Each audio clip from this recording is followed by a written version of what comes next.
I think it just went live. It didn't even question it. It just sent it.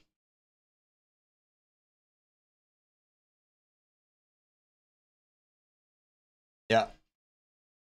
I just see, but it doesn't tell me that. And that's what should happen inside of... It's a flaw.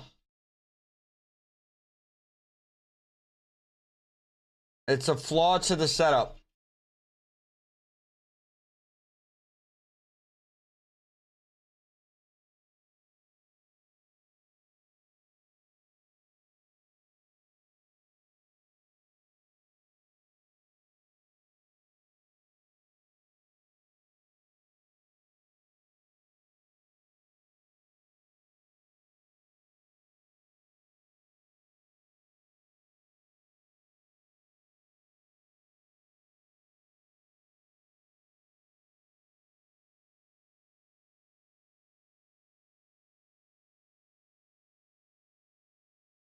That's annoying that I've sat here for 20 minutes. It's annoying that I've sat here for 20 minutes trying to figure out what was wrong. And it could have just told me. And if it would have told me, then I would have immediately zeroed in on what to do and where to fix it. And, you know? You know what I mean?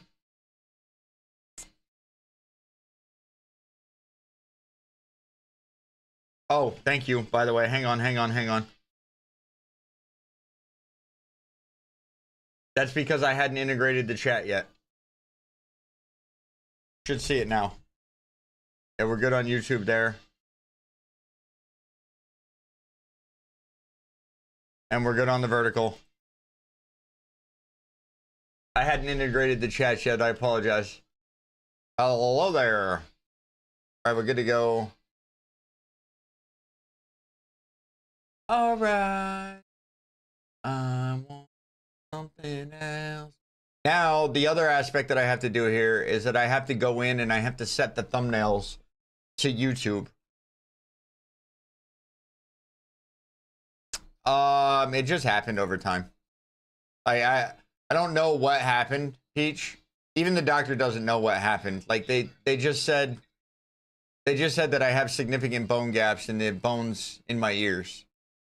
But if you know how ears work, like the bones in your ears are like a honeycomb, and mine are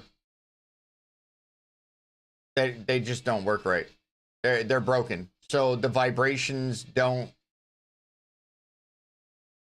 The way that you hear is that sound comes in and it vibrates the bone in your ear, and the bone in your ear, then you know what I mean? Like, I don't understand the science of how it completely works out, but because the bone gaps, because the bones are broken inside of the honeycombs, the audio doesn't transfer correctly. The sound doesn't travel through properly.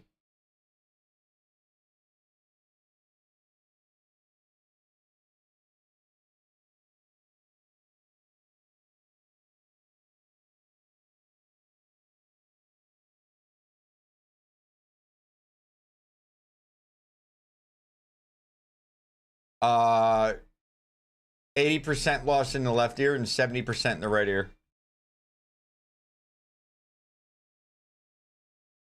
But I mean, I mean, you guys, you guys, all good, Peach. You guys are mostly used to this, I think. Those of you that are around me every day and talk to me a lot, but I read lips relatively well. It's one of those things where I'm not perfect at it. I'm not perfect at it. It's something that I'm developing, and I mean, I was working on it for a long time. Before I got hearing aids, I used to watch. Before I got hearing aids, I used to watch TV with Butterfly with the hearing or with the closed captions on. So it started to help me pick up on how to read lips. It helped me learn how to read lips a little bit. And so basically right now, what I would say is that it's a combination, because everybody's mouth moves a little bit differently when they speak. So right now what it is a combination of the little bit that I can hear with how your mouth moves will help me pick up on what you're saying in those moments where I normally wouldn't be able to hear you otherwise. All right, so I hope nobody's downstairs that doesn't want to be on camera because we're about to swap scenes and we're gonna switch and we're gonna move. Double check and make sure that we're working here. Check. Okay, we're on a different mic. I probably sound a little bit different right now, even though you can see me still. Oh, where do we do now?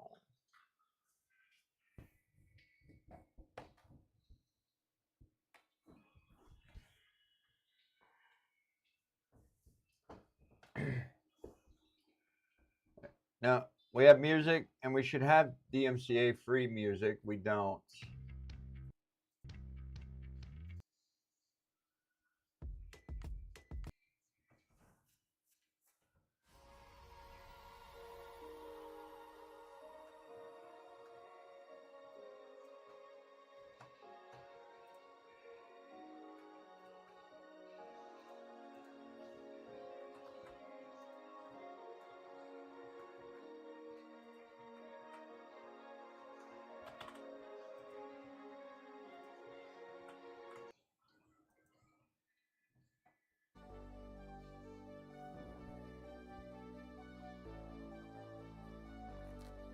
All right. I'll see you guys in the kitchen momentarily, chat.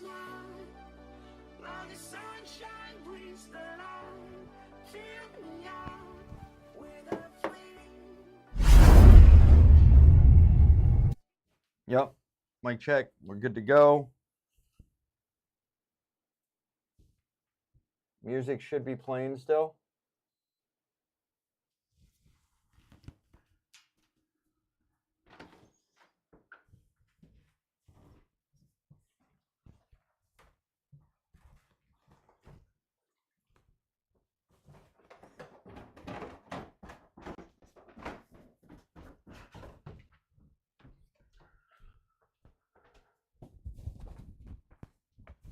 All right.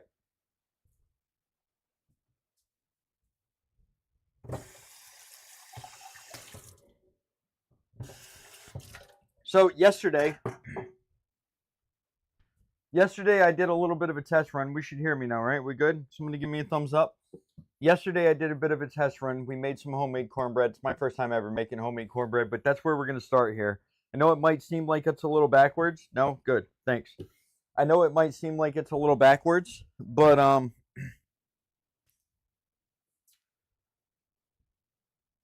Dakota with the raid. Let's go, Dakota. Thank you very much. Appreciate you. Hope you had good games, brother. I saw you were streaming. I'm sorry. I was too busy getting ready for the kitchen and I wasn't able to stop in and say hello. All right. So the first thing I'm going to do is the cornbread, which I forgot to write the recipe down for. Son of a bitch. Games were fucking terrible for me last night as well. Not even joking. The games were absolutely fucking shit.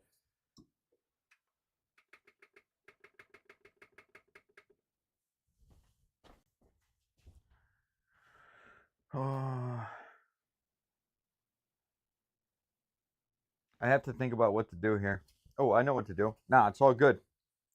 I know what to do because I got my cell phone right here. So we're gonna go to Discord on my cell phone because the cornbread recipe is in the cooking channel.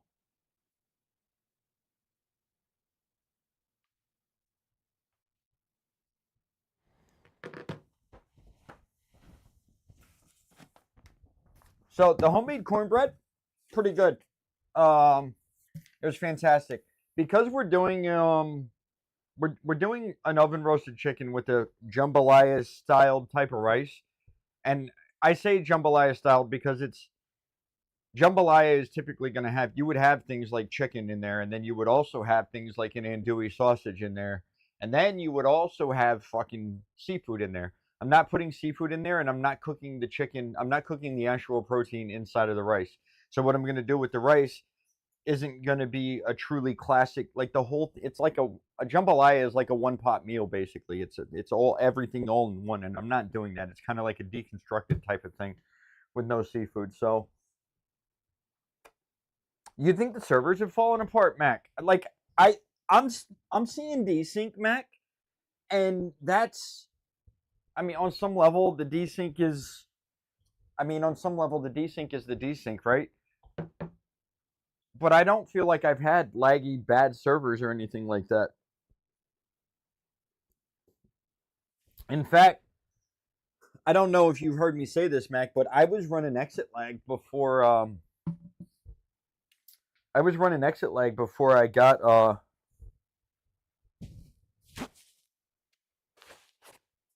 Somebody else said that, Dakota. Somebody told me that it seems like in the gulag your ping changes. It doubles.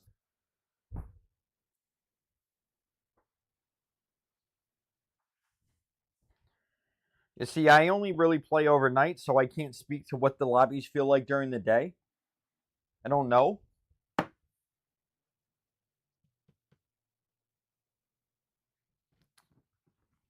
I'm doubling the recipe. Sorry, I don't want to get too far, too sidetracked here. I already cut the butter here because I'm going to do a couple things with the cornbread. We made the cornbread yesterday, and it's a sweeter cornbread. And the reason I went with the sweet cornbread instead of a savory cornbread is because I'm going with the spicy. We have spicy sausage going into the rice. I also am going to use Kashmiri chili powder, which is a spicy chili powder. I didn't get any jalapenos or anything like that, but there is going to be some pepperiness to the dish. And a good thing to balance out pepperiness is some sweetness. So I went with the sweet type of cornbread, and because of that, I actually have some butter softening on the counter as well. I may end up having to microwave that a little bit to get it to fully soften up. But in the meantime, I'm going to melt this butter for the. I'm going to melt this butter for the cornbread, and I'm actually going to brown it a little bit because it gives a nuttier flavor to it. And when I say brown butter, I don't know if you've ever had brown butter, you'll kind of know what I'm talking about. But basically, you're kind of toasting up the fats that are in the I'm sorry, the solids that are in the butter. So I'm going to turn this on like a low medium heat, there. And as it starts to melt down, I'll start to make sure that I'm constantly stirring it so I don't end up having it burn.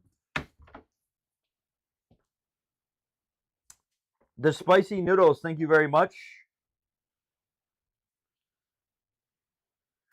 Yeah, so you can add, anytime you make cornbread, you can add whatever you want, right? Like I realistically, I mean, I don't know. I think it's kind of silly to add corn to cornbread. It seems obnoxious. It seems redundant. But the way spicy noodles, I don't know if I just said this or not. Thank you very much for the follow. I appreciate it greatly. So I want, in this particular case, like I said, sweet. I'm a big fan of balance, Valkyrie. I think this might be your first cooking stream here. And when it comes to food, I'm a big advocate of balance. So I don't want anything. You don't want too much of anything. I made carbonara as a for instance, right? And when I made the carbonara, I think that's when I did it. I forget what I did for the side dish, but I went with something light and refreshing as an accompaniment to it, right? Because so I made a scampi dish a few weeks back. This is a good one. I made a scampi dish, and that is a very rich dish. It's a very garlicky dish. It's a very heavy dish, right? It's pasta and everything like that. And in order to cut through that, I made a bruschetta. And I made the homemade bread, but then we made a tomato bruschetta because you have that richness, and then you have the light, refreshing acidity from the tomato and everything, and it cuts through it, and it creates a really balanced profile. So with the kind of heavy wintry with the kind of heavy wintry kind of dish that jambalaya is, that, right, it's like a warm and cozy thing. It's not quite stew, but it's kind of there. It's a one pot meal, and it's got some spiciness to it. I wanted to have the sweet cakier type of cornbread with it. So the butter is softening there because I didn't do this last night. This is my first time making the cornbread, but so last night I just ate, and I ate almost the whole thing. But I'm gonna make some honey butter as well. I have some honey in here, and I have some butter softening up. I'm not gonna do much. The recipe that we have in the Discord, and if you put !recipe in chat, it'll pull it up. the commands for it. I'm actually doubling it because that recipe was told to be cooked in a 9-inch cast iron, which I don't have. As you can tell, I have the 14-inch cast iron here. So I'm going to double the recipe is the bottom line with that. So first things first, we're going to get all the dry ingredients measured. We're going to get all the dry ingredients measured up. I seem to always forget one fucking utensil.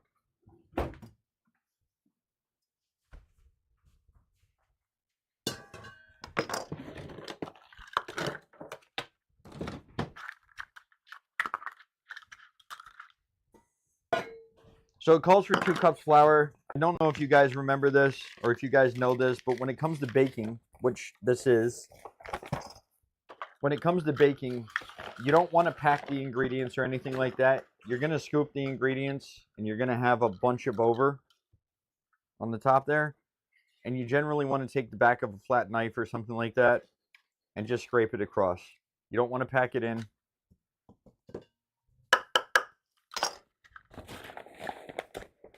Way more of a baker than a cook. Well, I am not a baker in any sense of the fucking word. I started doing these, and Butterfly and I both love bread. We will mix up on a plate. We'll mix up olive oil with garlic and herbs and things like that, and then just dip bread into it. So I have started learning how to make bread. Wow. So I started learning how to make bread. So I do have things down underneath, like I have wheat flour now, and I have some I have bread flour down there now, and I made a baguette is one of the first, that's the first bread that I started to make, and then I actually made my own pretzel rolls for the burgers that I did a few weeks back as well. So I'm learning how to make bread, and that's probably about the extent of quote unquote baking that I'm probably going to go to. Although, I mean, I don't know. I've got baking powder now. I've got baking soda. Maybe we'll make some fucking cookies one day. I don't know. Baking is a science and I don't like it. I don't want to have to be precise. I don't want to have to measure ingredients to the exact gram or the exact millimeter or whatever it is. I just want to cook. I want to put more of what I want into it and taste it and like it and take less of it. And, baking's a science. Cooking is an art. Until you get to the point of decorating those types of things. So I need 2 cups of cornmeal now. I'm going to pour this out into the bowl so that I can get the measurement better. I made a mess when I did this last night. Believe it or not, I ate all of that cornbread. Making cookies needs to have it. I know some people might call it cannibalism, but I am. It's funny. The decorating part is the artistic part of the cake making.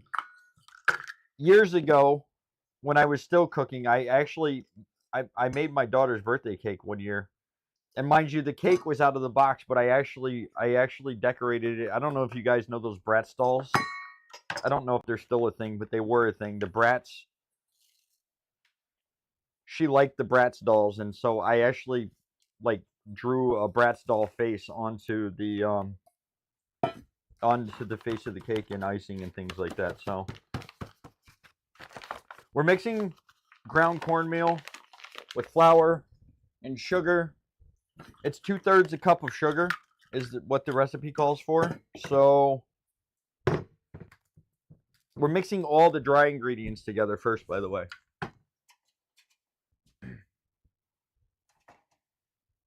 I'm starting to hear that butter pop a little bit. Remember, we're doubling the recipe, so it calls for 2/3 of a cup, which is 1 1/3 of a cup of sugar. FYI, in case you didn't know. I guess I gotta pour more sugar in here. I'm doing it over the bowl just because I don't want to pour all this shit over the counter. even though I know I have spilt a little bit on the counter. I want to be able to scoop the excess. I want to be able to scoop more than I need and then scrape the excess off. Is that how math works? Yeah. So 2/3 of a cup of sugar twice is 4/3 of a cup, which is 1 1/3 of a cup. That's how fractions work. I don't know if you were being facetious or not. I think you probably were, but I can't hear your voice. So, hard to say. I'm guessing that you were, though.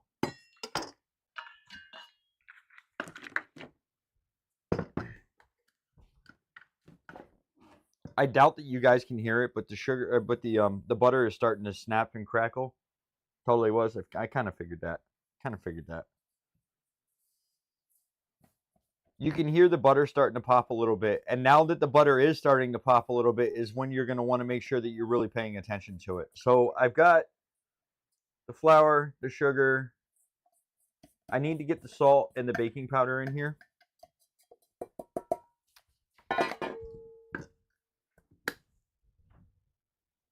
But now that the butter is crackling a little bit. By the way, eventually I'm going to work on getting some better cameras for down here. We're currently streaming off of a cell phone camera, which is great. Don't get me wrong. And it goes directly to OBS, which is how I'm able to walk upstairs and downstairs. It's how I'm able to walk upstairs and downstairs and not shut off the stream because we're streaming directly off of the streaming PC. But eventually I'd like to have maybe a GoPro type of camera on here so you guys can see what I'm doing. Even when I bring things over to the camera now, it's not like the best. It's not like the best view of things.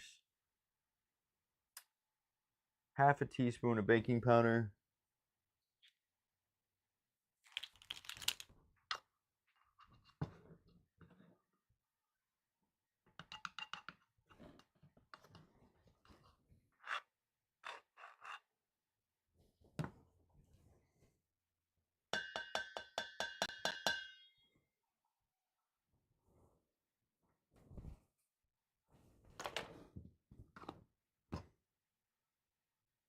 And then 1 teaspoon of salt.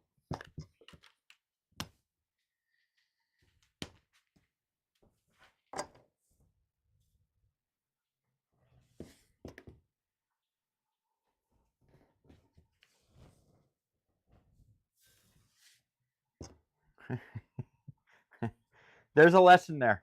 Believe it or not, there's a lesson there. When it comes to pouring dry ingredients into utensils and things like that to measure with, I don't know if you guys can see this or not.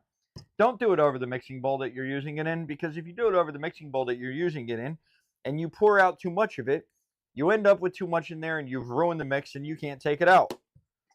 This would have been a full teaspoon of salt too much, and I wouldn't have known how much was in there.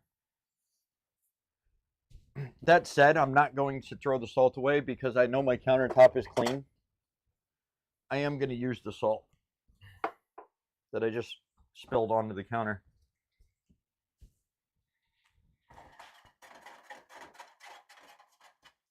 So in terms of baking something like this, you're going to want to make sure that you don't pour things over the dry ingredients bowl or any of the ingredients bowls.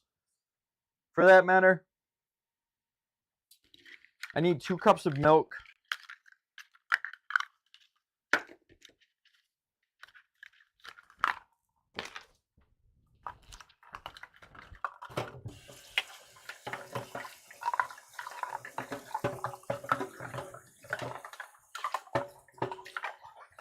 Those of you that are new to the stream, I'm a bit of a I don't know, maybe it's a bit OCD, maybe it's just because it's practice to do so.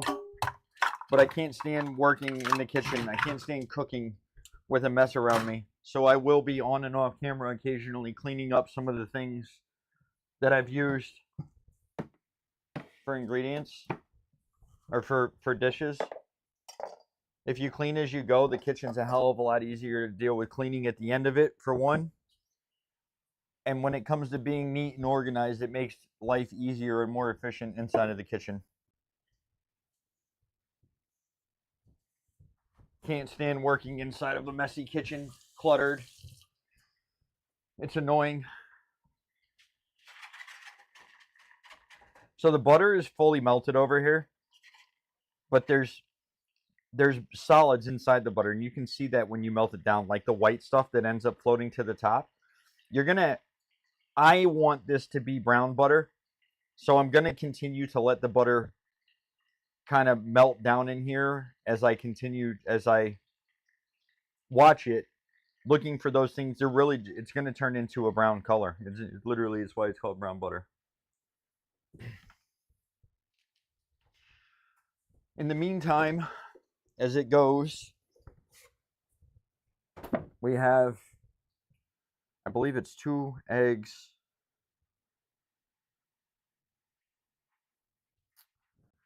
2 cups of milk. I'm going to mix up the flour. Sorry for that.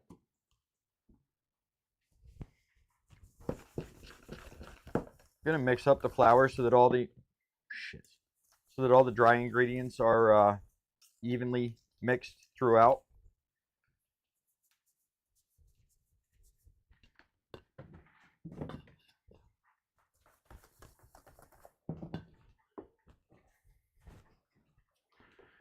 And we're going to get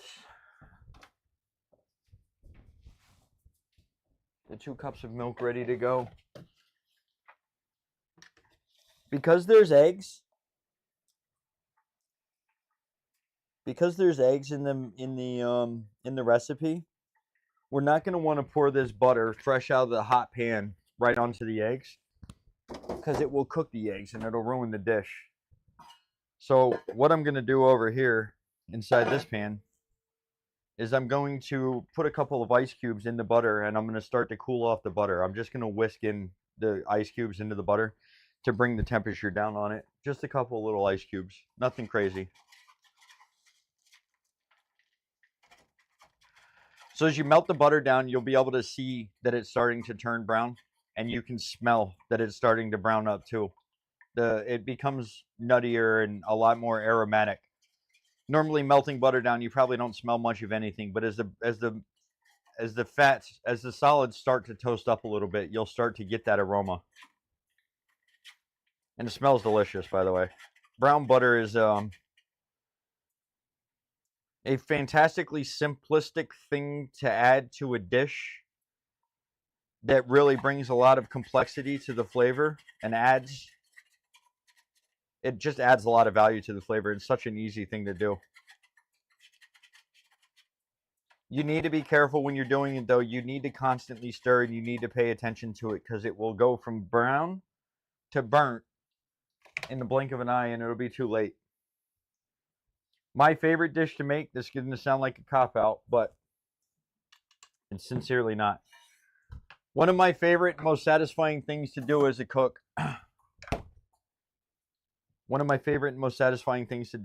is to make food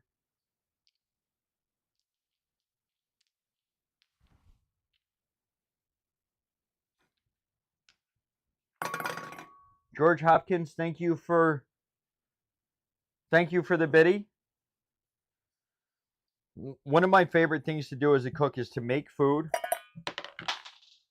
Fuck's sake, bro. I'm chalked right now. I dropped my ice cubes. One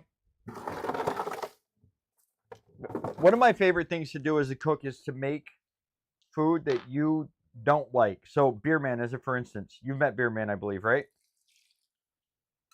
I don't know if he was in the games with us the other day or not. I think he was. Beer Man. Right. Beer Man doesn't like broccoli. As a good example. Beer Man doesn't like vegetables. Really. At all. So, one of the things... What's up, Dinger? How are you, brother? One of the things... When I first met Beer Man, the first time meeting him, he came over to the house and we were having dinner. One of the things that I made for dinner, I was making steak with oven roasted potatoes, and I made broccoli. And he told me ahead of time that he hates vegetables. He didn't care and he didn't want to eat any of the vegetables. And I was like, well, you have to at least honor me by trying the vegetables that I'm about to make for you.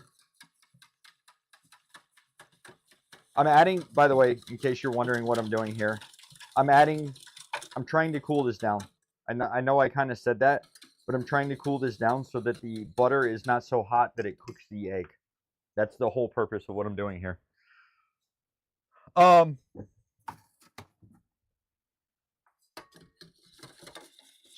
if there's a particular food item that you tell me that you don't like, Jesus Christ, I'm so fucked right now. If there's a particular food item that you tell me that you don't like, I'm going to automatically go off of the premise and the idea that you probably haven't had it prepared correctly. Whether that's because you don't know how to prepare it correctly yourself, or you ate at some restaurant where some fucking idiot was trying to do something with it that they shouldn't have, or they overcooked it. Black olives, I mean, that's a tough one. I'd probably try to do something like a tapenade with it. Right. So when it comes to my favorite dish, the favorite quote unquote dish for me is going to be making something that you think that you don't like and having you enjoy it. For myself, I for years would have told you that I hated scallops. Not a chance in hell I'm eating scallops. I don't like scallops whatsoever. I'm not eating them. And when I started working at the casino, I told an older chef that.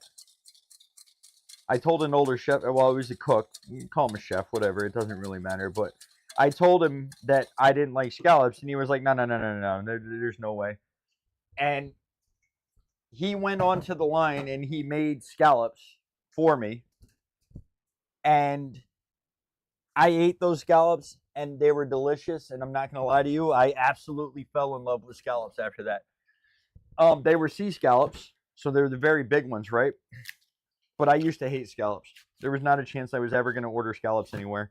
And even now, I'm not going to lie to you, I'm probably not going to order scallops anywhere because most people are probably going to overcook them. So unless I'm at a higher end restaurant, I'm not ordering your scallops because you're probably going to fuck them up.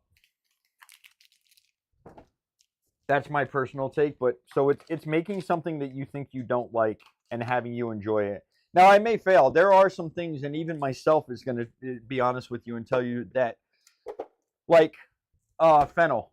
Fennel is the worst thing on earth. I'm with you on liver as well. I'm not a big fan of liver. It's very earthy in a bad way.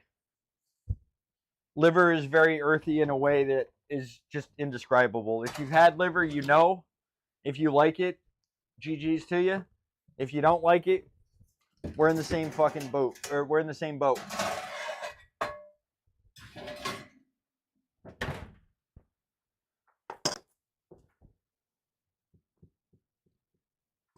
Yeah. Right, except fennel. Fennel is black licorice. Fennel root it's God's way of punishing your fucking tongue. You're not supposed to eat that shit. You can't convince me that black licorice is something that anybody's supposed to eat. If you like it, yeah, you like it. But no, black licorice is fucking. Fennel seed, though, it doesn't taste like black licorice. What's up, Flock? Fennel seed doesn't taste like black licorice, though. It doesn't. I like fennel seed in my sausage and things. I don't like fennel as a root. The bulb root that it is fucking disgusting. Favorite Burger King cook? Okay, Flock. This is how we're just starting the day off like this, Flock. This is what we're doing.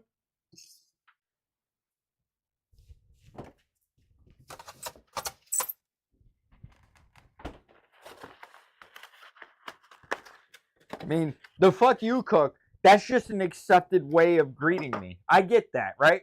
I understand that part of it. I'm not mad about that part of it, right? Very fluent in violence. Fair enough. I respect how much you lay into it.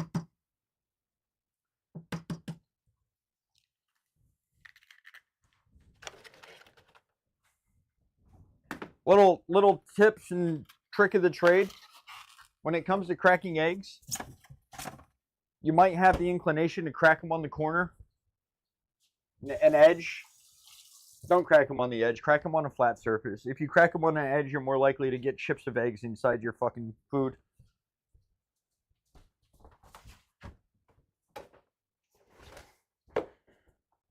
I accidentally fucking got flour on the ground doing that, and I'm slipping and sliding over here. And it's going to drive me fucking nutty. There we go. That's better. All right, so you probably saw me put the cast iron in the oven. I'm trying to allow it to warm up a little bit. What I was told and what I found from the recipes here is that we should be looking at the dish sizzling. We should hear a snap, crackle, pop when we pour in the batter. So you want it hot to some level.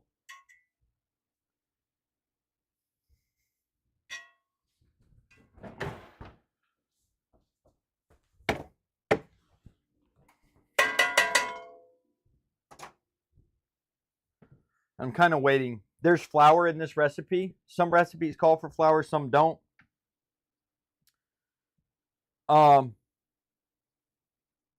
Jesus Christ, flock. Flock!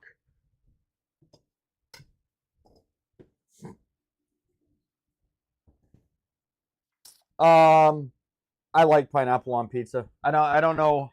I actually prefer. I like Hawaiian pizzas. But when I take a Hawaiian pizza, I actually, instead of doing ham, I typically do bacon on it. We actually made homemade pizzas a few weeks back, and mine was Hawaiian. I prefer to do Hawaiian, jalapeno, and bacon. I think it's a fantastic combination of flavors. It's absolutely fucking delicious. And I don't give two fucking hell if the shits are fucking Gordon Ramsay. Listen, I like Gordon Ramsay. Honestly, I do. But Gordon Ramsay can kiss my fucking ass with his opinion on pineapples on pizza. You can miss me with that shit, Gordon. I think within reason, my philosophy on food, Valkyrie, is no. My philosophy on food is that there are some fundamental rules. Yeah, why am I taking it back? I love pineapple on pizza. What are we talking about? What am I taking back then? Are you listening? My fundamental philosophy with food is that obviously there are things that we shouldn't do, right? Like, for the most part, I think we understand some of those things. Like, you're not going to put chocolate sauce on a fucking piece of tuna, right? Like, if you do that, then you probably deserve to have a frying pan thrown at your fucking head, right? These are things that are common sense. But I think for the most part, food is... I don't know where Moose is. No, I love it. I love it, bro. I think for the most part, food is... It's called the culinary arts for a reason, and I think that you have a lot of artistic freedom, and I think especially with everybody's palates being different, and everybody's going to have different taste buds. I might like things significantly spicier than you like them. You may not like garlic, and I like garlic, so there's a lot of freedom, I think. There's a lot of freedom, I think, in people's ability to kind of venture out and do things, and Gordon doesn't want fucking pineapple on pizza, then hey, I respect it, but I'm also not going to accept that as being criticism for what my palate is to what your palate is. Like, I can taste something and probably tell you what's in it. I've done this frequently with food that I've had at restaurants. I've come home and I've replicated those recipes just based off of fucking tasting them alone. So I know what I'm tasting for, and I know how to taste things, and I know how to discern kind of what's in there. And for the most part, I can probably figure out what's in a dish just by eating it. And I don't think that we should be limiting people as long as it's within the reason of reasonable. Then I think that there are some things that are just accepted as being unreasonable. Again, you go back to, but what's wrong with putting fruit on fruit? I mean, we're talking about pineapple going on tomato. Whether you like it or not, it is in fact a fruit, and there's a reason that it is a fruit. It's part of the way that it's grown. It's part of the way that it tastes. Tomatoes have a great sweetness to them if you're paying attention to it. So I don't think we should be judging people. This is getting warm, and I can tell the butter's starting to brown. I'm gonna pull that off for a second. We don't want to mix this too much because there's flour in it. So I'm mixing the butter in now, mixing the eggs in now. We don't want to mix this too much. We don't want to stretch out the glutens and shit in the flour.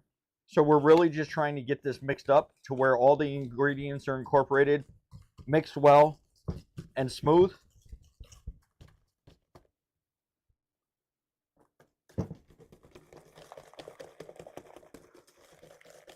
I don't know if I said this last night on stream, but I made some mistakes yesterday, having done this for the first time.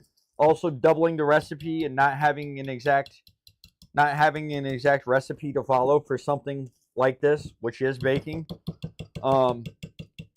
But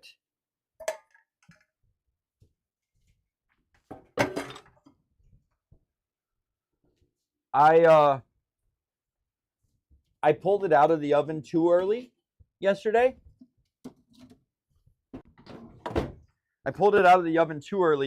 And so it was a little gooey through like the center circle of it. Not good. Not something you want to taste, raw dough like that. And I also flipped it out of the cast iron too soon, so it broke. So we're going to go a little bit longer. Unfortunately, I didn't let the pan heat up enough either, I think. Or maybe I shouldn't have pulled it off. I'm not really sure. I didn't get any sizzle here.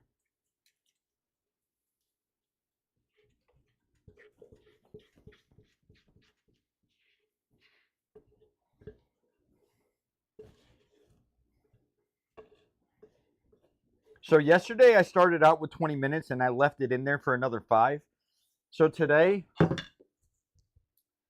I'm going to set this in here for, I don't know.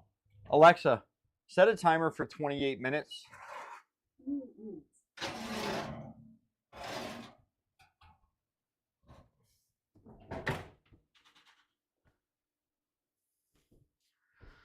Less talking, more singing. I can't hear the music.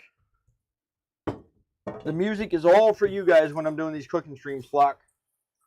I do have the ability to change the track, I think. If I open up Spotify on my phone or my tablet, I believe I would have the ability to change the song. At least for those of you on Twitch. For those of you on Kick, Rumble, or YouTube, there is no option. I have no opportunity to change the track. It's just a DMCA free playlist. I apologize for any commercials that you'll hear.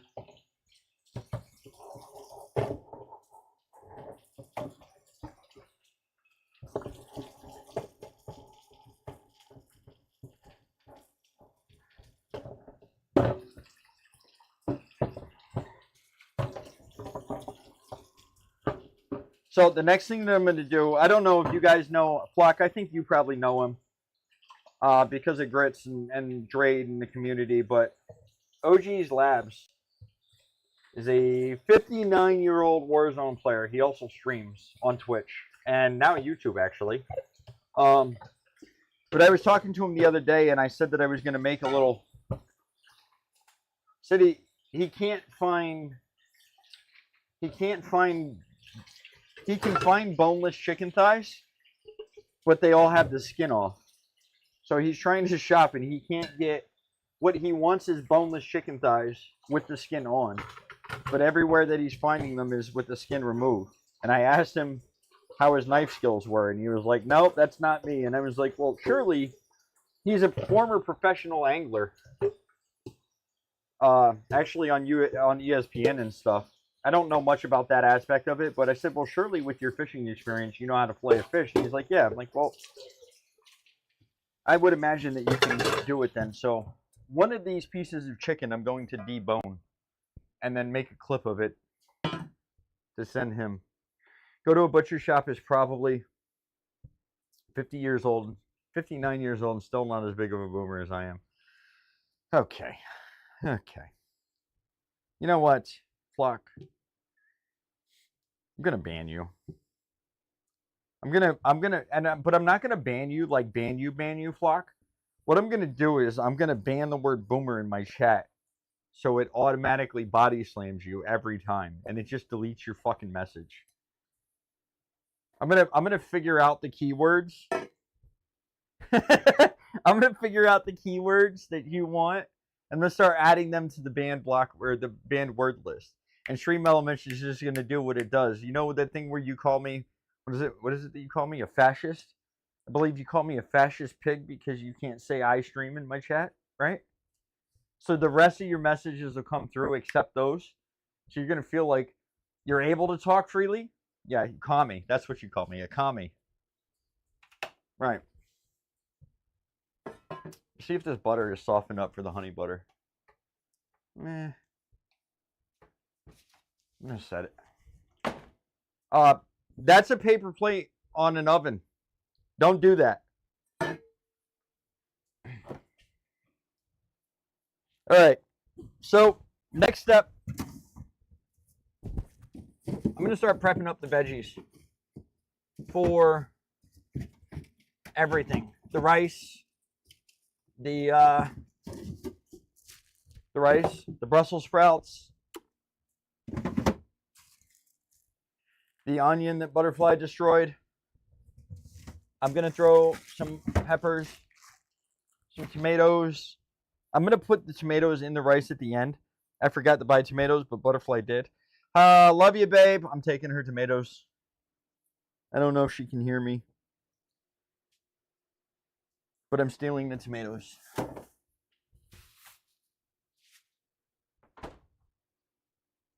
You're about to spend $90 on a pillow?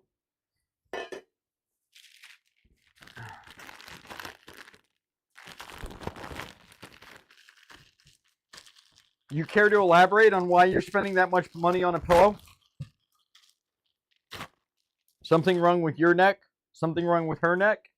What are we doing, Benny?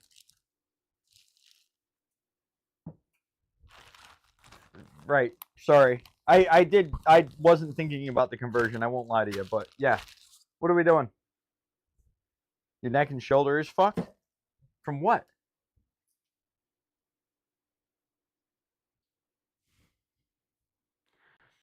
Flock, I don't know if you're aware of this or not, but we are in fact on the internet, and I would probably refrain from going further about it because the criminality of the things that you've spent more than $90 on, I think they're only legal in places like Vegas. If you know, you know.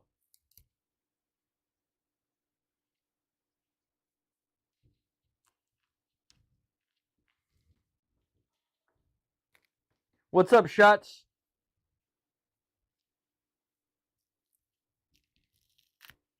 Think of how much I spent. All right.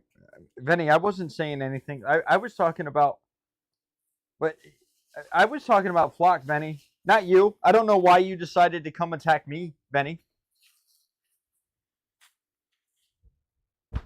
All right. This is going to happen off camera, but what's up, Linz? How are you? We're rinsing our vegetables. The way that I do that is I fill up a bowl with water. I put them in there. I agitate the shit out of them. And then I pour them over a colander. And then I do it again. That is what I would suggest all of you do.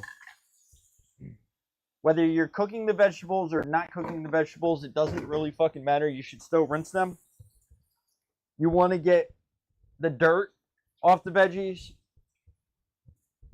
The dirt that is inherently going to be on the veggies, because I don't know if anybody's aware of this or not, but vegetables grow in dirt.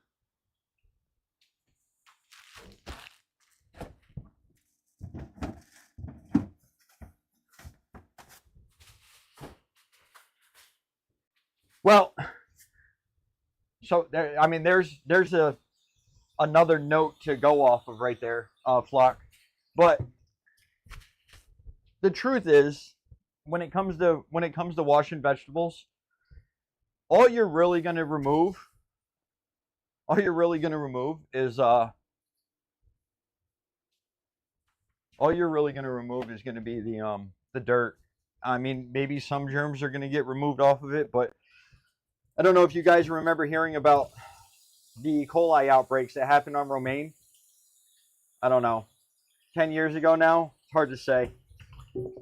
But the E. coli outbreaks that were happening on romaine lettuce, it was happening because the dairy farms and the cattle farms were upstream or upriver, up water flow from the romaine lettuce fields.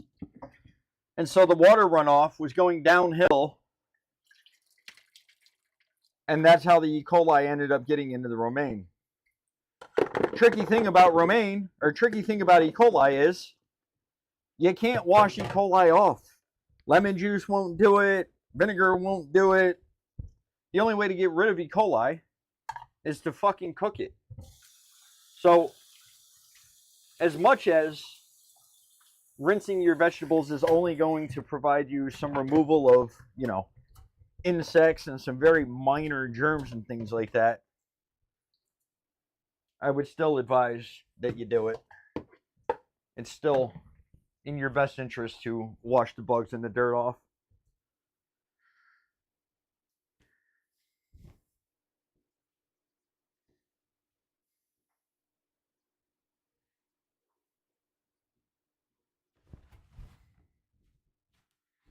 Yes, fruits as well. I don't know whether or not a banana is considered a fruit. I don't know what the categorization is on it, but obviously you're not going to rinse the inside of a banana. It has a natural peel, which allows you to, like you don't rinse the inside of an orange. Flock, I understand being violent to me, but Vinny's just talking about some health issues that he's having. I don't think we need to go, damn, I wish I cared, That's fucked up, Flock.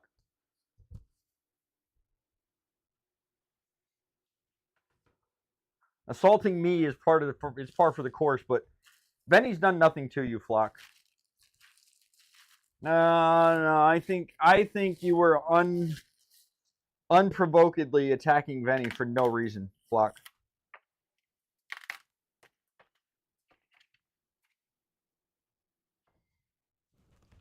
Which is crazy, by the way. Benny's never done anything to you, Flock. It's insane, to be honest. It's absolutely insane.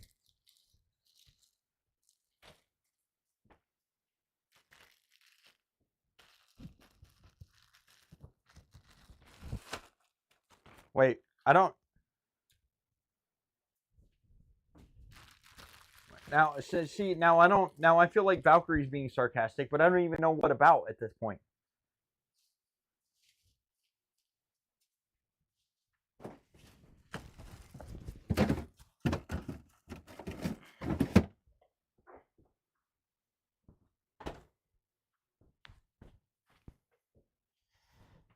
All right. I'm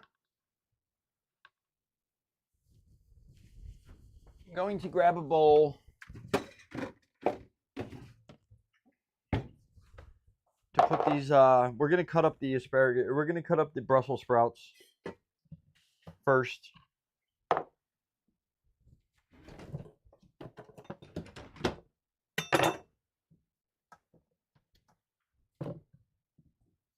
I don't even know what we're being sarcastic about. I'm just going to cut these Brussels sprouts in half. We're going to oven roast these. I'm going to toss these up in some olive oil, some salt, some pepper. And I'm actually going to, I have some fresh garlic. Okay, I see what's happening now. I see. I'm glad I was at least able to receive the sarcasm that was being said. You're on the wrong platform for that stream, Flock. Wrong platform for that stream. Although, Flock, although there is, isn't it it's a Chinese delicacy, isn't it? There's like a 100-year-old egg, which is like a a fertilized egg, a fertilized chicken egg that's been fermented and like fucking cured and right? Like they bury that shit under the dirt and sulfur and fucking pull it out in like fucking a year and a half.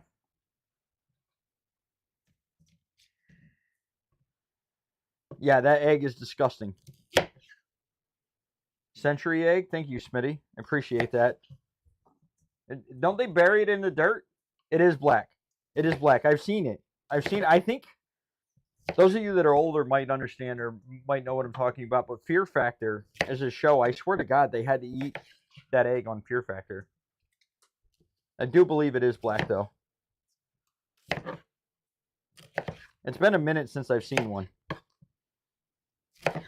I've never seen one in real life.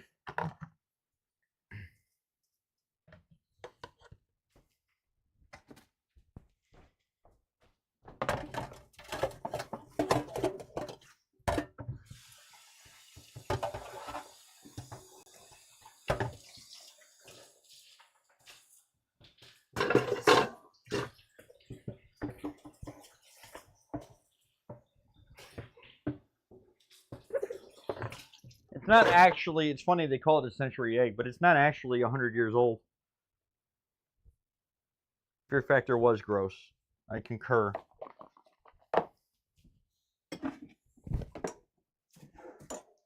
So Butterfly's been telling me with this little trick that part of the reason that it's not working well is because I'm using a plastic dish. So I'm gonna use a glass bowl this time and see if this helps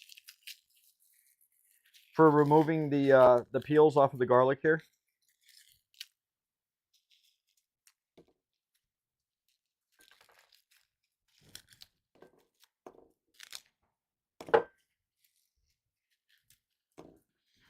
And I'm going to do a fair bit of garlic, but I'm going to make sure that I don't overstuff the bowl. Because I want garlic for the rice. I want garlic for the rice. As well as, I think I'm probably going to throw some garlic in with the chicken.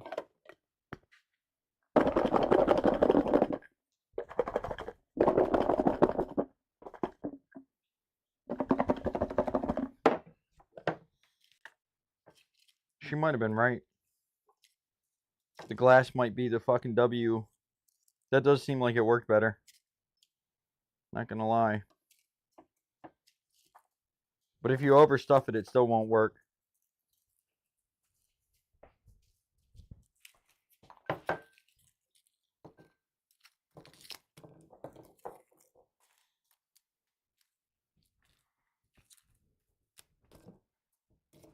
Oh, those guys, they're the villagers, they love crushing loaf. No, Valkyrie. That's just not the case.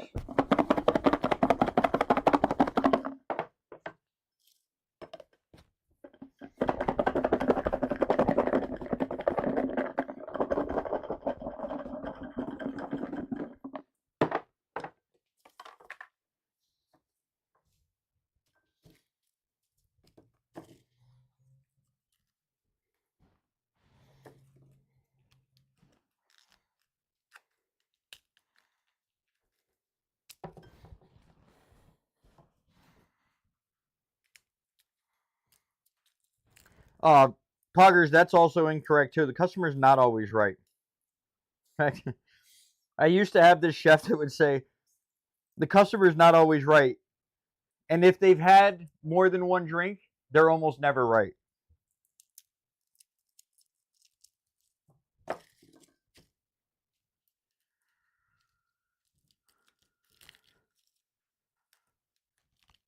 Again, Valkyrie, what happens in Vegas stays in Vegas.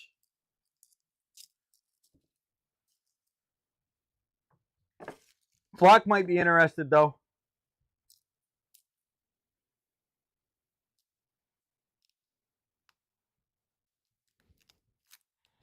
Not always. Well, I mean, I'm just referencing, the legality of the statement about fucking the customer. I think most places that you'll go inside the United States, you're going to find that it's not okay to fuck the customer. But, you know, we listen, we do not judge, you know?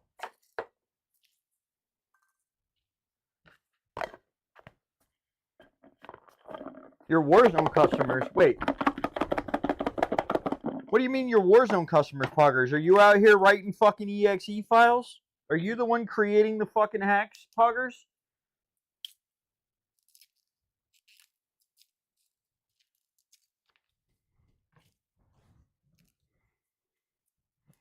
I'm definitely... I don't hear very much, so listening is debatable on my end. And I'm absolutely always fucking judging. But to be fair, I don't know if you guys know this or not. I've been streaming for a while, and you guys have a tendency to fucking attack everything that I say and do. So my judgmental fucking nature has been expanded on by your guys' fucking hostility.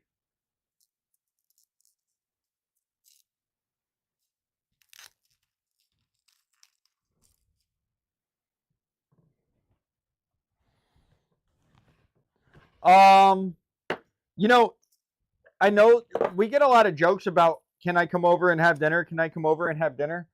You know, I don't know when or if it's going to be in the realm of possible, but maybe one of these days I end up going to some type of fucking, like, streamer's fucking streamer thing or something like that. You know what I mean? Like the whatever the, what was the one they just had, DreamHack or something like that? Maybe one of these days I go to DreamHack or something and can figure out a way to set up that what I'm going to do while I'm there is fucking cook for everybody.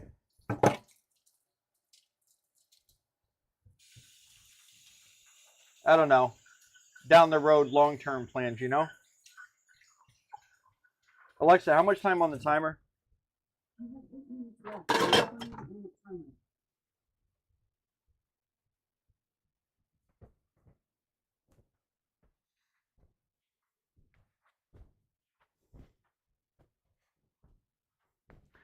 Cook versus AI Gordon Ramsay? What is AI Gordon Ramsay?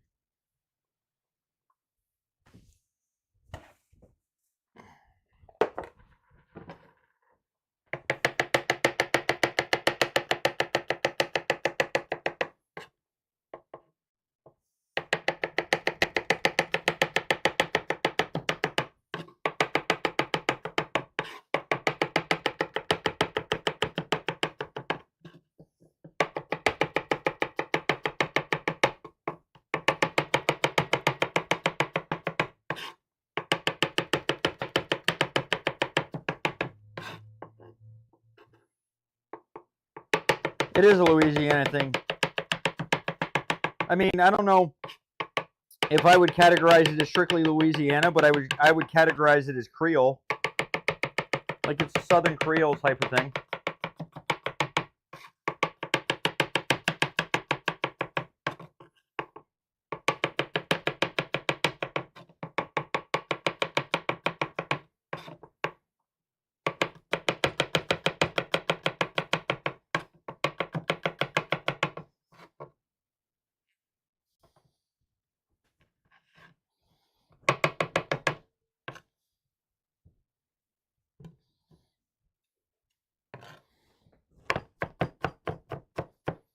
I'm doing a bit of a rough chop for about half of this. I'm going to put some of this in the rice. And I don't want it to be so fine that it has the potential to burn.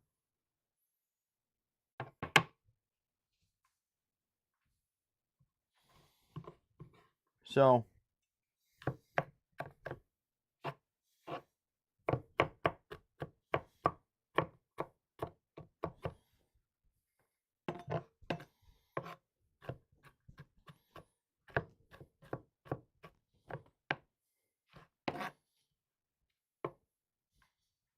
the rest I'm going to leave in slices. It's going to go in with the garlic. It's going to go in with the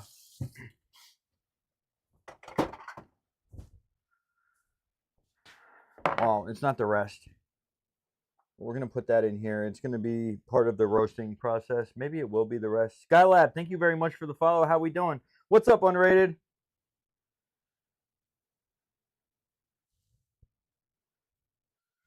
Aim assist is helping me lock into the mushrooms persistent. This is garlic persistent. It's garlic, bro. It's literally fucking garlic. And there's no aim assist when it comes to my knife. We can tell that there's no aim assist when it comes to my knife, both in-game and IRL, by the way. Do I like pork chops? I'm not really the biggest fan of pork. In terms of proteins, I find pork to be one of the most boring proteins that you can eat. It's such a dull, plain protein.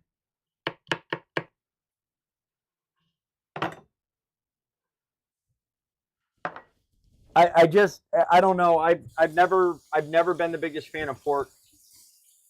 I'm not saying it can't be good, and pork ribs is probably one of the things, and obviously we have things like bacon, but in terms of like, would I rather have a beef loin or a pork loin? I'd rather have a beef loin. Would I rather have a roast, a beef roast or a pork roast? I'd rather have a beef roast.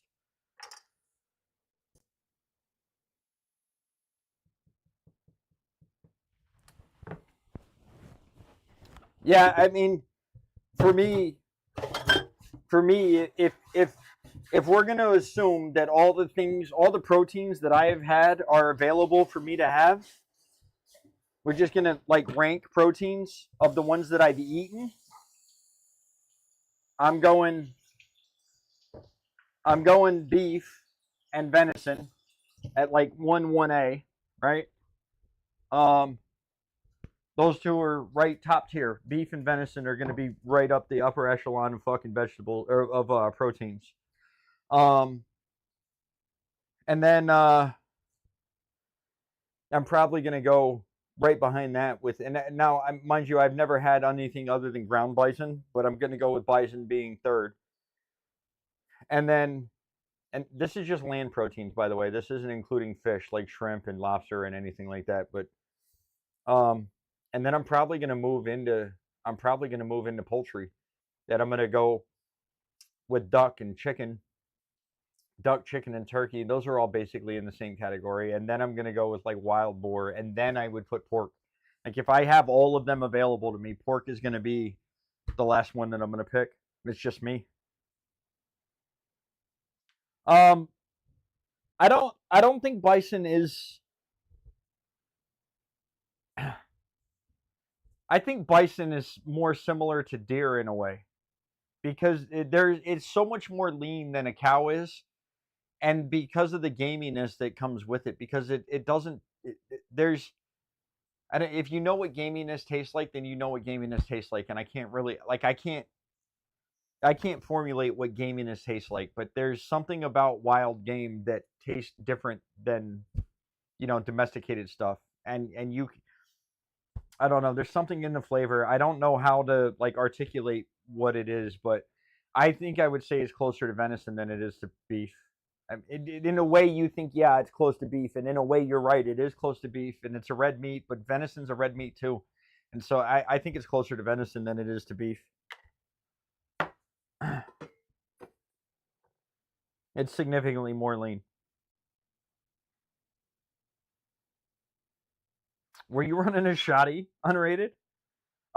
Persistent. We're doing a pan-seared, oven-roasted chicken thigh with oven-roasted Brussels sprouts. I'm just going to do olive oil, garlic, salt, and pepper. Nothing crazy. I don't like complicating vegetables when it comes to that.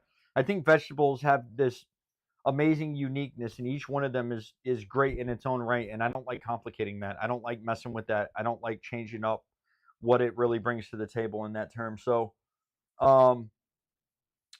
you want to fire shotgun them tactically. I love that you keep saying tactically. So, and then I'm making a jambalaya-esque rice. The reason I say jambalaya-esque, or like in the spirit of, is jambalaya is typically a one-pot meal. You're typically going to have your chicken and your sausage and your shrimp all in the same rice dish, right? It's going to be like a one-pot meal. I'm doing the chicken on the side. And then I'm doing the rice without any seafood in it. And I'm not using like andouille sausage like you would classically use. I don't know if you guys remember when we did the stuffed mushrooms, but I have the leftover sausage, that with the ground sausage with the spinach and the roasted red peppers in it. I have the leftover of that, so I'm gonna make balls of this, and we're gonna throw this in the bottom of the pan. This is gonna be the sausage for the jambalaya rice. So it's gonna be, there's gonna be some hot sauce in it. I'm gonna use the Kashmiri chili powder that I have to give it a little bit of that picante, spicy type of vibe. But ultimately, Alexa, shut the timer off. But ultimately, I'm not making a classic jambalaya. So it's just gonna be in the essence of type of thing. So I'm just cooking dinner. Like that's the best way to say it. I'm not making a dish in the sense of the word. Am I tactically cutting up the veggies? Have you seen me use a knife before? Persistent. Is this your first time here while I'm cooking?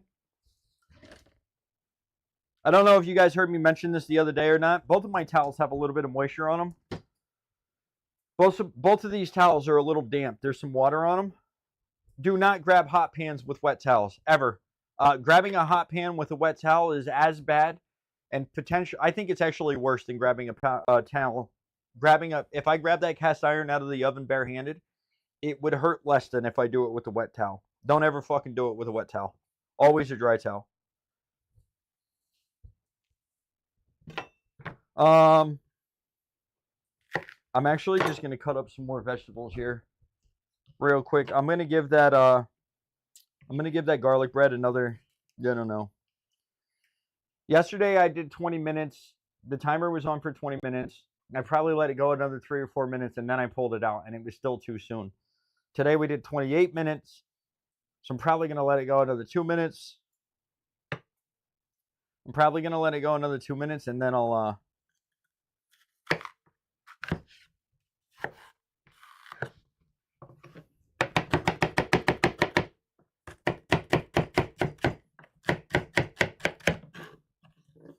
I don't want this to be too thin. Ideally, when I'm eating the rice here, I want to be able to grab, a bite of celery. I don't want it to be like I would if it was. That's probably enough.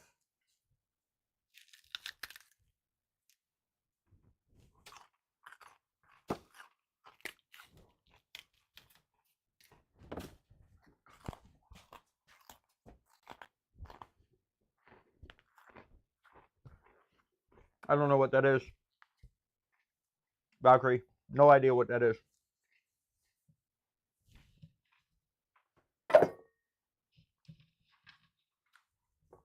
So I want the veggies in here to be visible, right? I'm going to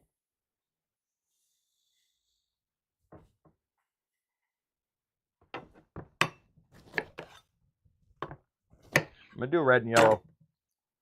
When I cut peppers, some people might cut out the top and just cut it in half and pop out the seeds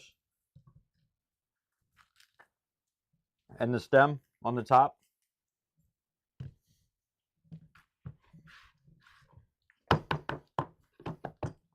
And the reason I'm tapping it out right now, what's up, faction? Thank you very much for the 7 streak. Caribou? I've never had caribou.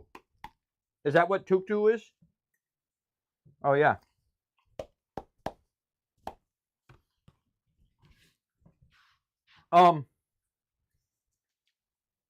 In terms of my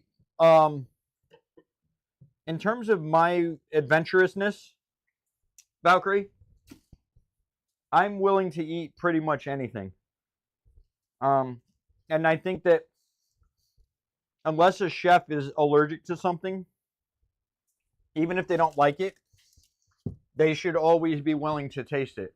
And the example that I use, and I know it's an outdated recipe, you probably won't find it on too many menus anymore, if any, but linguine and white clam sauce is a common dish. It was a common dish when I was first starting out cooking, and I fucking hated it. It's just garlic and parsley and clams, you know, with some stock. Finished up with butter, crushed red pepper, and you toss it all together. Nothing crazy. And white wine. And I fucking hated it. But I know exactly what it's supposed to taste like because every time I had to fucking make it, I tasted it. Because it doesn't matter if you don't like it. You should know how your food tastes before you send it out.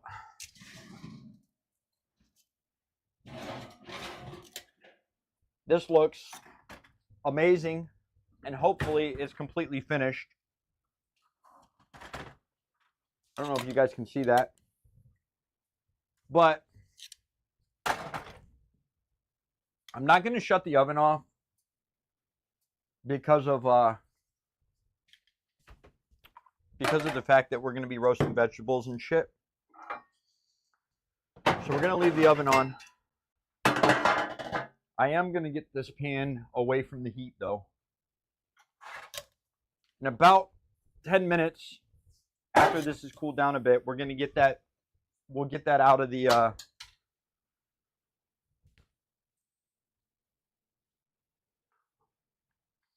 Are we allowed to eat it?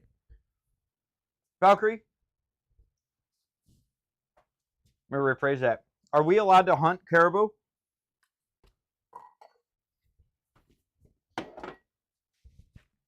Yeah.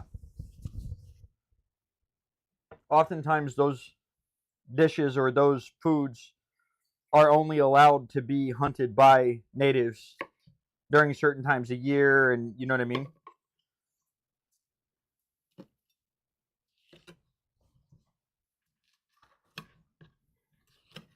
So I cut them in half, and I'll cut them in half again, and then I'm just running my knife flat to cut out the rib of the pepper.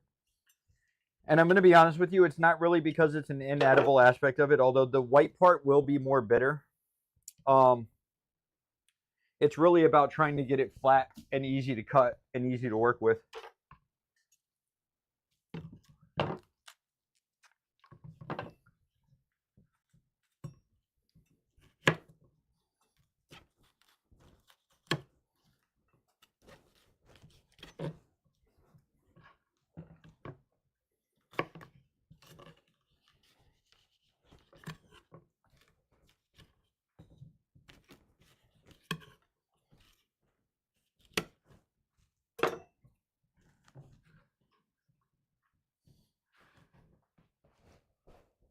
Do you like it, Dakota? We're just doing a simple dice here. This is for the rice.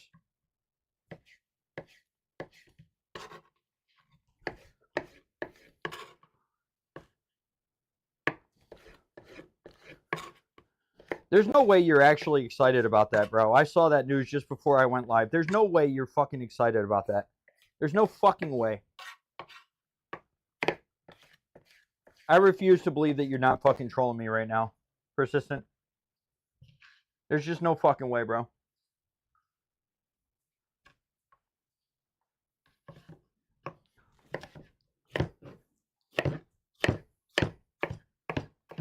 Again, we're doing a rough chop here. I don't want this fine diced.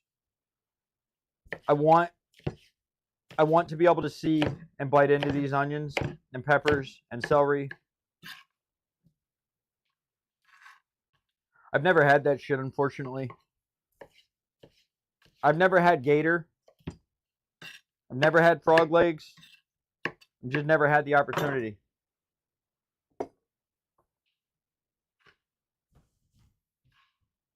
I'm cutting up way too many vegetables for the amount of rice I plan on cooking.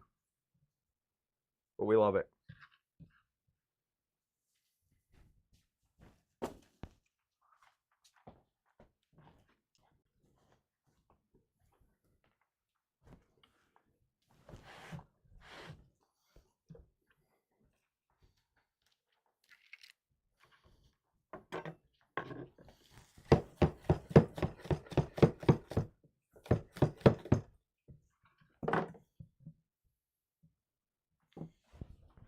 The board wasn't moving until I started cutting like this. Again, those of you that have been here before will probably know what I'm about to do. But just putting some wet napkins underneath of it. What's up, Dick? Microplastics. Microplastics from what? What are we talking about? Is there some joke there I don't know about?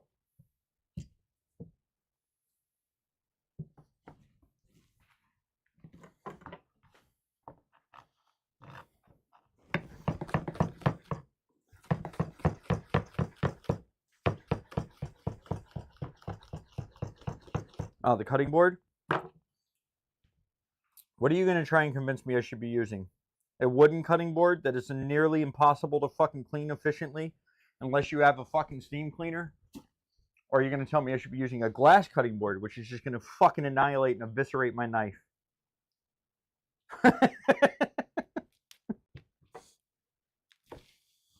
I thought you were referencing the cutting board. And if I could clean wood efficiently, I would go with wood for knife health and otherwise.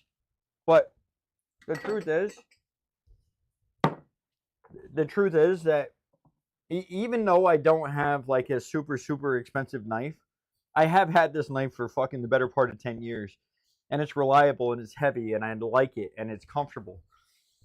And I don't want to beat the shit out of my knife's edge. Like, simply put, I don't want to beat the shit out of the knife edge. You know what I mean?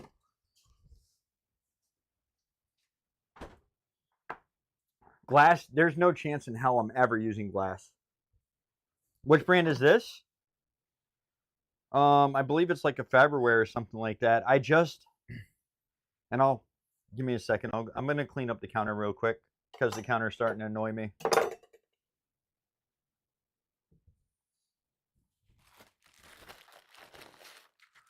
No. Let me cut this onion. No, so I am a big fan of Henkel's. And I had a Henkel once. And a chef that I worked for gave no fucks about what I wished and told him to do. What I told him to do was never let that fucking knife truck that used to drive through and sharpen the knives on this fucking grinding wheel that he fucking had in the back of his fucking box truck. What I told him to do was never to let it go onto that fucking thing. And he wasn't fucking... He let him do it anyways. And it annoyed the fucking shit out of me. The knife wasn't even dull. It annoyed the fucking piss out of me, bro.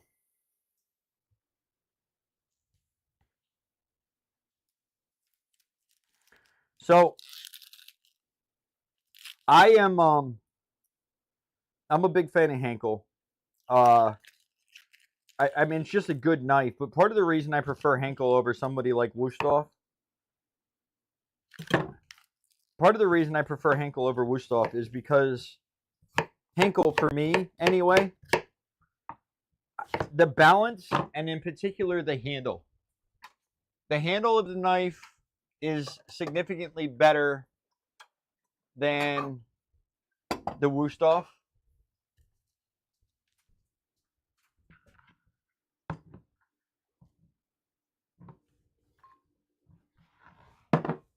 I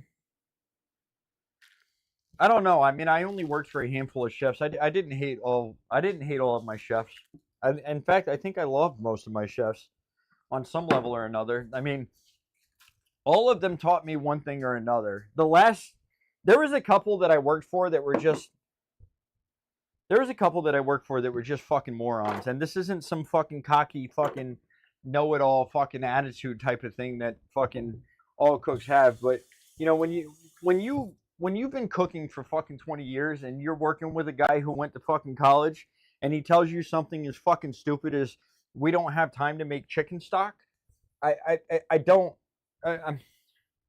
I'm unsympathetically and unapologetically going to lack fucking patience for his fucking moronicness. Sorry. We don't have time to make chicken stock is arguably the dumbest fucking thing I've ever heard in my entire career as a fucking cook. We don't have time to make chicken stock is obnoxiously fucking stupid. So, Yeah, I mean, in terms of that, it's yeah.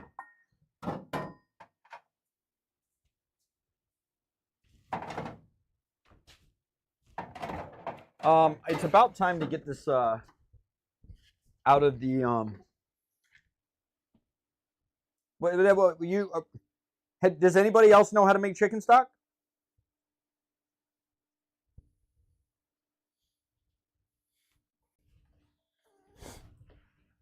I'm going to be honest. In terms of Kitchen Nightmares, like I think Kitchen Nightmares is I think Kitchen Nightmares is embellished a bit for TV. If I'm being completely honest, I believe that it is. I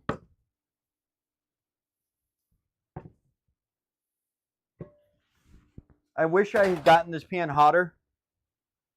I wish I had gotten this pan hotter before I did this, because it's not quite as crispy as I would like it. But I'm going to leave this upside down for now because I want the bottom to get some air for a second and cool off. And then I'm going to flip it over and leave it on there. Biggie with the raid. It's super fucking easy just to make it right, to make it just about any stock. I mean, don't get me wrong. I think there's complexities to making it, and there's ways to make it good, and there's ways to make it better. But obviously, making stock is, I mean, it's a fundamental principle of fucking culinary arts. And to have somebody that came out of college with a fucking education try to tell me that, and that was the last guy I worked for. I was like, that's it, I'm done. I'm tapping out, I'm gone. I quit. And I fucking begged my brother to give me a job at his fucking home improvement contracting company. And I worked for him for the next fucking 6 years before I started streaming in 2020. Like, I couldn't continue to do it. I couldn't continue to be the guy that was working the line, working for people that would say things of that nature to me, of that level to me. I had a chef at one point or another try to convince me that I should have fucking picked the steak up off the floor to sell it when I had fucking dropped the goddamn thing and I threw it away. And it's yeah, I have a certain level of standards, and I have a certain level of, and listen, the reality is that 99% of the people in the kitchen industry are never going to do anything like that. But, you know, I was working on the line, and the chef said, how long on that steak? And I said, 5 minutes. 5 minutes later, he asked me how long on the steak again. And I said, 5 minutes. And he said, that's what you told me last time. And I said, yeah, well, I had an issue. He comes around the corner, he asked what the issue was. I told him I fucking dropped it. And he said, well, next time, and I fucking snapped him quick to fucking shut up. And I said, the next time I'm going to pick it up and I'm going to fucking throw it away again too. And you're going to fucking leave right now before I freak out about what the fuck you were about to say to me. Like, there are some fucking people, you're going to find it everywhere you go. It's not just culinary arts. And I'm sure I'm not the first fucking guy that just decided to fucking tap out. But realistically, I shot myself in the foot in the beginning of my career by fucking calling out sick when I was healthy and going to work sick and just not giving a fuck. I was good at it, and I was always going to be good at it. And I had 2 or 3 chefs tell me that I was arguably the best fucking guy that they had when I showed up. And I you know what I mean? So I definitely fucking killed my own progress for advancing inside the kitchen. But I knew what I was doing, and I knew how to do it, and I knew how to do it well, and I loved doing it, and I could do it easily. But eventually I just got to a point where I couldn't keep working for people that didn't care about it as much as I cared about it. I couldn't keep watching people fucking do things that just didn't make any sense, that weren't efficient, I love cooking. You guys might have picked up on this from hearing me talk about food and watching me do this. And I love cooking. I love food. And it's so complex and so beautiful and such a wonderful thing. And simultaneously, it's so fucking easy to do. And it's shitty to see people fuck with it and ruin it. I don't know. It's just one of those things that I had to give up. I had to quit. I couldn't keep doing it.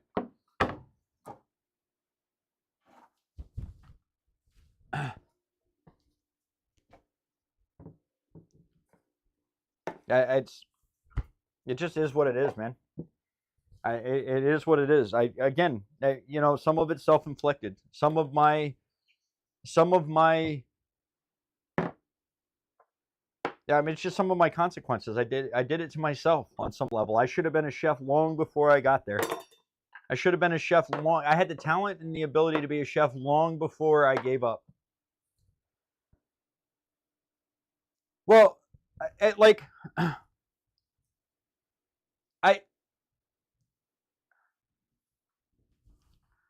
I dealt with things like that earlier on in my career as well, and like on some level, it comes down to me and my ability to ignore shit and drive through shit. I hate to say it. I don't know. Maybe I was always supposed to stream, but it's funny because if you hear me talk about it, I wasn't supposed to stream 10 years ago. If I'd have started streaming 10 years ago, 15 years ago, I would have been canceled, man. Somebody would have said something remotely close to halfway to sideways next to me in the fucking chat or in the fucking game, and I would have lost my shit. I would have jumped off a fucking cliff, and I would have said some fucking crazy shit. Nothing bannable because I'm not that type of person, right? I don't say hateful things. I don't hate anybody, but as a reactionary thing, I would have freaked out and I would have cussed somebody out for nothing. And it's just not an approachable thing, right? And now I've matured and I'm older and I'm calmer and I don't know, and maybe again I still may not end up being able to do this. Maybe I have to go get a fucking job, but I don't know. I had to grow up, man.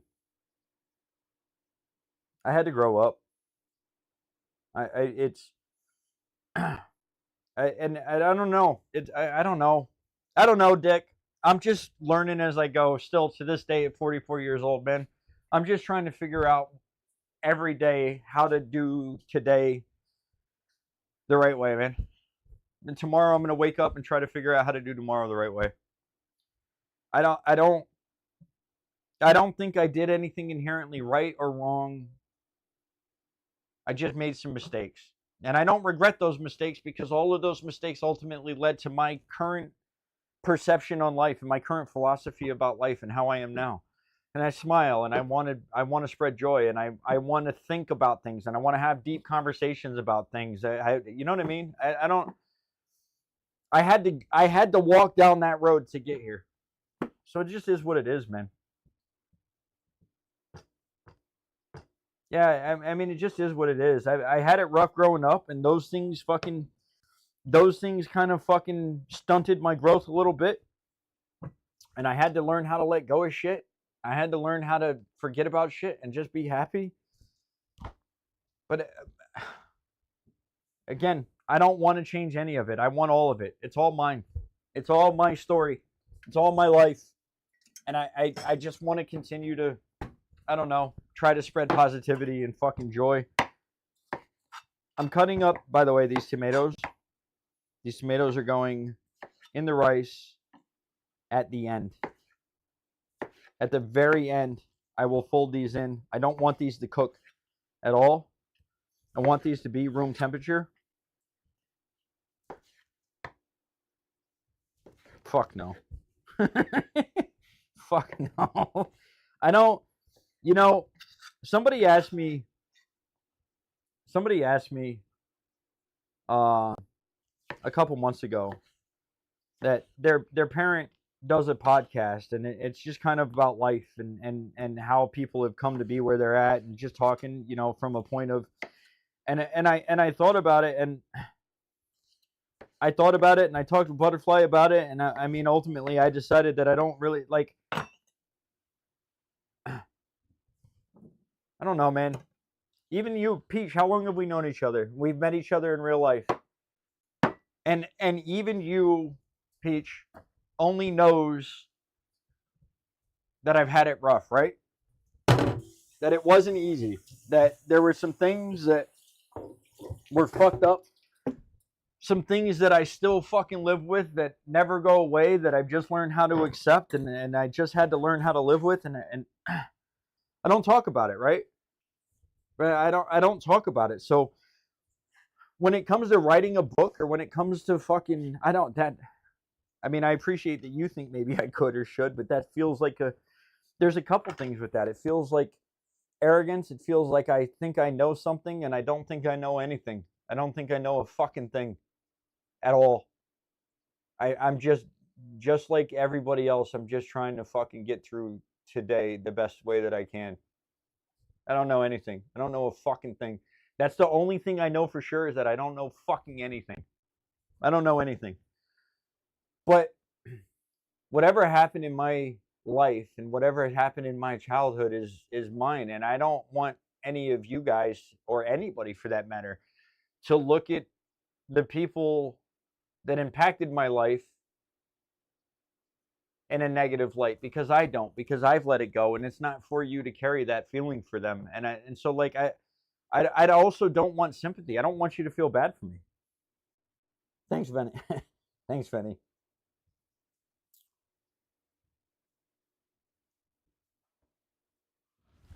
Nah, I don't want people to feel bad for me, and I don't want people to hold malice and bad feelings for the shit that happened to me. It's not for you guys. And I don't mean that personally. Like, that's not an offensive attack. It's just it's mine. It's mine. It's my burden to carry. I don't know. Some weird fucking, I don't know.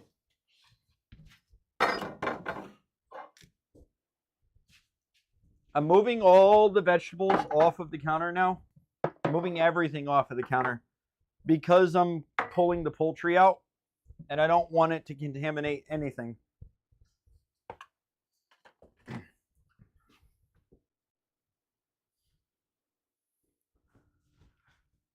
Peach, don't do it. Peach. Peach, don't do it, brother. Peach, don't do it. Peach. Peach, you have no business challenging me in a 1v1. You definitely don't want to challenge Benny in a 1v1, bro. He's fucking baiting you just to fucking beat the piss out of you. Don't do it, Peach.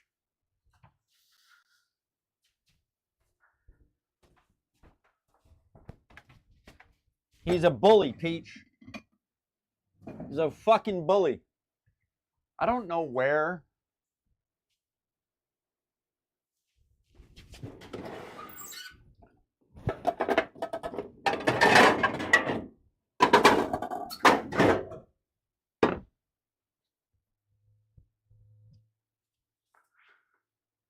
No, it ain't about not wanting to smoke. All right, so the first thing I'm going to do, OG's Labs, this is for him.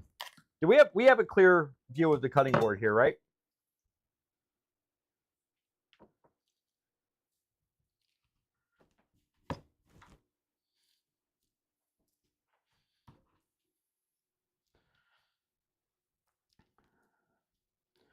All right.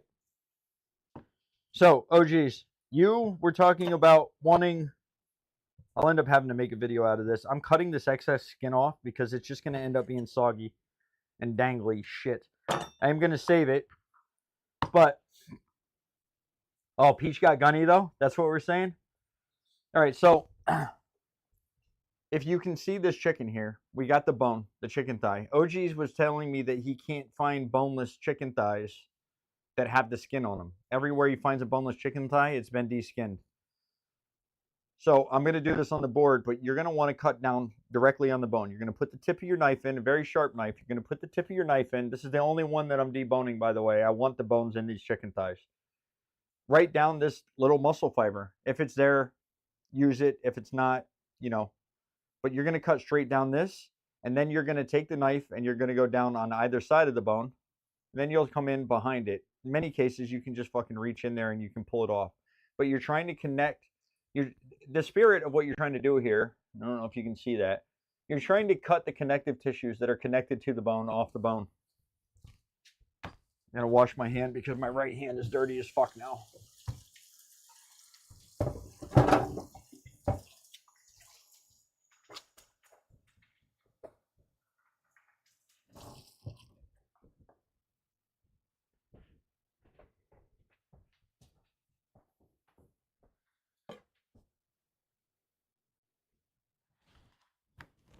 So, right down the bone. If you have to do it twice, fine, but you'll see the meat will start to separate. And then just trace the bone. You're really just tracing the bone. You're trying to cut the connective fibers right off of the bone.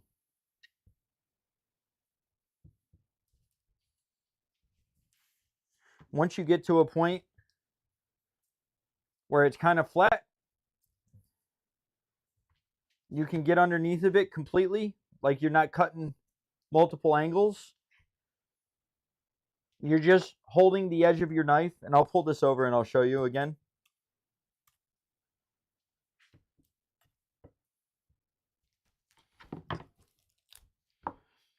Now, I just cut that off, and you can feel. I just cut that off, and I can still feel that there's a piece of cartilage in there. I'm not going to cut downward on that. I'm going to get the knife up underneath of that. Be careful. Use a sharp knife. Once you're underneath of that, move your hand out from in front of it and get behind the knife.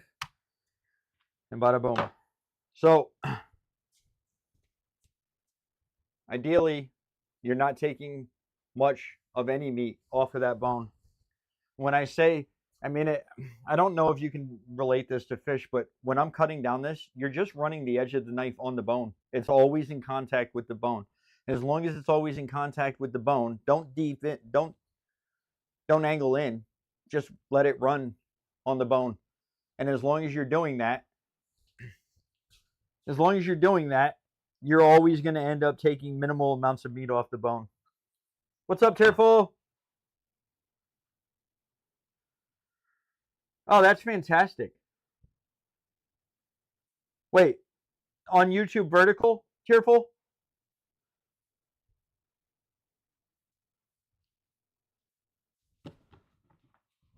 Not YouTube, right?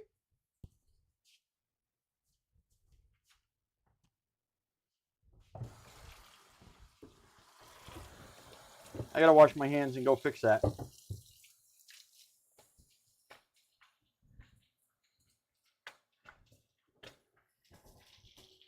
I may just have to shut off the vertical. Thank you, Tier. I don't think I have the camera set up. I don't think I have the source set up for vertical. I love that though. That's fucking great.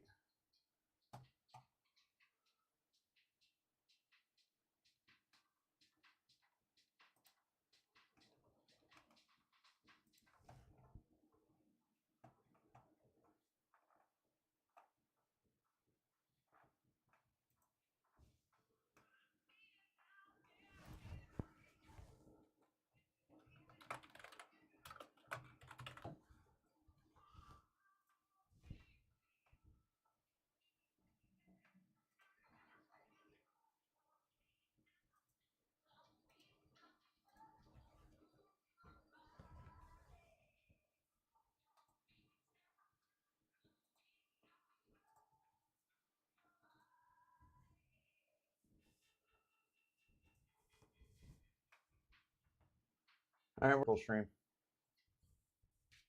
That's the solution there.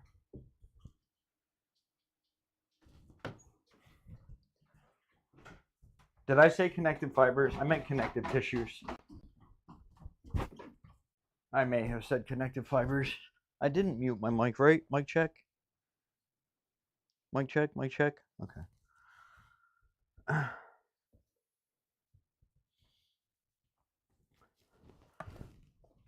All right, so the chicken. Here we go with the chicken. I'm going to let the pan warm up. We're going to put a little bit of olive oil in there. We're going to season up all of the chicken.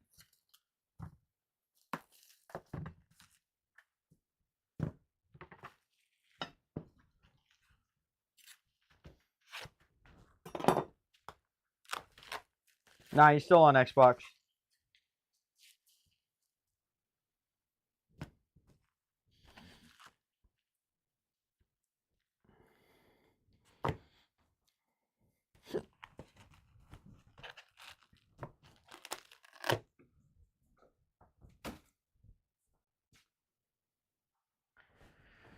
Oh, son of a bitch. I know what I just did. I fucked it up, I think. Hang on.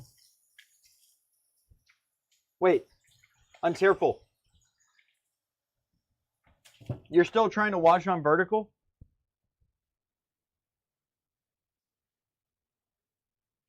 I shut off the vertical completely. Was my what I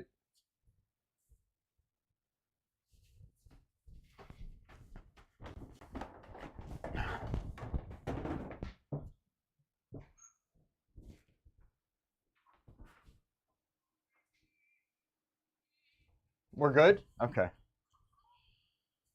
I mean, I'm still live on YouTube. I'm just no longer live on the vertical, right? It's what should have just happened.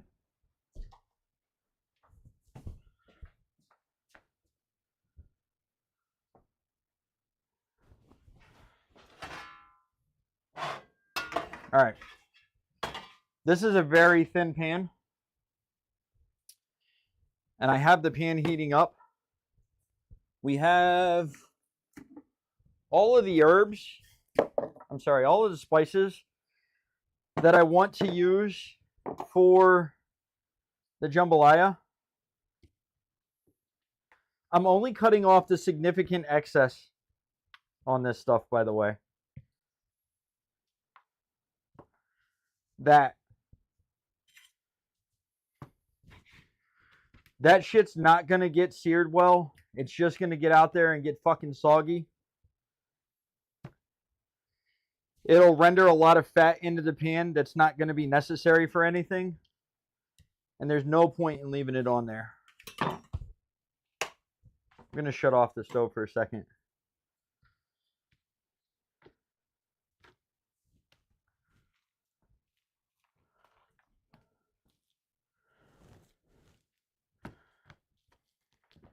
So again, look at that.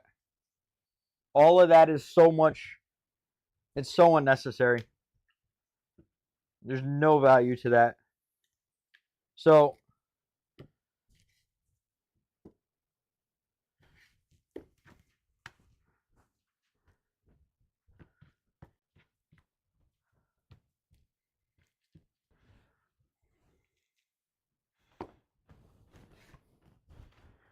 I don't want to throw this away though.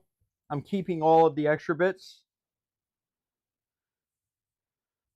I'm keeping all of the extra bits for chicken stock.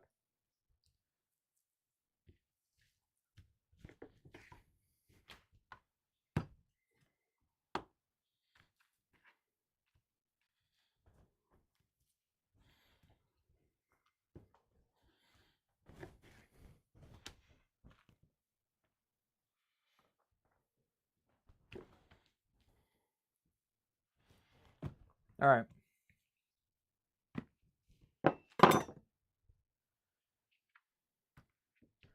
Probably going to have to sear this. I am going to have to sear this twice.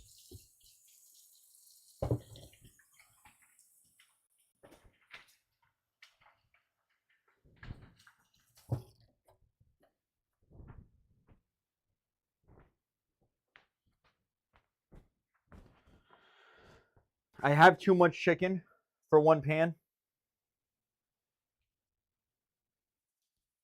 Or for one sear. This is just adobo. I'm going to turn the pan back on. This is garlic powder.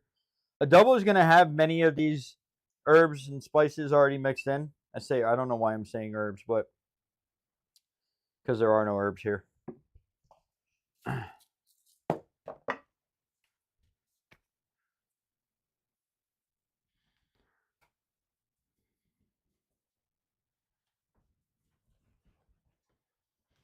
I'm putting salt, pepper, garlic powder, adobo. I'm giving it just a little bit of cumin. So little bit of cumin because cumin is a very strong spice. I'm giving it so little cumin that I don't even want to put the cumin on the other side of the chicken. We are seasoning both sides of the chicken. You may notice that I'm using my left hand to flip the chicken now, and I won't touch the chicken again with my right hand so that I don't contaminate all of my spices.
Flicking a little water in there. It's giving a nice snap, crackle, pop.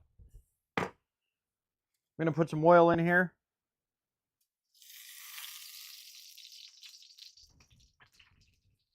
I'm trying to get a good hard sear on this chicken.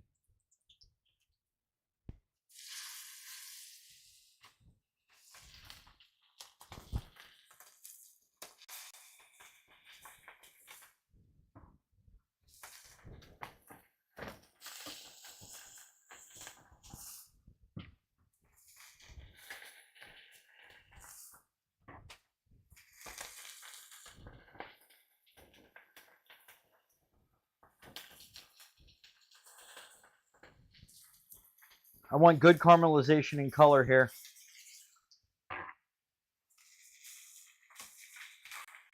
You don't want to overload the pan. Overloading the pan is going to result in cooling the pan off too much, and you're going to lose the heat.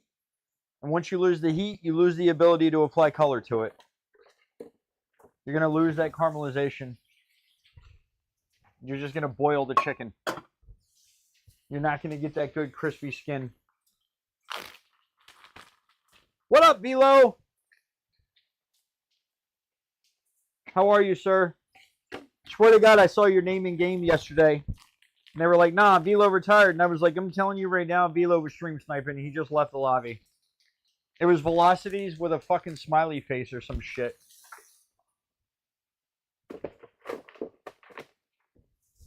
I can't be told otherwise it was you. Yes, brand matters. Yes, brand matters.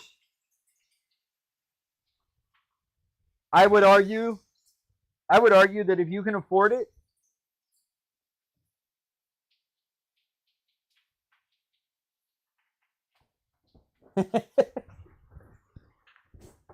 I would argue if you can afford it, Peach, that you should pay for the better name brand monitor if you can afford it.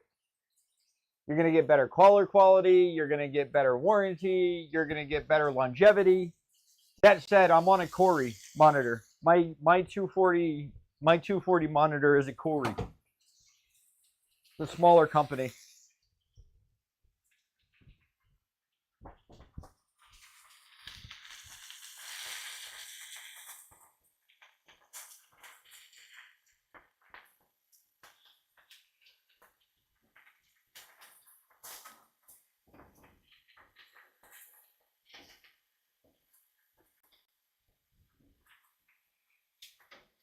Now remember, I'm not trying to cook this in the pan here.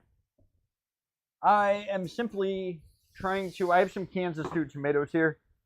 I didn't prepare for this well enough.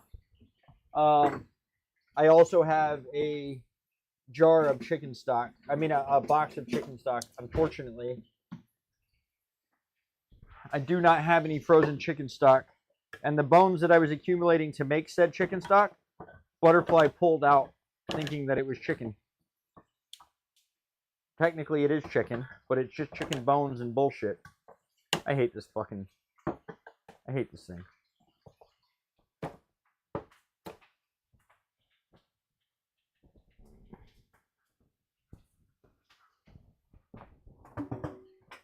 I hate this fucking... This can opener sucks ass. So, I'm using these tomatoes. They're stewed tomatoes. I'm not really trying to do much with this chicken in the roasting department. I'm just trying to keep some moisture in here, some acid, add a little bit of flavor to it. Nothing crazy. I'm going to throw the onions in there too.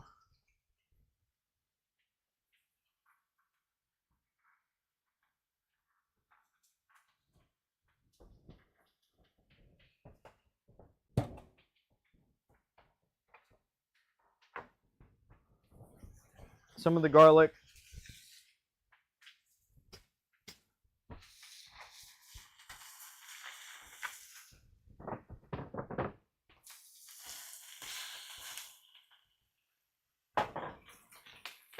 This dry rub on this chicken smells fucking delicious, by the way. We don't have to be really particular about how we put this in here. We're really just finishing the cooking process. Based on what I'm seeing here, I'm wishing I had a slightly larger pan, but I don't. So it is what it is.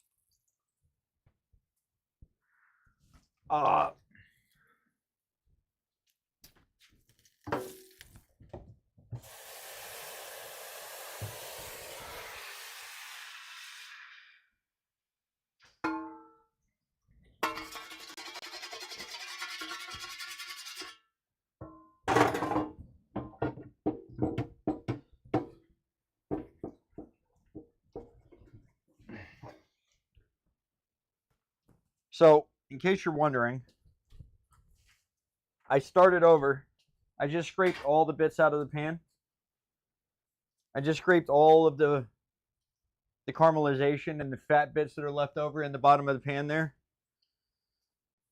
The reason I did that was so that I don't get any burnt flavor out of it. I don't want any of that to continue to burn while I try to get the rest of this chicken seared off.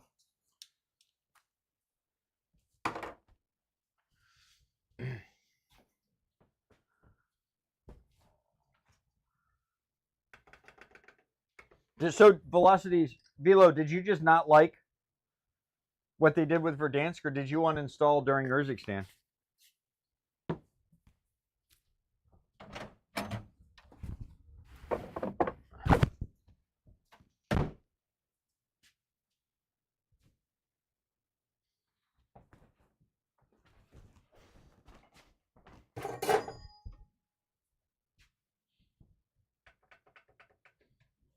I'm turning the oven down to 375.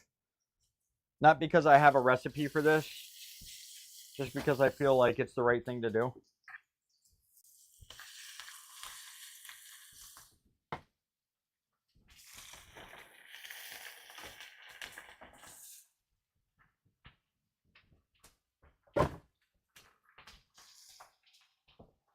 Once I get this chicken out of the pan and it's done searing, I'm going to clean up and sanitize the countertop because of the chicken. And we'll move on to starting the rice. We'll cut open the cornbread and have a look at that. We'll make the honey butter.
Unfortunately,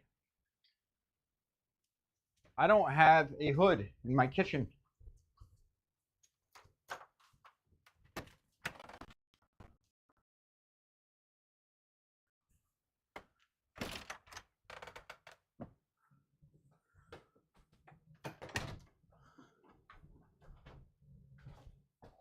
You might be able to tell that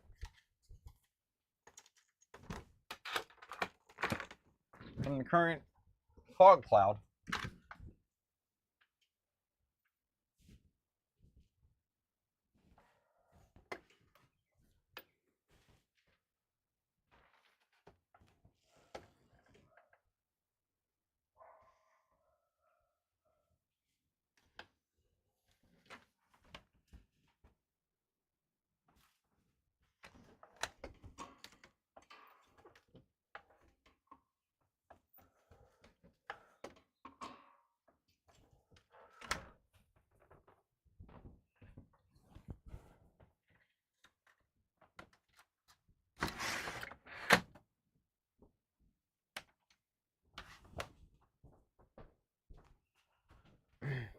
All right, time to clean the counter. We're not going to throw the spices into the cabinet because we're going to use the spices for the rice. But we are going to wash the shit out of everything.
I don't think I need the cutting board anymore. If I do need the cutting board, I'll pull it back out after.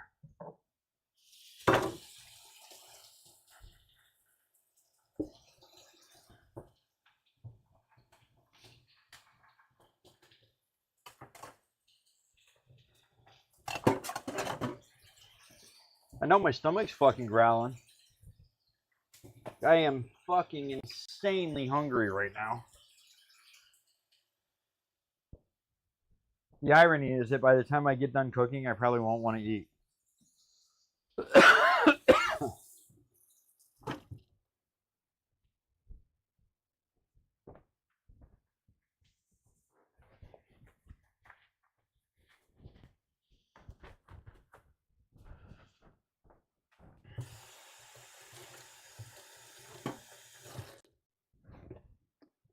I forgot We'll get the Brussels sprouts in there too.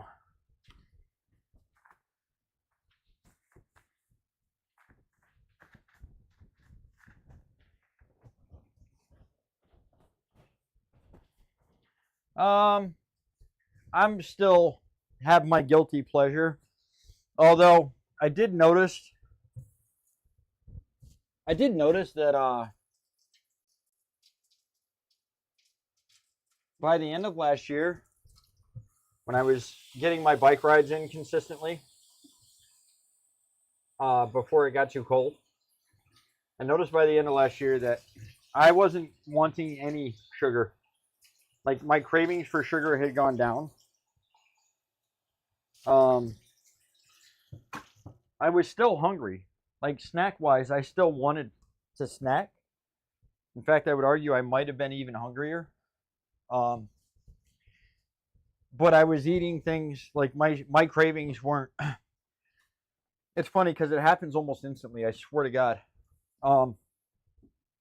My cravings stopped being for things like cookies and shit, and they start being for things like pineapple and cantaloupe and oranges, and that's what I start craving. I start craving real food, not shit.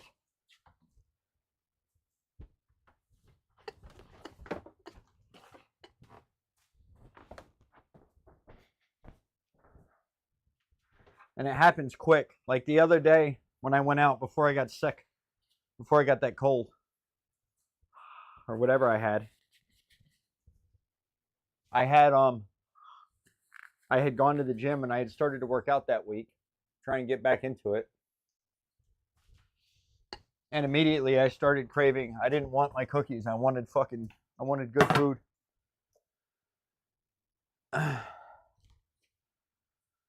I don't think it dehydrates. I just think that your body starts wanting things it needs.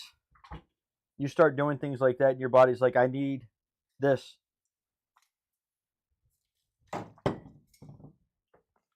And so your body starts craving that. Starts craving the this factor. But I'm not a scientist or a doctor. I don't fucking know. It's just a guess.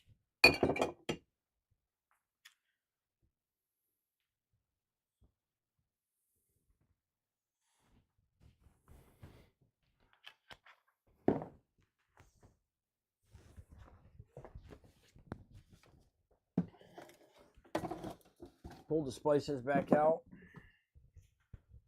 We're going to get this in the oven.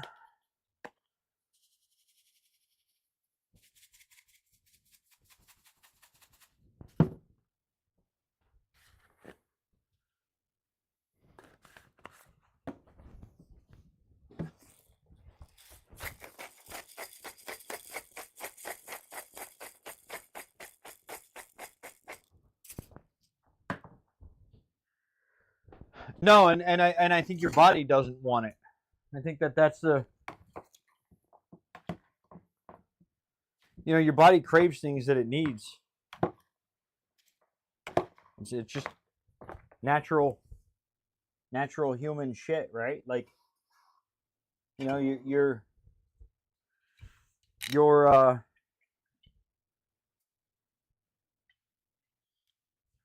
not hungry for no fucking reason, right? Like, you're hungry because you need food, you need vitamins, you need nutrients, you need minerals, you need all that shit, right? You're thirsty because you need water. We tend to satisfy those thirsts and those cravings with other shit more often than not, but your body needs shit. So it tells you to fucking drink. It tells you to eat. So I think after I get done working out, my brain starts looking at things knowing that it's not going to receive the satisfaction and the desire that it needs out of, the satisfaction. It's not going to get those things out of the cookies and the fucking bullshit, the sugary treats. We're just going to get the vitamin C and the vitamin D and the zinc and the fucking, I don't know. Again, not a nutritionist. So this isn't necessary, but I feel like if I do this, I'm trying to put them all cut side down because I feel like if I do this, I'm going to get just a nice crispier edge on the outside. Like the leaves are going to crisp up and it's going to have a little bit of crunch to it a little bit more. And I also think that the face of them is going to get a better brown process, right? Because this is a thin sheet pan. And I think it's going to transfer the heat really well to the face of the cuts. And we're just going to get a good caramelization. I'm probably going to sprinkle a little bit more salt and pepper across the top of this. Might even just let it go and then finish it with salt and pepper, to be honest, though. Now that I'm talking about it, and I think that's probably what I'm going to do. I'll wait until the end. Pull them out. Salt and pepper to finish. How do you typically have them, though? Because, you know, butterfly, I was talking about it, and I'm not going to lie to you, it annoys me. It annoys me that I could have gotten this same quantity of Brussels sprouts for fucking $2 if I had bought a frozen bag of Brussels sprouts. Probably would have had to buy two, but it would have been like $2.50 if I had done this. You want to know how much it cost me for these Brussels sprouts? $8 to $9 fucking dollars. Let me look at the receipt. $8 to $9. And it annoys the living fucking shit out of me that I can buy frozen bullshit for cheaper than I can buy fresh stuff that's fucking better and delicious. So about almost $8. Almost $8. Fried. Like with a batter on them or just like fucking raw Brussels sprouts just fucking thrown in the fryer later and then like what are we saying, Peach? Talk to me.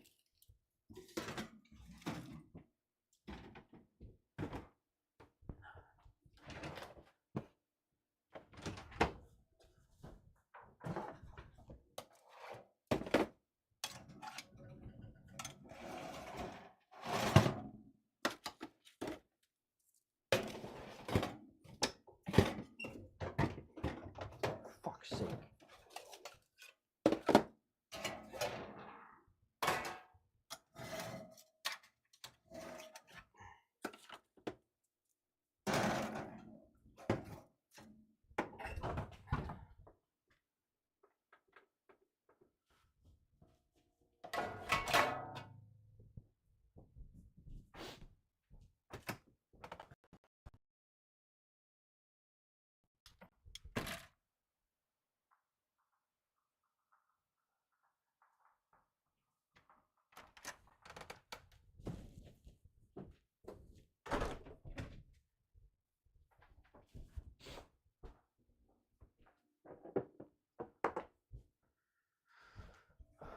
Okay. Have you really had them many other ways, or was that basically it?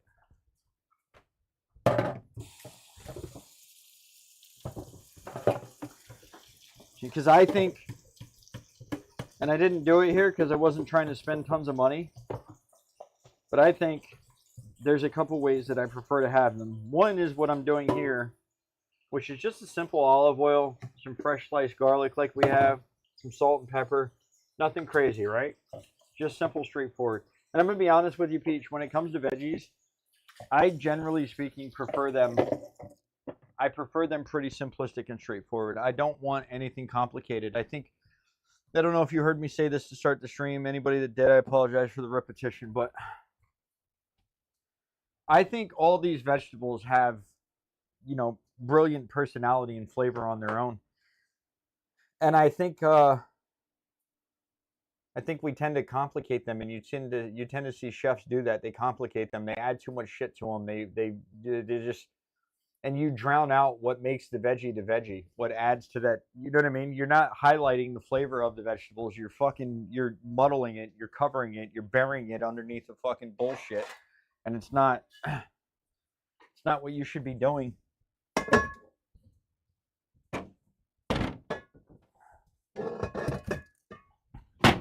When it comes to cooking, I think what you should be doing, this is my personal philosophy about cooking, but when it comes to cooking, I think that what you should be doing is attempting to maximize the natural flavor of these vegetables and proteins. And unfortunately, I think more commonly than not, a lot of chefs have a tendency to try to bury these things under other things and other flavors. You know, like one of the things I just fucking can't stand seeing is something like a fucking balsamic vinaigrette just poured all over the top of a fucking vegetable. It's just horrible to me.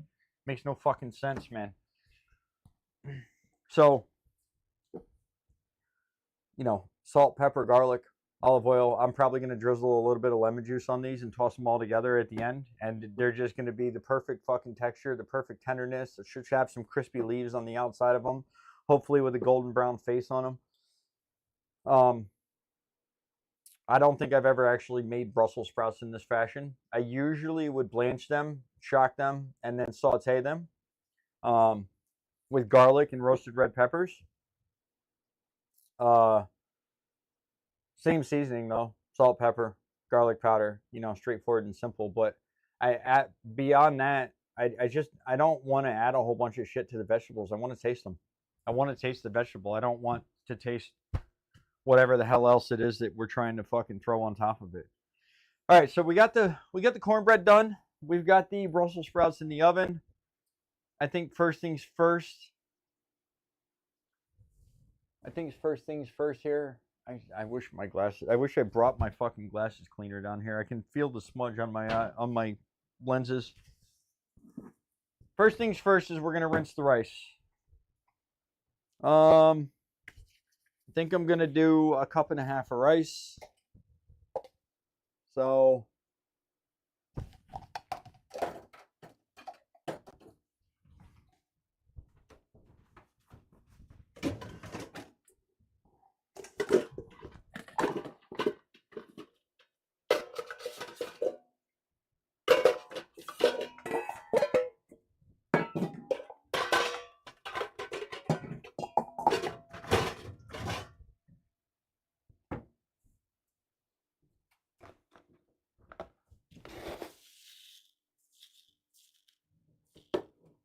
always rinse your rice. Again, it's any long grain rice for this recipe. I'm using jasmine because it's what Butterfly buys and we keep in the house on a consistent basis. I'm sure there's a lot of dynamic flavors that you can get or different textures and things like that that you can get from other grains. I don't really care that much in terms of that. So that's 1.5 cups of rice. We're just going to rinse this under cold water until it stops being cloudy, the water.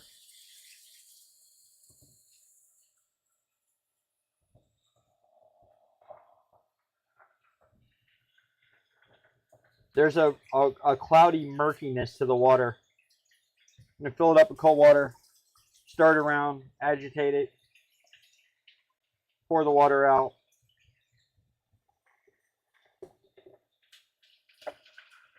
And we're just going to keep repeating that process until the water is crystal clear.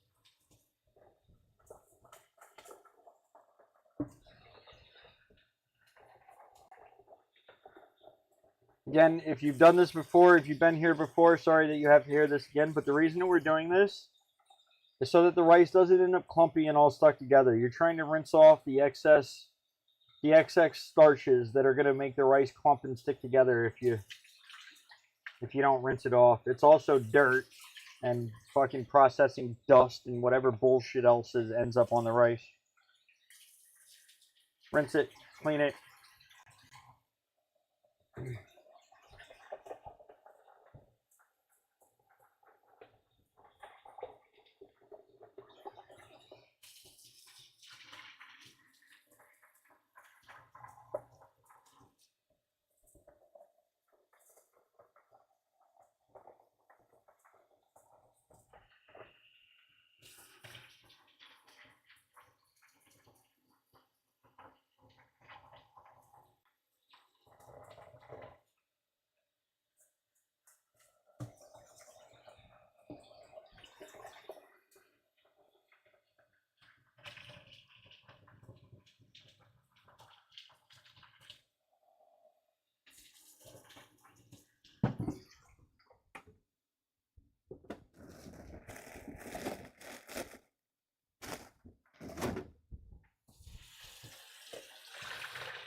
Letting the excess water drain off. Later, Peach.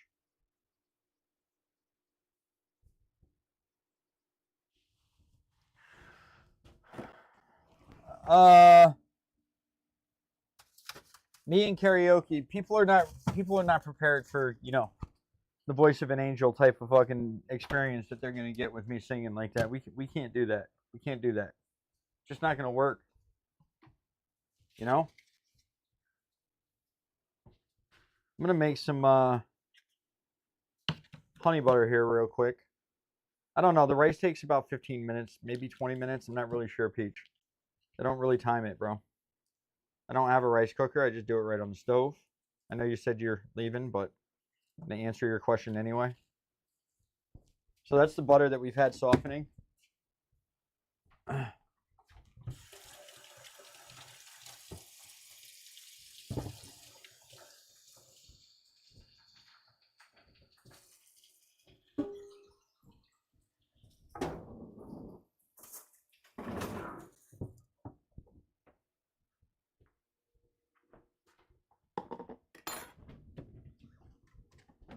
I don't have a recipe for this. Don't really know what I'm doing here. Just going to add enough till I feel like it's enough.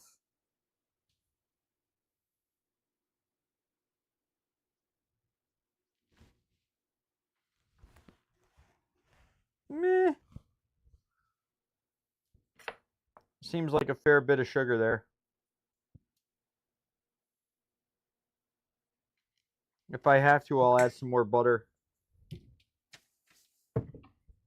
I think I'm going to give it just a little touch of cinnamon. Honestly, because I feel like it. No other particular reason. Then I'm just kind of flying from the seat of my pants here. Don't really have a rhyme or reason to doing it other than I feel like it's going to taste good. That's as honest of an answer as you're ever going to get. I don't think I have ground cinnamon, though. I'm not really sure how to make the cinnamon stick work. I have a microplane.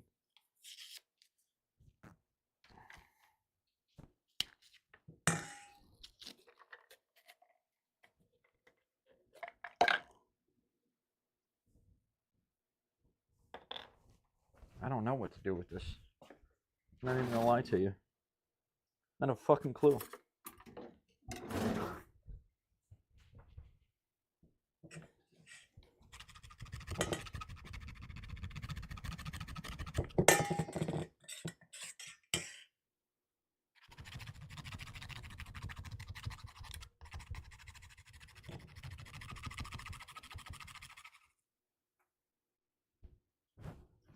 It smells cinnamony.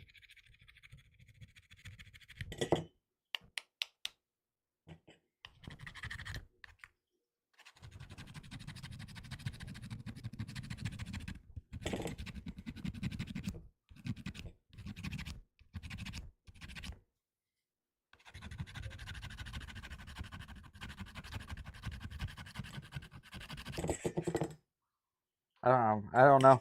I don't know how they make cinnamon.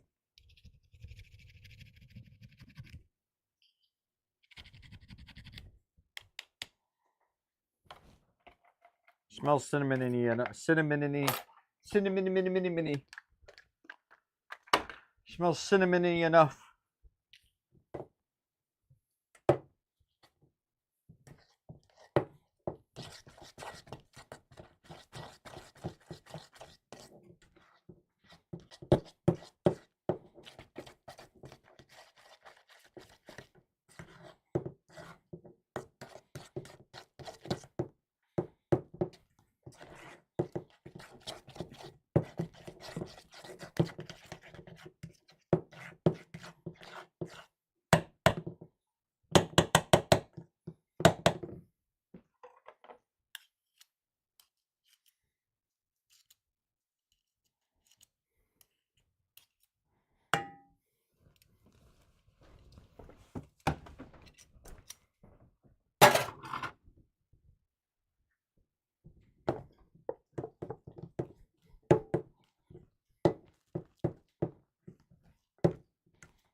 Well, we've definitely changed the color of the butter, so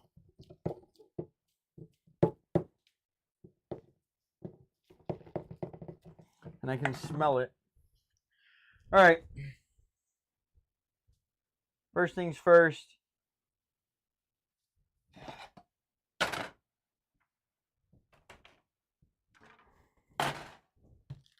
I'm just going to throw a bunch of sausage bits. No real rhyme or reason. I don't think I want to use all of this, but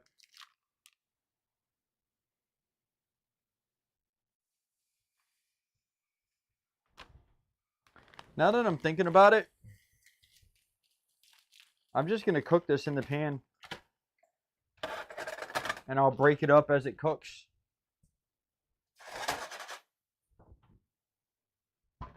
Woo!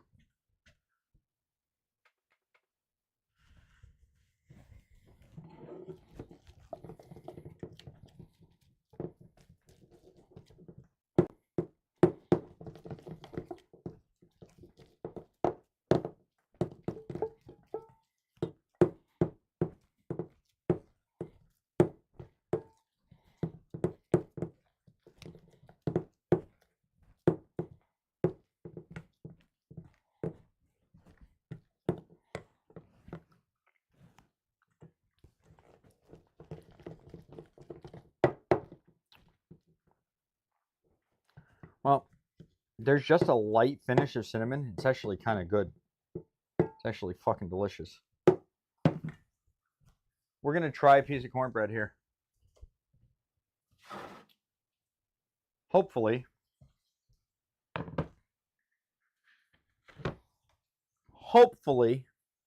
the cornbread cooked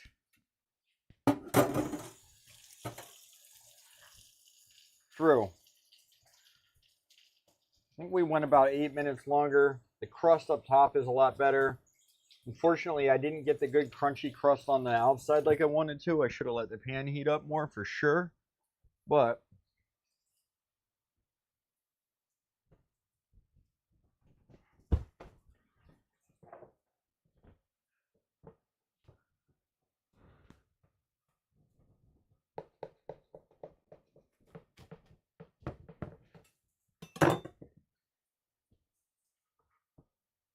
nailed it. Now, obviously my stove isn't level, but that is perfect.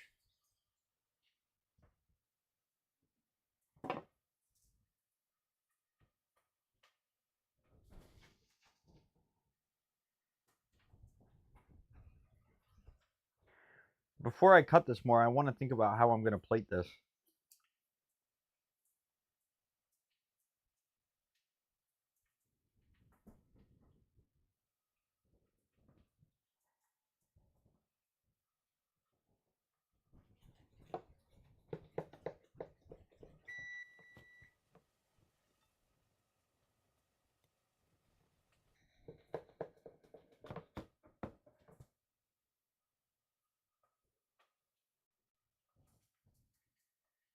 Still warm.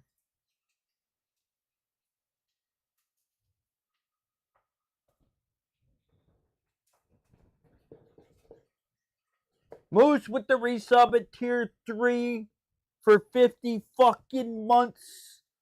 What's up, brother?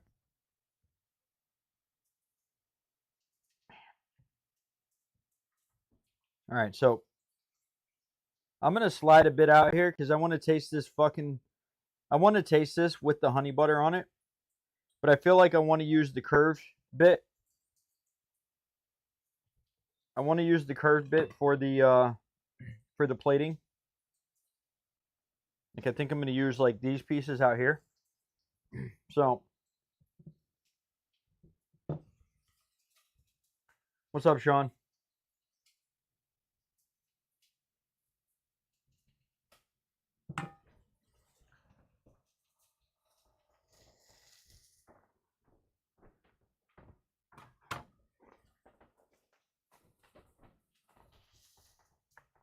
I mean, damn. Damn. This fucking Delicious.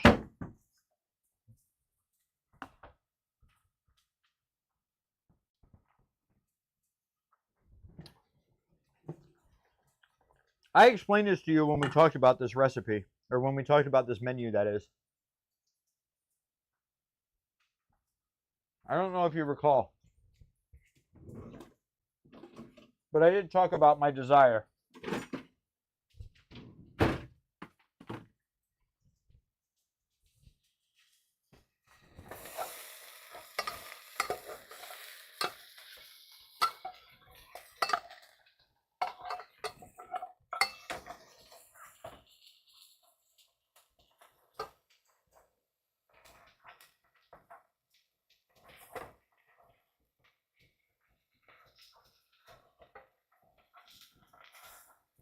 but because I'm making jambalaya rice,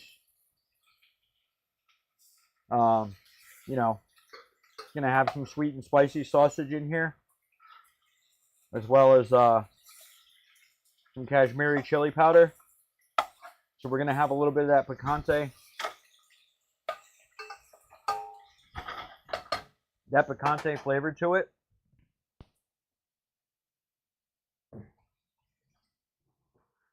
Because we're going to have that picante flavor to the rice, the nice peppery spiciness to the rice. I wanted the sweet version of cornbread.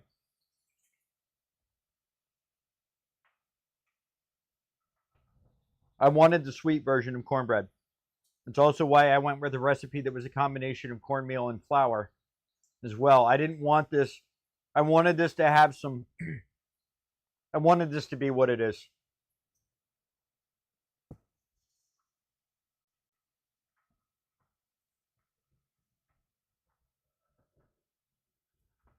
I did.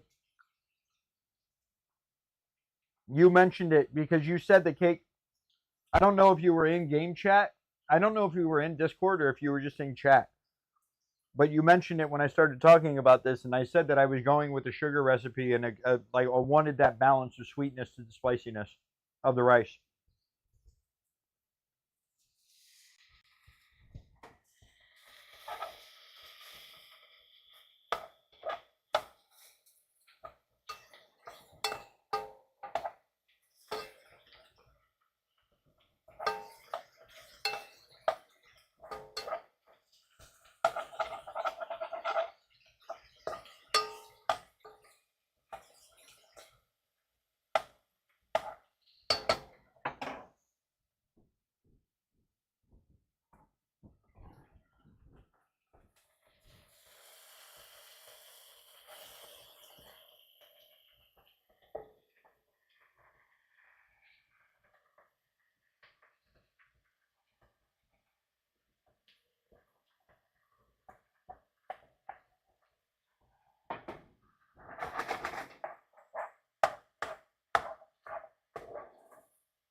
As I do this, as I sit here now doing this, I'm realizing I need more room in the pan.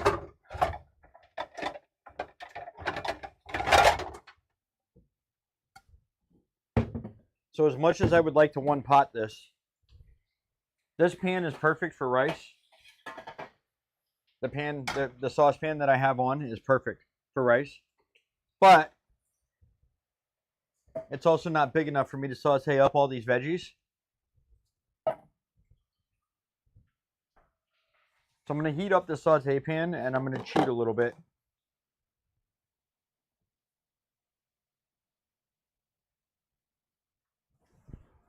Well, maybe I didn't complete my thought, but you had said something about, you said this exact conversation, and I discussed wanting balance because I knew I was going with a semi-spicy type of flavor.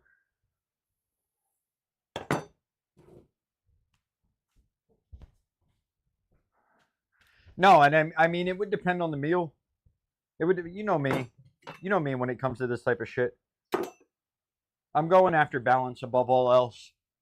If I feel like a savory cornbread is the way to go, then I'm gonna go with a savory cornbread. You know what I mean?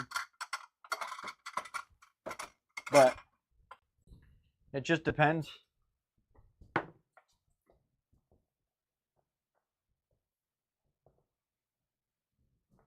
I actually just made some. I don't think I've ever had hot honey, but I actually just made honey butter. Forgive me for not knowing how we get ground cinnamon, but I don't have ground cinnamon. I have cinnamon sticks. So I just took the fucking edge of a butter knife and scraped the shit out of it to give myself a little bit of cinnamon in the butter too. It's not so much cinnamon that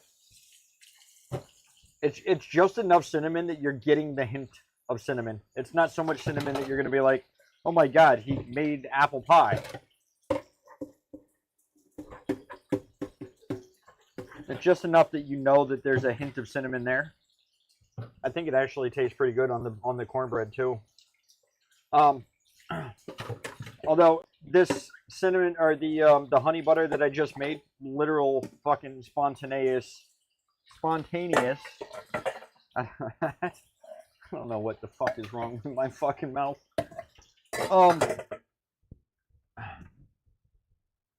Little spontaneous decision making.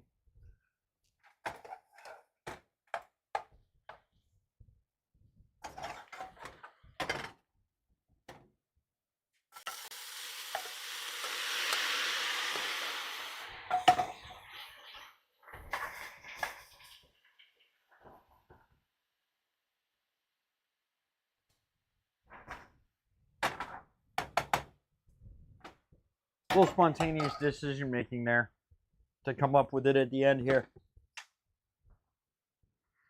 I'm really kind of right now. I'm kind of fucking considering how I'm gonna plate this up. I feel like, man, I don't even know. I feel like the cornbread needs to be on the same plate with the chicken and the fucking Brussels sprouts. Maybe just a side dish of rice. We have the jambalaya rice. We have the jambalaya rice that we're gonna have. It's just gonna have. I'm using the leftover sausage from the stuffed mushrooms. I'm using that. It's been in the freezer the whole time. I'm using that with oven roasted Brussels sprouts, pan seared, and then finish in the oven chicken with the cornbread. I'm trying to think of how to plate this right now. Plate considerations. We're getting some good color and some good smell out of the Brussels sprouts right now.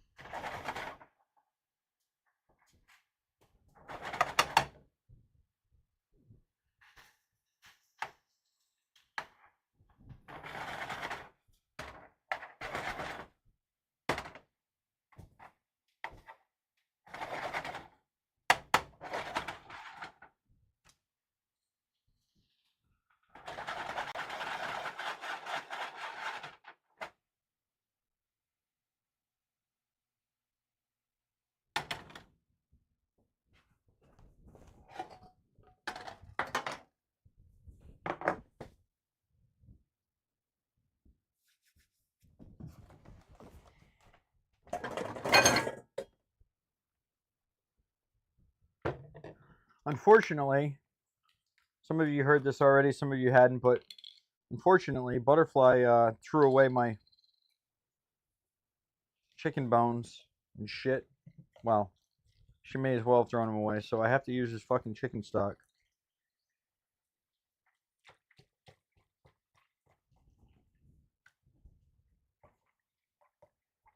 I'm not gonna lie to you, I kind of don't like it already.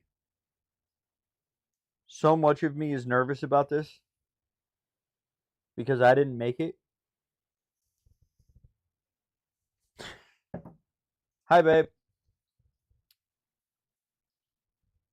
I mean, it doesn't taste like it's gonna kill me.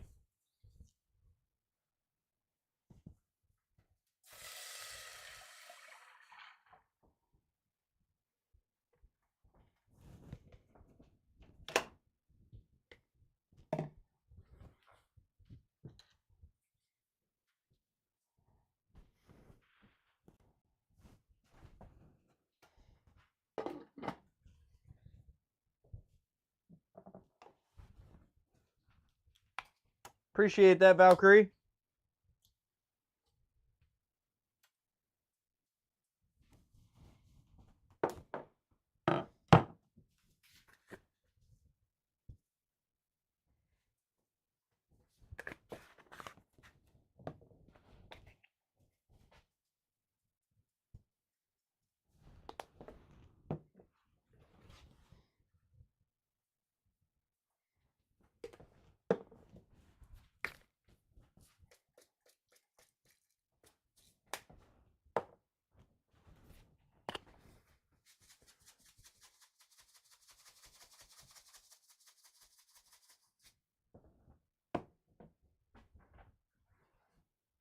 No. It'll throw off everything. Can't do it.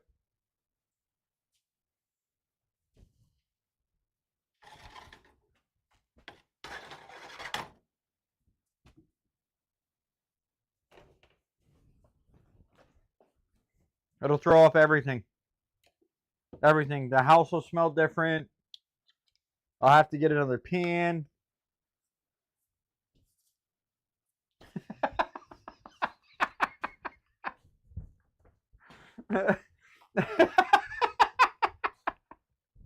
Bro, there's no way you came right with that, bro. There's no fucking way you were just right here with that like it was some type of fucking actual truth, too. You were just fucking on with that shit.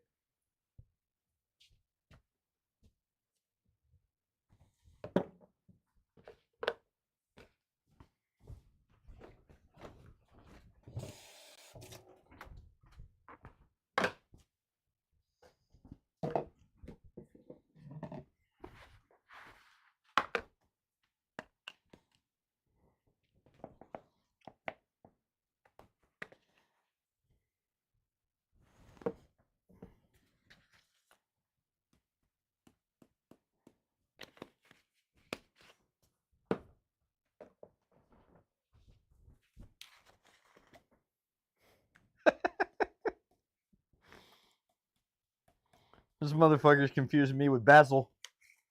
Fucking catch him laying on the ground crying in a corner.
So what I decided to do here,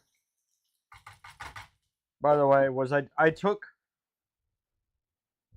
all the veggies and shit out of the pan.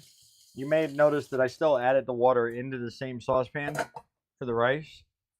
Brought the water up to a boil. Dumped the rice in. Now we're going to bring the rice up to a boil. And we'll shut that off. And we'll let that do what that does for about 15 minutes. We're going to let it boil for about 3 or 4 minutes. We'll let that boil. We'll let that water come up to a boil for 3 or 4 minutes. We'll shut it off, leave it covered. We'll leave it covered for another 15 minutes or so on low heat. I don't know why I said shut it off. And then at the very end, because I don't want this, like, obviously I want the sausage to be fully cooked, right? Which basically the sausage is fully cooked over here. for all intents and purposes. Whatever's not cooked here is going to finish cooking through the carryover cooking process. But I don't want the vegetables in here, the celery, the carrots, the celery, the peppers, the onions. I don't want these things to be completely mush. I'd like you to be able to get a little bit of bite to them. Yes, you should always wash your rice. I don't care who fucking says otherwise. Whoever says you shouldn't wash your rice is wrong. Butterfly's about to tell you that she doesn't wash her rice, and she's wrong.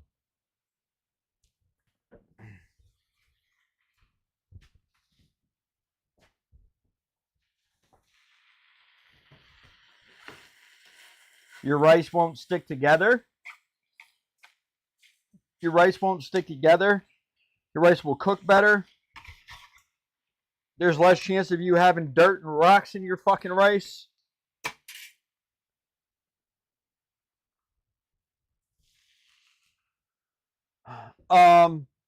So I wouldn't categorize washing my rice 2, 3 times, 4 times, 5 times.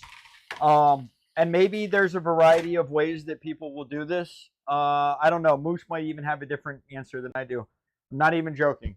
I put the amount of rice in here that I planned to cook with, which was 1.5 cups of rice. I went over to the sink and I filled it up with water. I drained out the water. I filled it up with water again. I stirred it around. I drained it out with water, and I continued to allow the water to run after that until the water no longer had any murky color to it, and it was clear. Until the water inside the rice pot was crystal clear.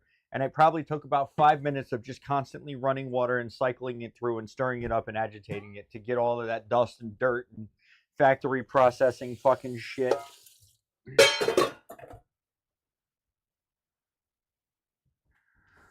Butterfly doesn't wash her rice, Sean.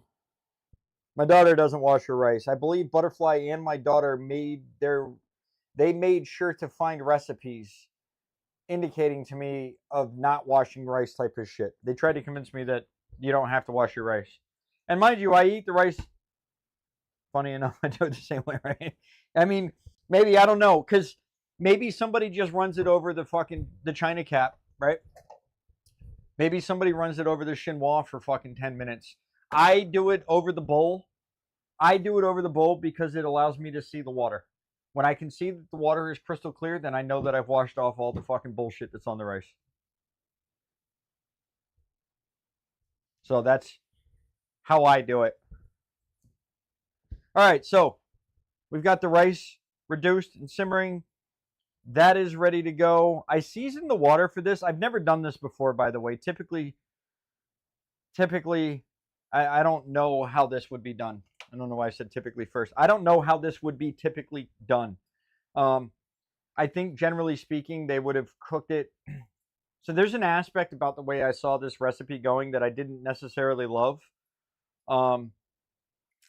They toasted the rice, and I'm okay with toasting the rice, but they cooked all of those ingredients, and then they threw the rice in there to kind of toast the rice inside of the same pan, and they didn't take the ingredients out of it. And I saw that as a common thing, and so I'm kind of doing this differently. Basically, what's going to happen here is I'm going to cook this rice to the point that I seasoned the water. I'm going to cook this rice to the point where the rice is done. Once it's done, I'm going to take it off the heat. We'll put it into a bowl. I'm going to fold in the ingredients. I'll fold in, I used diced tomatoes as well, just because I wanted to, not because it called for it. I just wanted that nice extra last fresh bit of pop to it. So I did that, and I'll fold that into the rice. At the end, I'll taste it, and I'll add more seasonings as I see fit or necessary. Because another aspect of this at the end of it, when it comes to the jambalaya rice, is a vinegar-based hot sauce. I'm going to use Frank's Red Hot because it's what I have. But I'm going to put this together step by step so that I feel like I have more control over how it tastes. Not knowing how this is quote unquote supposed to taste other than having an ingredients list. I'm just going to put it together the best way I see fit. So that's my take on that.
I think another aspect, by the way, of me not having experience doing this, another aspect of this is that if I had put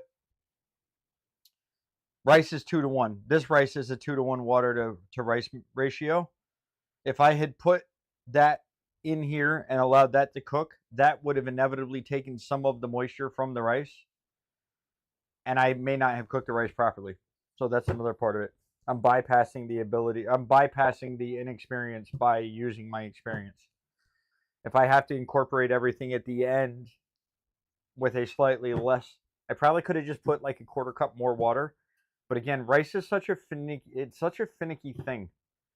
And I know how to make rice in a particular way when it comes to making it in a pan, and it's kind of what it is. I'd rather let somebody else figure out how to make the rice and show me the exact way that they're doing it than I would to.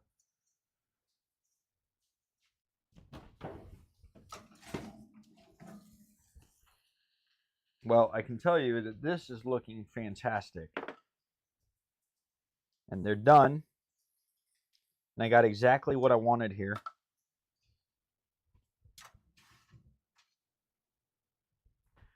I'll also tell you that that has significantly more liquid in it than I care for it to have. But I also think that that is done.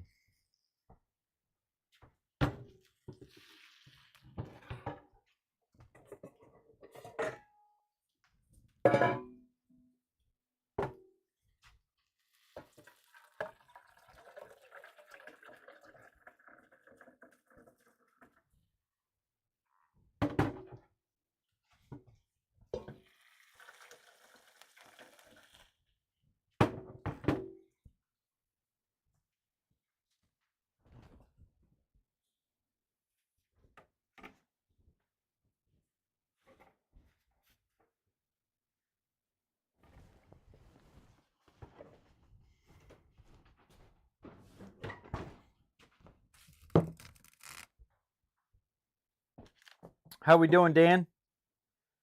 Welcome to the shit show.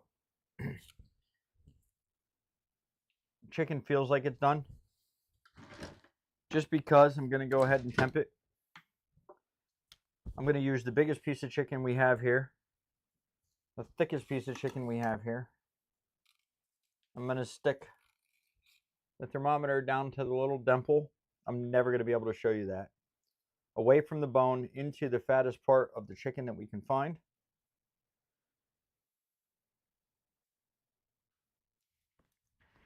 And we are fucking good to go.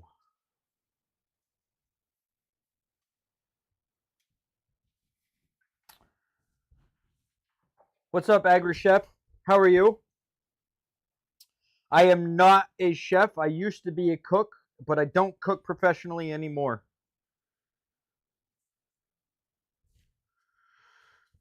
Corbin, a lot of reasons. I mean, in the beginning of my career, I kind of shot myself in the foot, and I never really managed to get.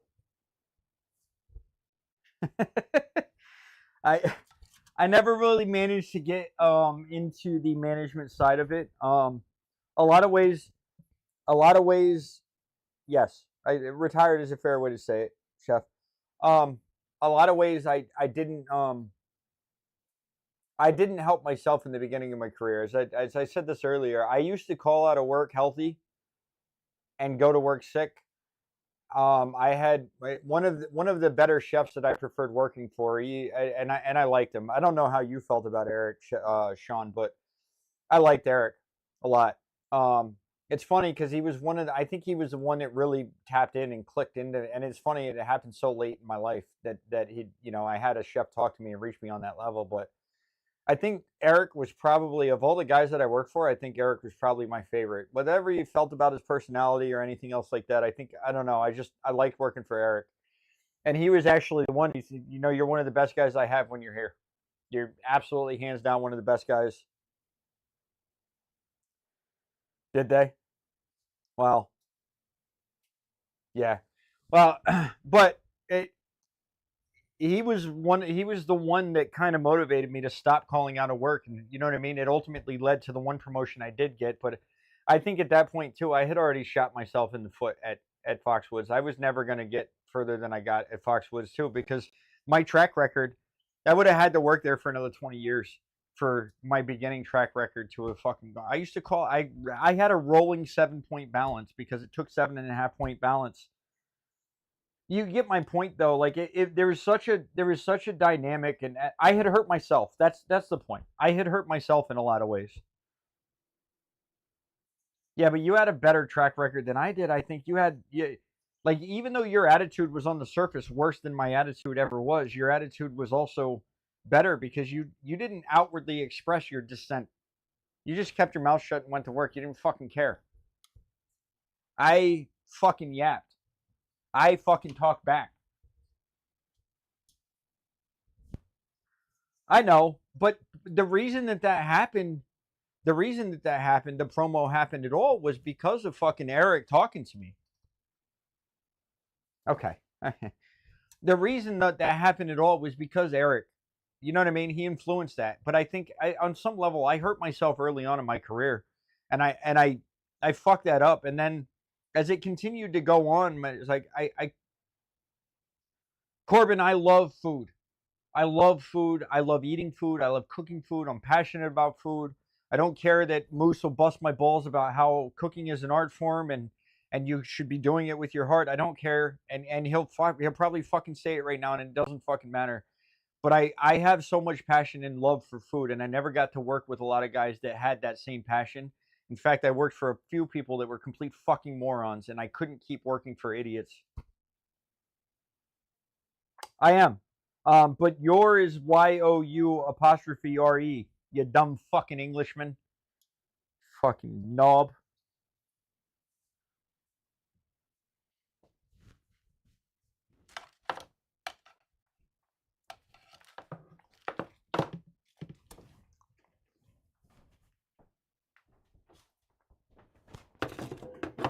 But,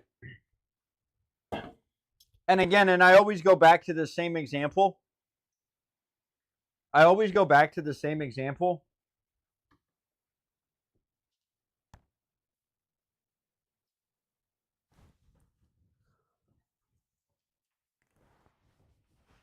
Yeah.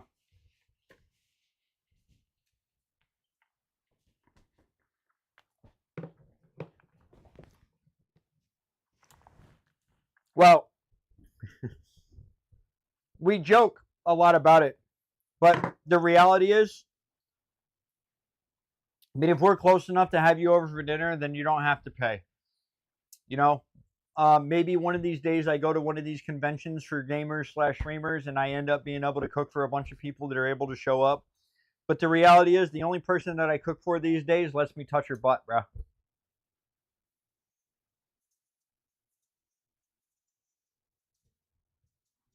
Yeah, there's a lot of politics, but that's the same. I found the same thing. I worked for another corporate company. I worked for another corporate kitchen company after that, Moose. And it's the same. Once they bring the fucking corporate aspect into it, it turns into fucking bullshit, bro.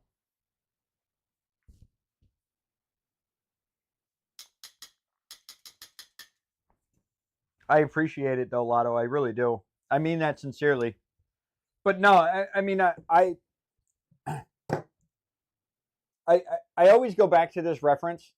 The last guy that I worked for, the literal last guy that I worked for, that I finally tapped out and said, that's it, I'm fucking done. The motherfucker went to school to be a chef. He went to fucking Johnson & Wales. He got a collegiate degree. He's my fucking boss. He's bitching about food costs. And he tells me we don't have time to make chicken stock. Now, if you know how to cook, you'll know how absolutely fucking absurd it is to even say that. If you know how to cook and you know what college does for you, then you'll realize how much even more absurd it is to have a fucking college degree chef, a college degree, college trained degree having chef fucking tell you that. And I mean, it was the end. It was the last place I worked professionally. Well, you know, Sean, it's funny that you say that, and you'll remember me talking about this, but if I don't, in terms of wanting my own restaurant, and I always wanted that, and I mean, I think it'd probably be cool now, but I like what I'm doing now. I love what I'm doing now. The thing is, I don't even want like a super structured. I don't want to do 300 covers a weekend. I don't want to do 300 covers a night. I don't want to do that type of stuff. I want an intimate setting. I would, if I had my way, if I could have my own restaurant, if you just gave me fucking carte blanche and I can do whatever the fuck I want, I would have a small fucking dining room that maybe sat 15 or 20 people. And every night I would maybe fucking feed the dining room twice. We'd have 2 sittings. And you know what would be the menu? There wouldn't be a fucking menu. I'd be going out to the fucking farmer's market and the local butcher every fucking day and finding what I felt like suited me the best that day and whatever I felt like looked good that day. And I would go into the kitchen and I would spend time making whatever it was I wanted to make. And that's what would be on the menu. That's what you're getting. And and I know that that's not necessarily the recipe for success, and you're not going to turn into Gordon Ramsay like that, but I just want to cook food that I like to eat. That's it. I just want to cook food every day that I want to eat. I don't want fame and glory, and I don't want any of that shit. I just want to cook good food. That's all I ever wanted to do.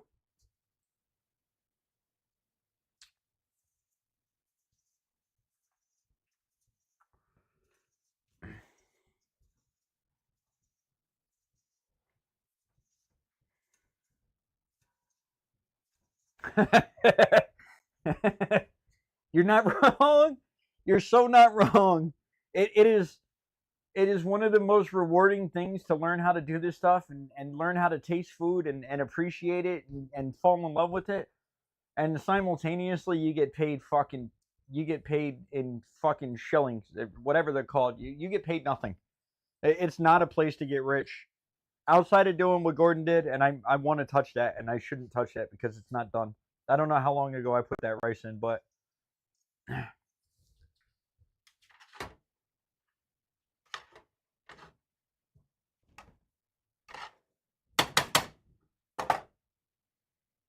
right.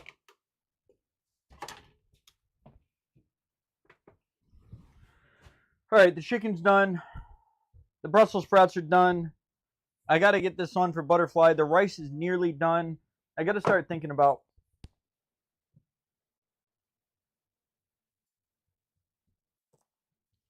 Yeah, I just, and I've been streaming for 5 years, and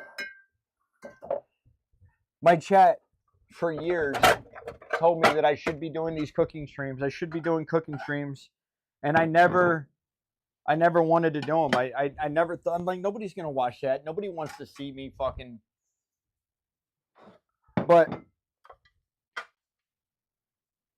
But I started doing these cooking streams. I don't know, somewhere in December now, and it's great because I get to be in the kitchen and I get to talk to people. And I know you guys don't get to eat it, but I get to talk about how I feel about food, and you guys get to see it happen. You guys get to see me do it.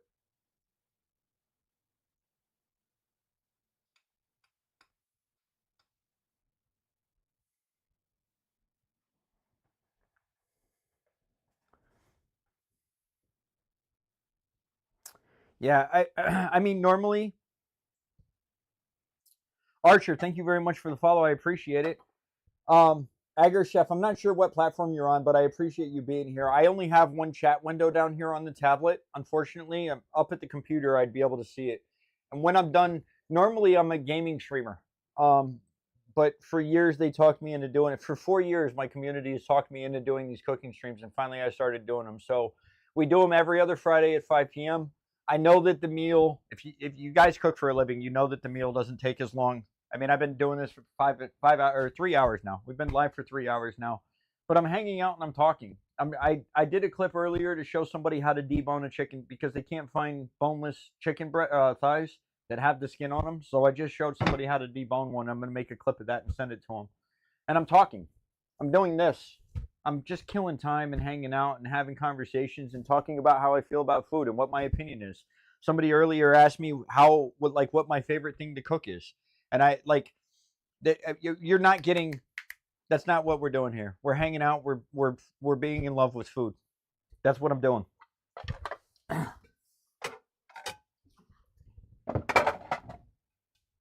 I don't know. I feel like white is the plate here. It's either the white plate. Maybe I played it twice. I'll plate butterflies as well. I still don't know what I want to do. I still don't completely know what to do here with the dishes though. Like I feel like the cornbread, as much as I want the cornbread to be on the plate with the chicken, I almost feel like it just has to be on the side. Right, and Sean, that was happening to me. That was 100% happening to me. I don't. I'm so happy cooking now. When I cook, I'm so happy cooking now. So, by the way, Butterfly asked me to throw this piece of tuna on for her. It's a little thing that we had at Outback Steakhouse one time, and I kind of like replicated how they do it. But so as a quick breakdown for anybody, we're basically going with like a lightly blackened dry rub. So I'm pulling the tuna out of the paper towels and putting them onto a screaming hot pan. All we're doing is pan searing it. We made this a couple weeks ago. Some of you may have been here. Some of you may not have been here. We made it a couple weeks ago, and that's what's going on now. So the reason that it was in the paper towels, for those of you that don't know, is to dry off the excess moisture, because moisture is going to inhibit the browning process. Even with the dry rub on it, it'll turn the dry rub soggy, and you won't get. It inhibits the browning process, plain and simple.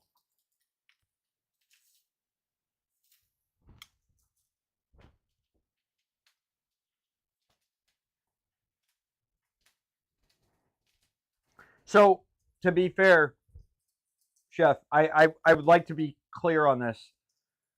I'm not making a true jambalaya. I had chicken thighs in the fridge, in that freezer, that I wanted to use, and I kind of, and I had some. So a few weeks back, I made some stuffed mushrooms. We have a sweet and spicy Italian sausage that I use for that. It's got Asiago cheese in it. It's got spinach and roasted red peppers, and I had more than I needed to, so I froze the additional part. So I'm not using andouille sausage. I'm using that sausage to make in here. And so it's not, I'm also not using any seafood today. And I didn't put the chicken in the rice. I made the chicken separately, right? I pan seared it and I've oven roasted the chicken separately. So it's more of like a jambalaya, sort of like spirited rice. It's deconstructed. And people like to get fucking technical about whether or not it is this or whether or not it's that. It's kind of like jambalaya inspired rice, if I'm being completely honest.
as for again for the jambalaya rice, I'm honestly just kind of going with the flow here. I read a bunch of ingredients and I read a bunch of different recipes, and I'm kind of just going as I go. Like I don't really follow recipes unless I'm baking, and I don't love to bake. I may end up adding a little bit more hot sauce to my rice.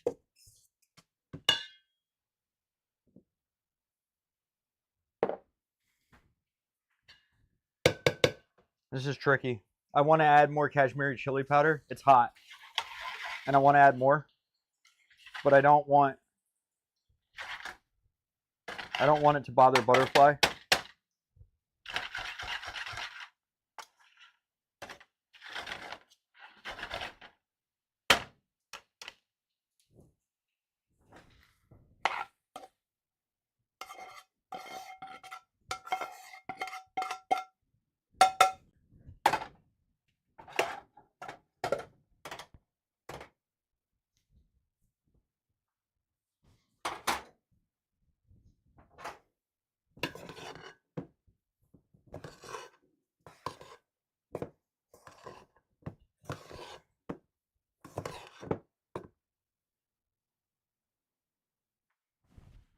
Chef, you're fine.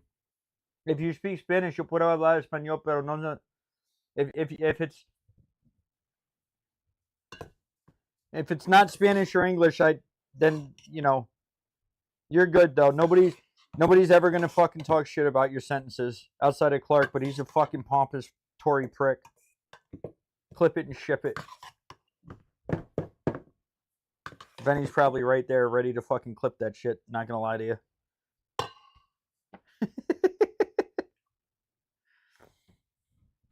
Turkish? All right.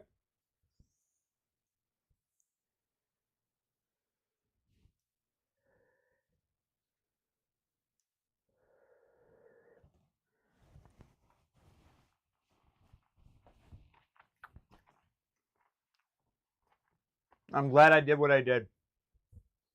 Already, I can tell you I'm glad I did what I did, because cooking it separately, I'm biting into chunks of pepper and onion and celery. It's crunchy, and it's so much better because of it. The flavor on the rice is delicious, by the way. I actually don't feel like I need to add any more to it. Maybe a little bit of salt, but part of me doesn't even want to add these tomatoes in. I think I may not. Man, that's good.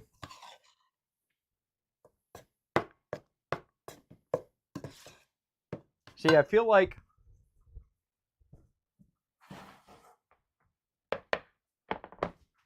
in terms of plating,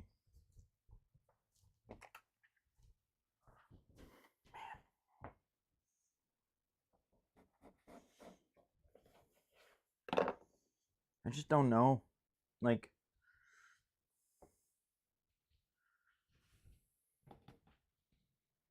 do we?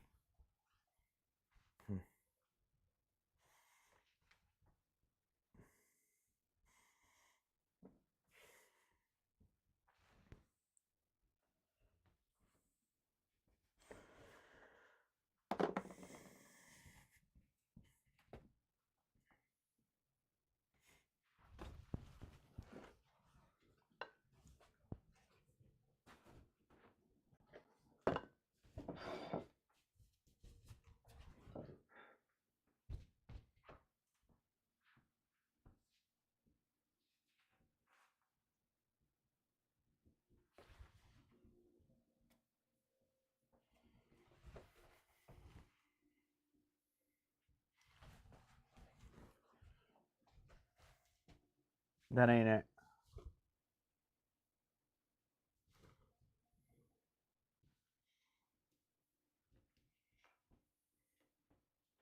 I'm gonna cheat. I'm gonna do something here.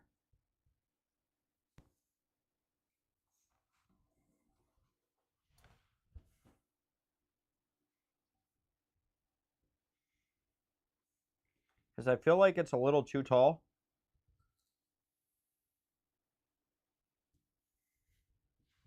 And I don't want it to stand up. I want it to stand up, but maybe not that tall.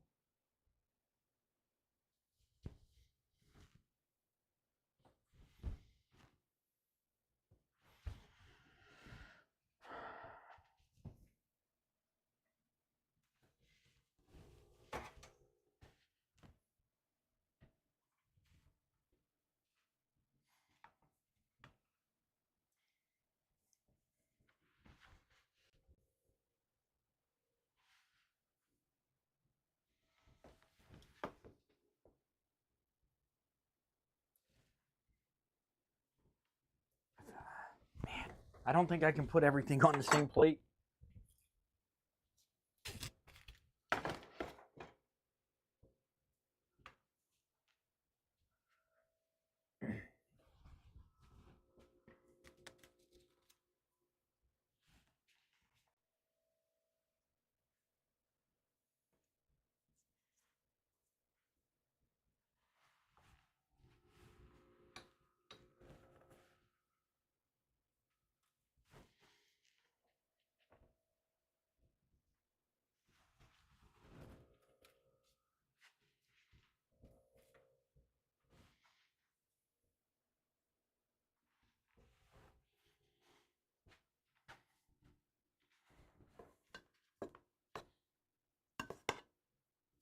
What's up, Will?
I don't know. What am I worried about the plate presentation for? Because I advertise, Sean. Because I advertise with photos in other people's Discord, trying to get them to come watch the stream. Trying to promote people talking about the food, Sean.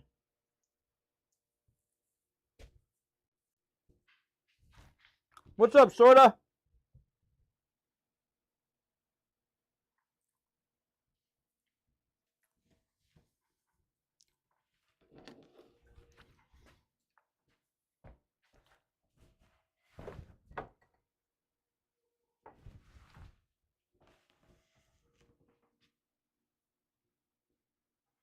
Yeah, of course I eat the fucking plate.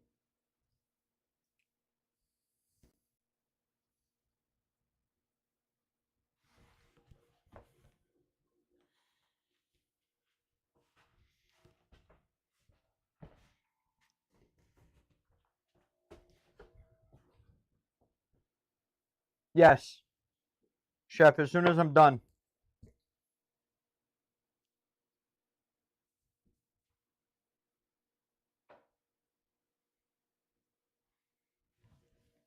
Well, no, because what happened in the beginning of me doing these, Sean, is I was trying to make these plates, and I was hating how the fucking plates looked like. I couldn't fucking stand how the plates looked.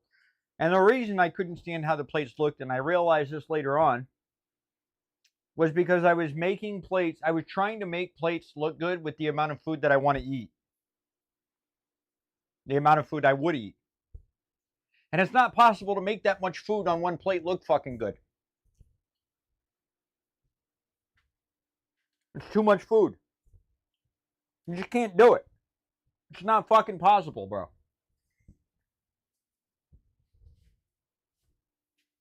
Yeah, I can't, I can't, I can't eat what I would eat and plate it up in a way that makes it presentably fucking right. So this is a plate up with the intent of, and I feel like I need to dice up a tomato because I feel like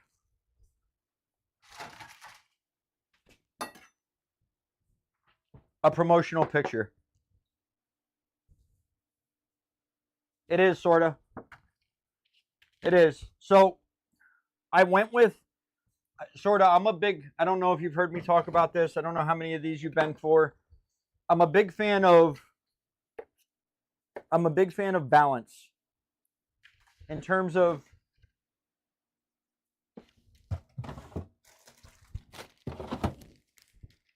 I'm a big fan of balance. I like balance in flavors. If it's rich, I'll want something light and fresh. If it's light and fresh, then maybe I want a side dish that's a little richer. And so when I decided that I was going to make this jambalaya-esque type of rice, one of the things I wanted to do was bring some balance to the plate. And the way that I decided to bring that balance to the plate was to make a sweet cornbread. So it's not a savory cornbread. There's nothing in it. It is a sweeter side, and there's flour in it, so it's a cakier cornbread. But balance. So that's why the cornbread is there. It's for balance. I also, when I think of cornbread, when I think of cornbread, I think Southern. And when I think of jambalaya, obviously we're talking New Orleans, right? We're talking New Orleans Creole, right?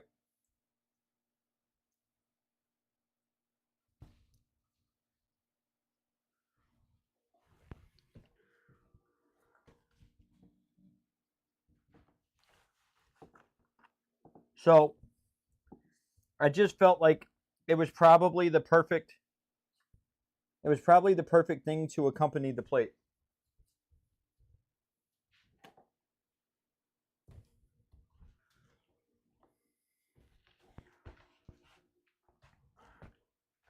I don't think I should put the butter on this cornbread, but I'm tempted.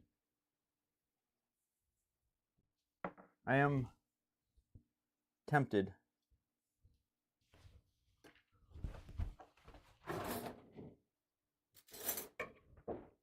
Because I also, what am I going to do? A fucking quenelle of butter? Fuck you, cook.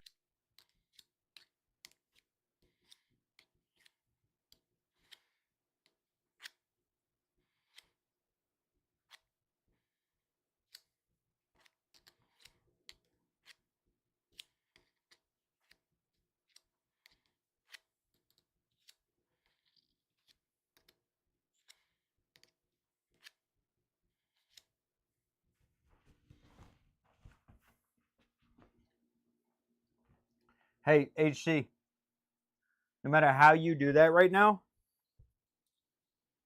I can't hear it. Get slammed, pussy.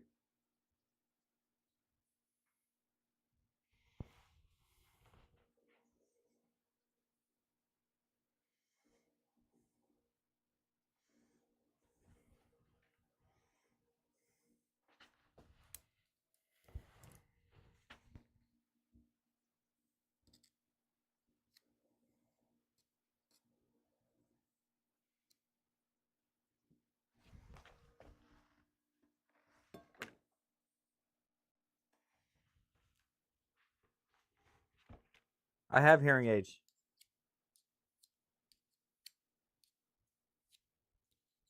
But those sound alerts only play through OBS. And there's no way that you can get OBS sound alerts to play in my ear.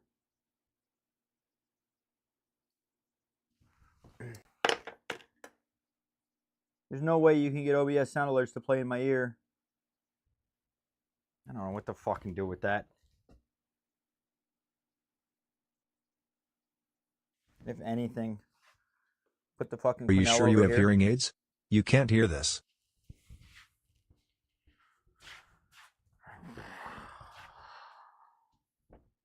No.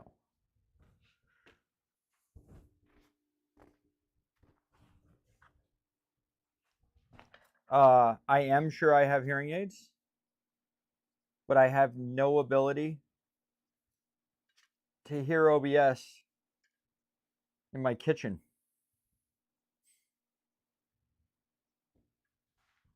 You know?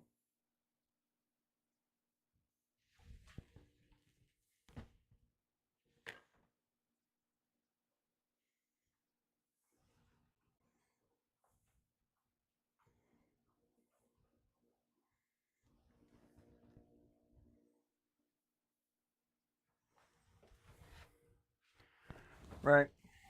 That's it. I'm done. Plating it.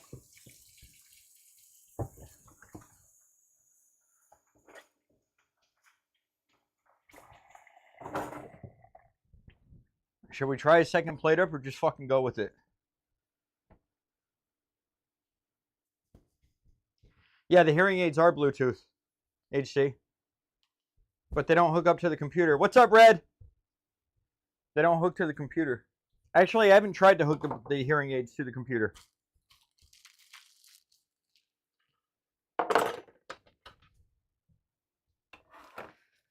I've not bothered attempting to do that.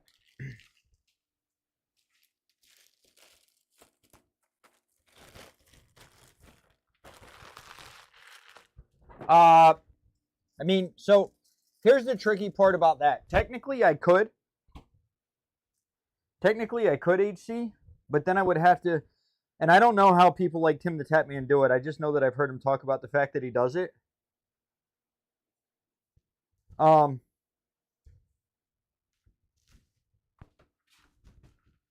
can't listen to my own voice play back in my head. Like, from a stream standpoint, I can't listen to my own voice play back in my head. There's no way. There's no fucking way.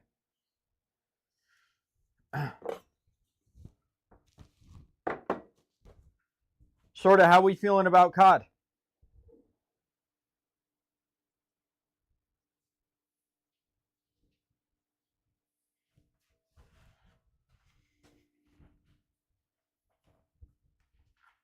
I got you. I got you, Chef.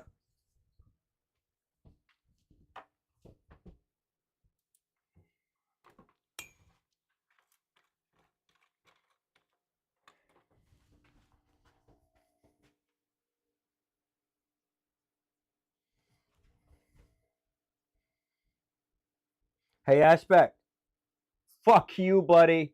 I think it looks fucking gorgeous. Regardless of my plates. I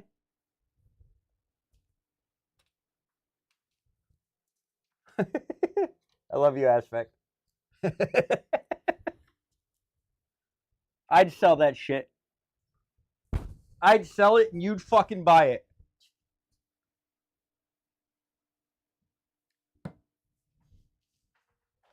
Now I'm wondering, should we try it on the other plate? Do we think it looks better on this plate?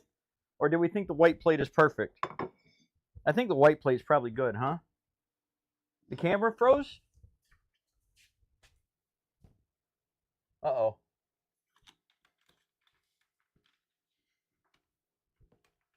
See, this is why we don't touch the camera. Uh-oh. There we go. This is why we should not touch the camera. As soon as I touch the screen, thank you, Sorta. As soon as I touched the screen, The camera froze. All right, we good? All right, we're good.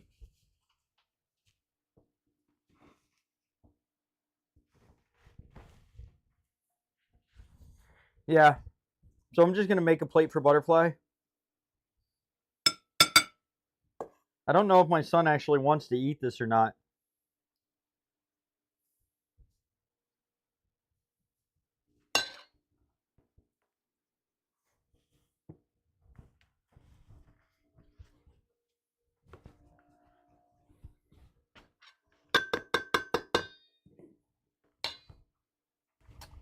Thank you, Chef.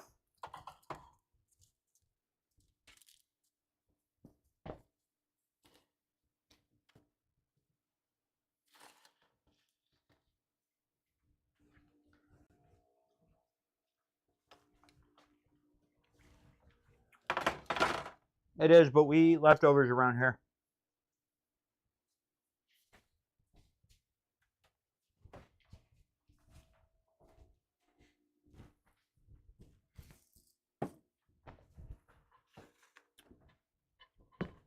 Know what I mean? Sean?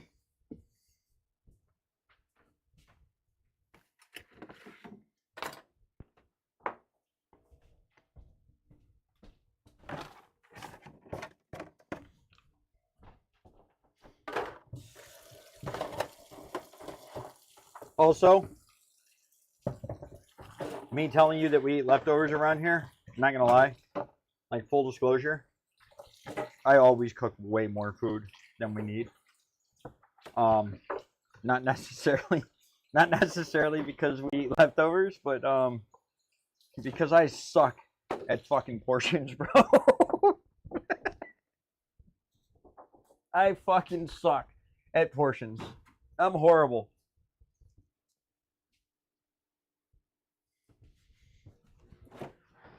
You know, we only ever had that issue with the boys. Kaya always ate everything. Always. In fact, Kaya will probably end up over here tomorrow eating some of this.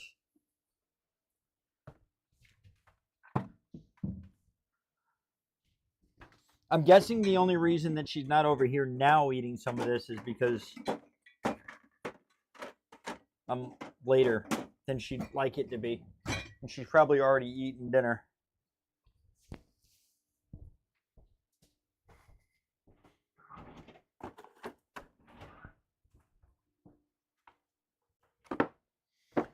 No, she's not here.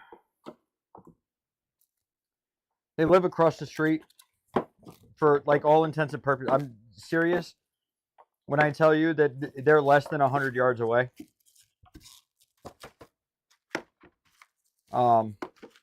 So them coming over, like I'm not gonna say it's not an event type of thing, but it's also not an event type of thing. You know what I mean? Like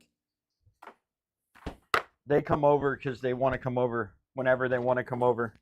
It's the way it should be. If you ask me, it's the way it should be. This is that tuna for Butterfly. Just slice this up real thin for her.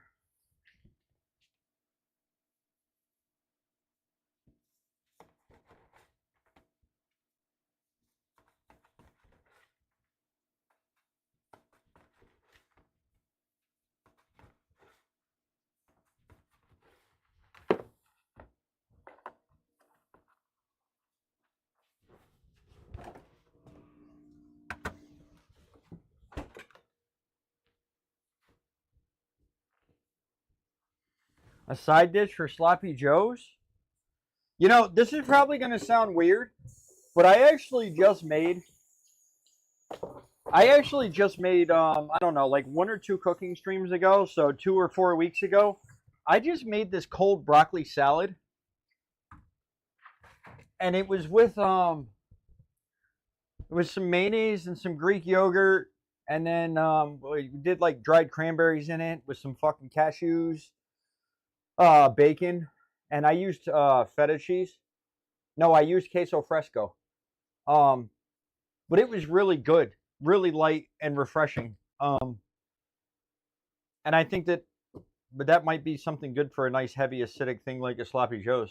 A nice cold broccoli salad. It was delicious, I will say. Later, HC. No, I didn't even I just cut coleslaw would be a good one though. Coleslaw is another good one. But I just cut up the broccoli florets. I blanched them and shocked them, and then I dressed them up. Thanks for stopping in, HC.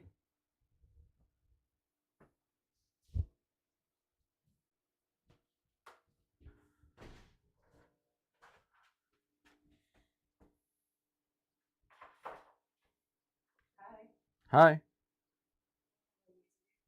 What wasn't? I'm sorry, you caught me in the midst of doing. I was pulling my phone out. Yeah, I was pulling my phone out to take a picture. Okay. Hi. Oh,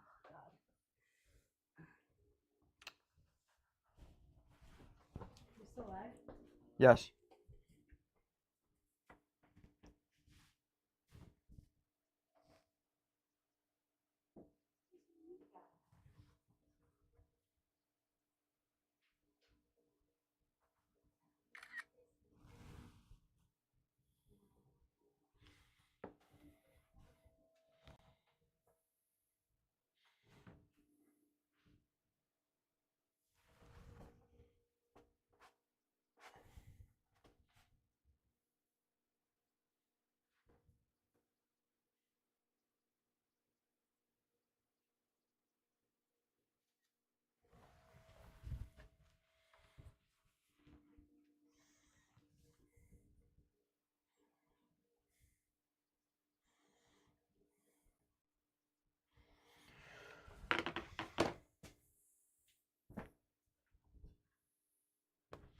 Right.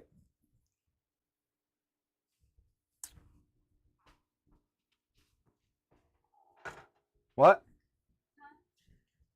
You want to play? No. What? I mean, not right yet. Okay. I can taste it. I just don't feel like I can eat it. I'm going to give you a small bite of this. There is some plain rice still. I'm going to give you a small bite of rice here just because there's a little bit of pepper. Pepper? That is not a small bite. Well, then you weren't supposed to take the whole thing.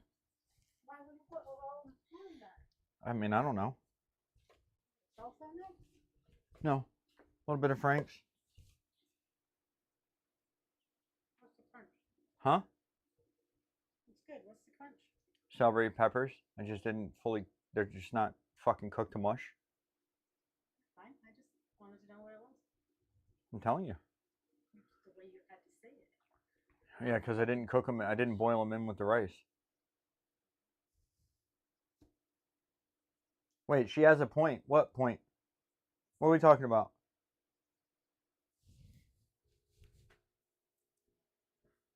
Sprouts are good. A little softer than I'd like, but Just your bot just told him not to use bad words. what? Your bot told him not to use bad words. Not bad words.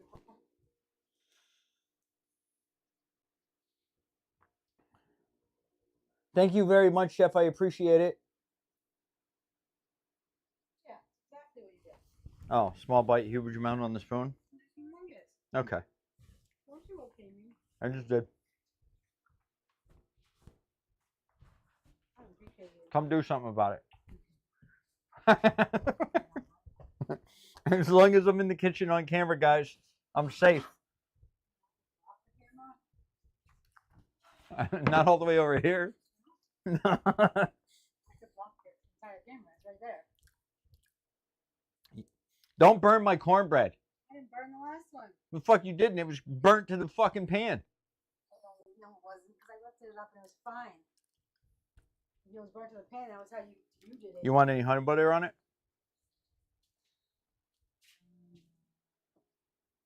Okay. Sorry, I'm nauseous. These? Oh, you put them here. What?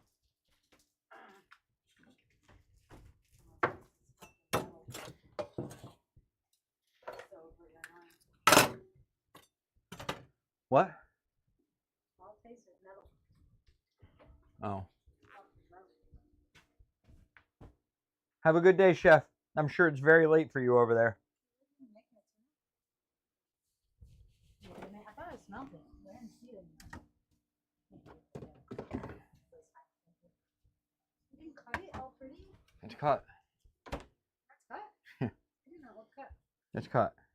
Oh, it looks like it perfectly like it was. Did that come out better? Yes, it's fully cooked. Did you eat all the other one? 80%. The middle had to go because the middle was gooey. What's gonna get bigger, man? From cornbread? Yeah. No. Yeah, you're gonna get a big cornbread. All right, so here's the plan, chat.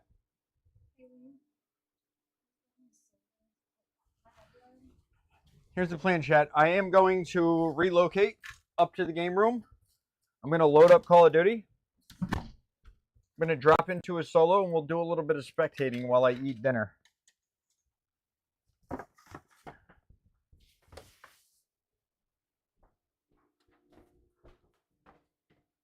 Who's playing tonight?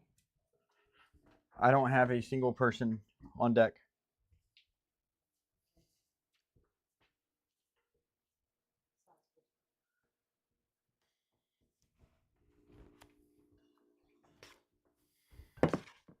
Man, you made that all pretty. Just to go on. I would never fucking plate up food pretty to fucking eat it. But like Moose said, Moose asked, and I said I put this in other people's discords. I'm trying to, you know what I mean? I'm trying to promote it. Yeah. Okay. So,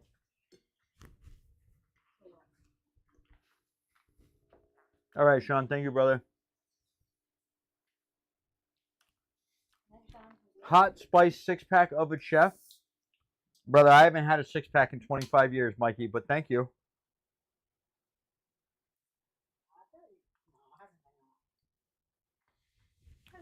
Churchy, we just finished, but there are pictures in the Discord. I just ruined the plate. But there's pictures in the Discord. We made pan-seared chicken thighs to go over a jambalaya themed styled type of rice with oven roasted Brussels sprouts and homemade cornbread. Mikey Pikey, he's probably fucking kegging right now. He's probably got a bottle of fucking vodka in his hand and he's going to consume that and then one. And when I say a bottle, I mean like a fucking handle. Knowing Mikey. Mikey drinks. Yeah.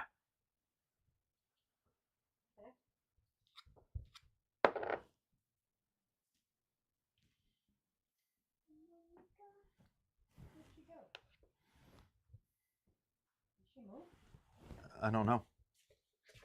I haven't seen her. She's generally pretty good about staying out of here when I'm cooking. How are you, Churchy?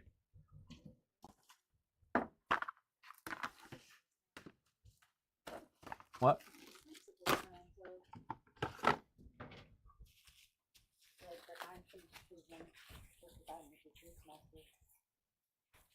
Rare. Churchy, if you just want to hang for a second, I'm going upstairs. I'm not shutting the stream off. I have it set up so I can just go up to my game room. I'm going upstairs and I'll pull up the Discord. But you could join the Discord anyways. I like raw rare. Valkyrie.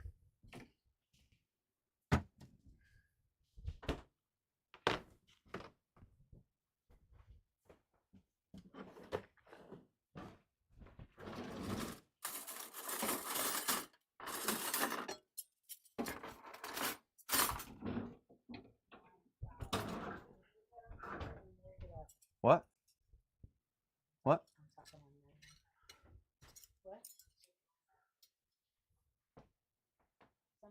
I have no idea who that is, Mikey. All right, 2 minutes. I'm going to be off camera. I'm going to take you guys upstairs. We'll switch over, and then I'll come downstairs and let Butterfly know what's going on and that she's safe. And then we'll load up COD. We'll drop into a solos match, do a spectating game or two while I eat dinner. I don't know why I'm shouting like I'm not wearing the microphone that I'm walking around the house wearing.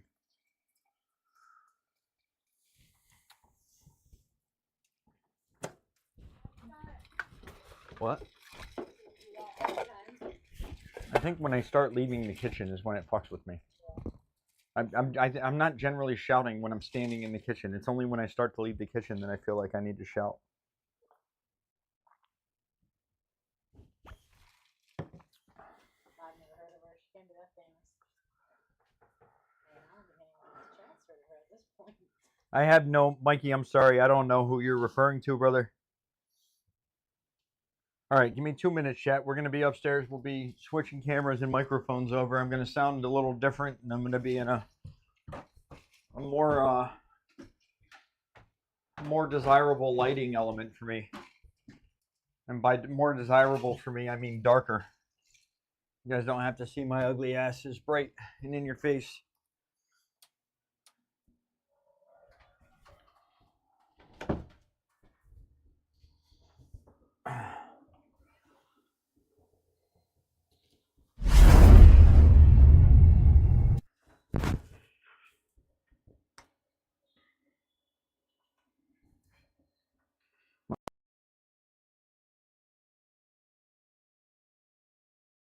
Mic check, mic check. We're good to go. Okay.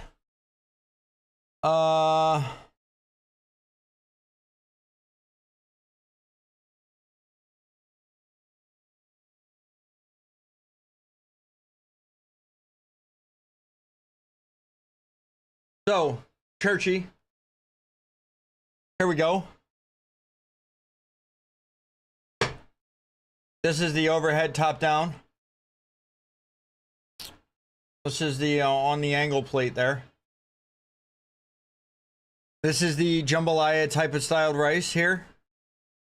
Oven roasted Brussels sprouts with the pan seared chicken and the sweet cornbread.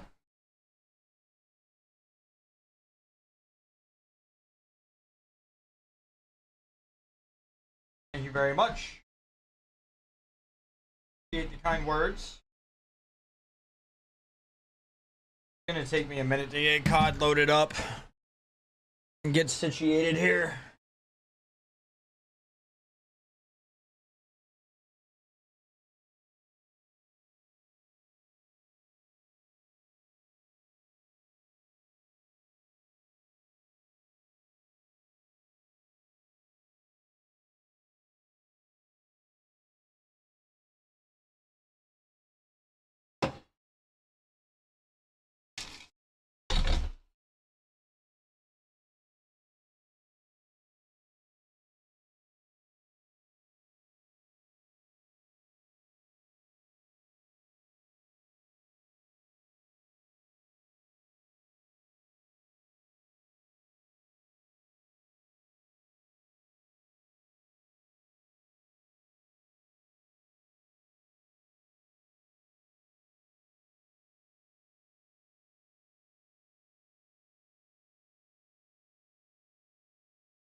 No, no, no.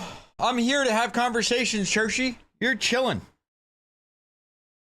You are chilling. We're here to talk about shit, you know what I mean? All right. I'm going to load up COD and get into some solos. I'm going to run downstairs. I'm going to take my chef's coat off. I'm going to get my tablet from downstairs. I'm gonna do the things I need to do to get situated, but we're gonna load up COD and get you guys into a solo spectating, or I mean, I guess technically, I don't know. We can do solo spectating, or we could go see who's live and go try to watch somebody for a minute, hang out, see if anybody wants to see if anybody wants to do a little entertainment there.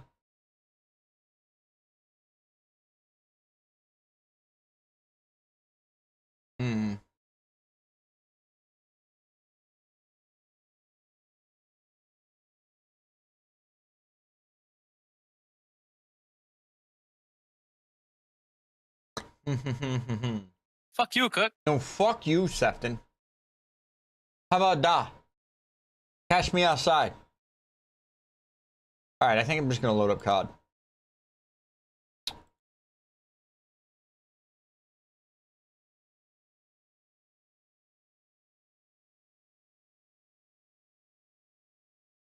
I am. But like I said, I need to go grab my tablet.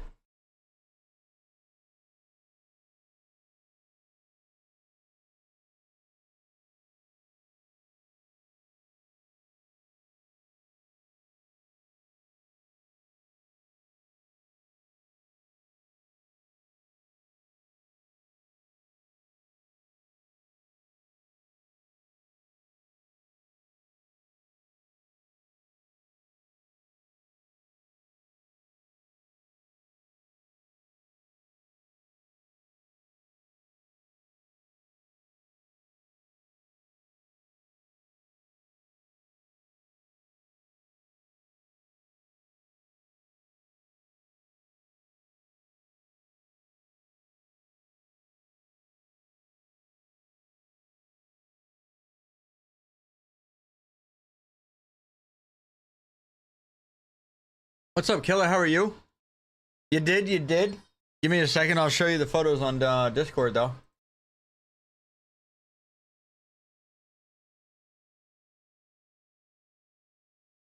Pan-seared chicken here in the middle. The jambalaya-esque, jambalaya-themed rice. The cornbread. And the oven-roasted Brussels sprouts.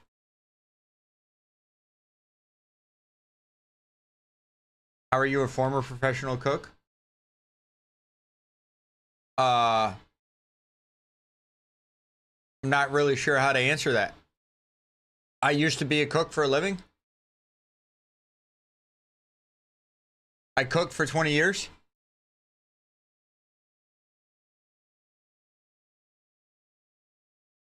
Wait, we had an update today. Update requires restart? What happened? What'd they do today?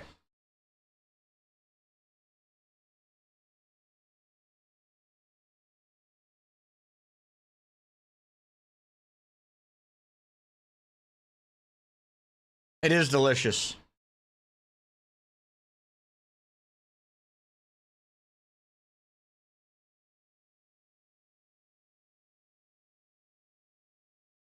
That's also where the name comes from, Killa.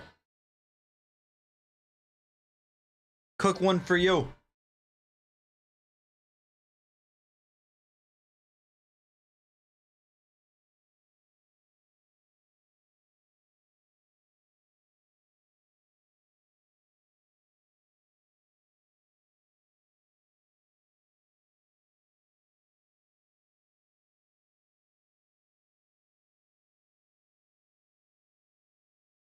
I did it for a living. I was a cook for 20 years.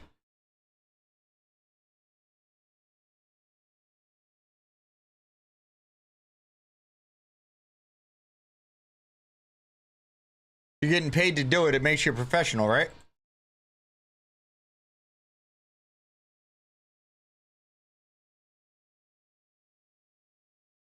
I was never a chef, though. I never got promoted to chef. No, not really. Well, I guess we have a point of difference, or point of contention. I would argue that if you're being paid to do it, it makes you a professional.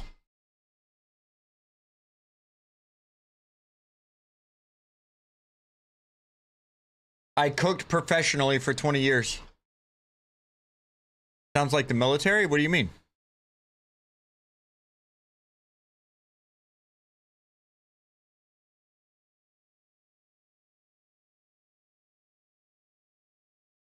Hello, motherfucker.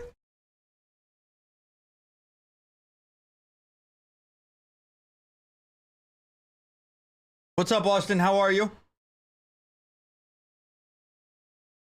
No. I cook at a variety of restaurants, from fine dining. I'm fantastic, Austin. I cooked at a variety of restaurants, from an ultra fine dining restaurant to high volume. Worked at Foxwoods Resort Casino.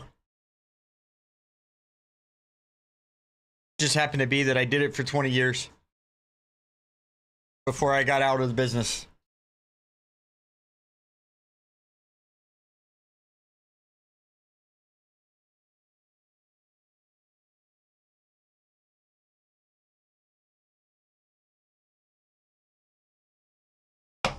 Anybody know what they did in COD today?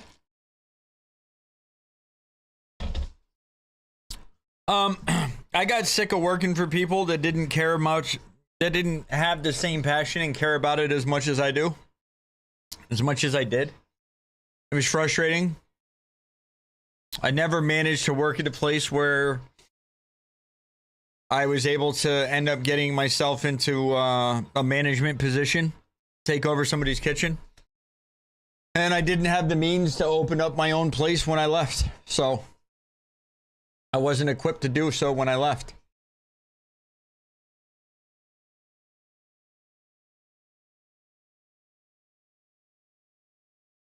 So I went and I worked with my brother in his home improvement contracting business for a handful of years, and then COVID hit, and here we are. Here we are now streaming. What's next? We're going... We're gonna do some spectating while I eat dinner, Mikey.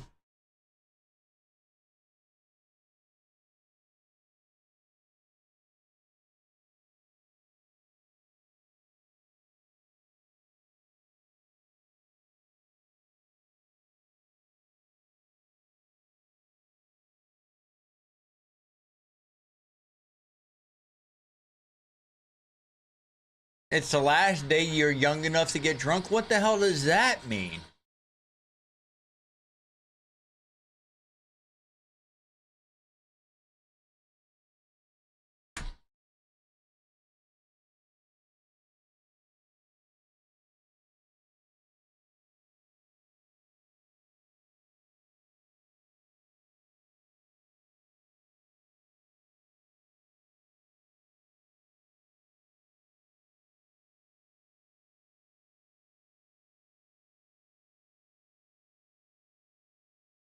I mean, that's irresponsible. I mean, I don't, yeah, I mean, I still would contend. I mean, what the hell does that mean, bro? I disagree, bro. Do you?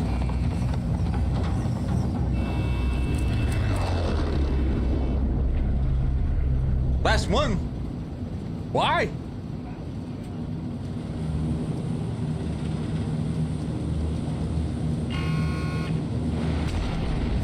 All right, so I'm gonna drop in here.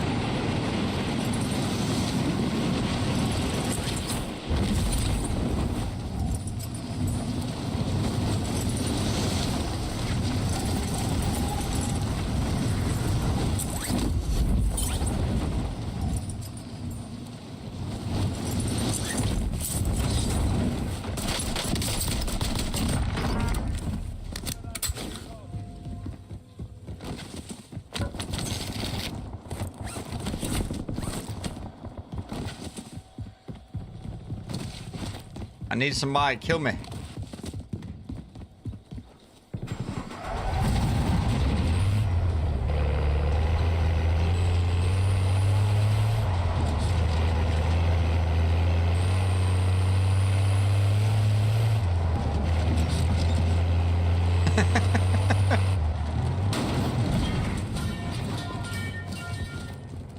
Love you too, Mikey.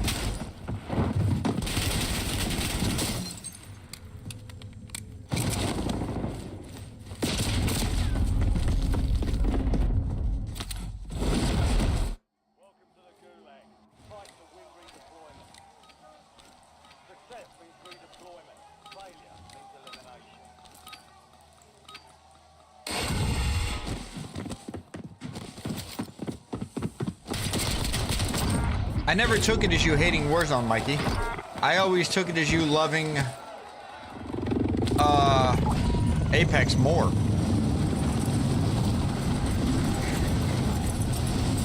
I always took it as you loving Apex more, Mikey.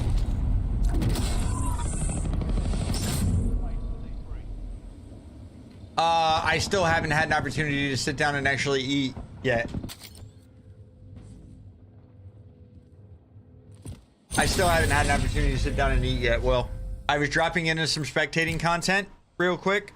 I'm gonna go get the rest of my stuff out of the kitchen, and then I'm gonna sit down and eat while we spectate. I'll do a little commentating on what I see. We got Roman 480 here. So you guys give me about 5 minutes and I'll be back at chat. I'll be back. I'm gonna be off the mic. I can still see you guys, but I will be back. Mikey, refresh chat, bro.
Fuck you, Cook.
Fuck. Just because I'm not actively on the camera doesn't mean that you get to fucking sit here, run your yap, and get away with it.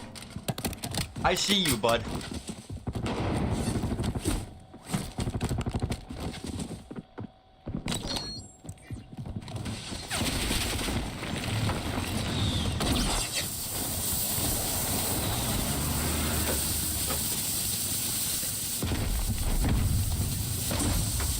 Out here flapping your gums more than a stripper's ass cheeks.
mean, on some level, you gotta respect the fact that he's running around with the sniper in his hand.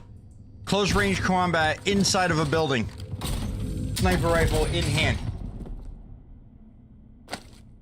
Switch to your submachine gun, you might add.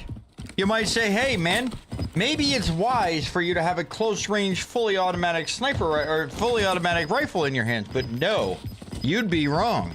That guy is gonna pull up a quick scope with the second slowest ADSing sniper rifle in the fucking game. Skill issue.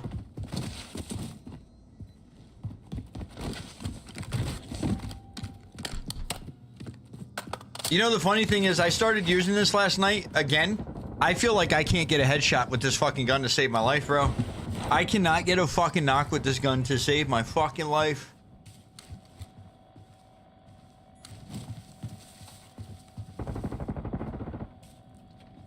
And frankly, it's fucking annoying.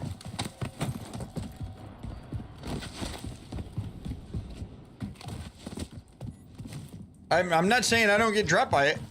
I definitely get fucking dropped by it.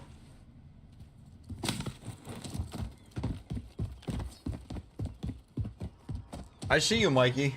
I didn't say no.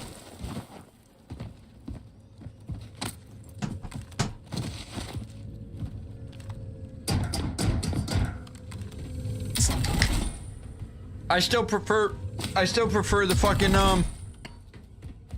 I prefer the Cat AMR and the Frostline.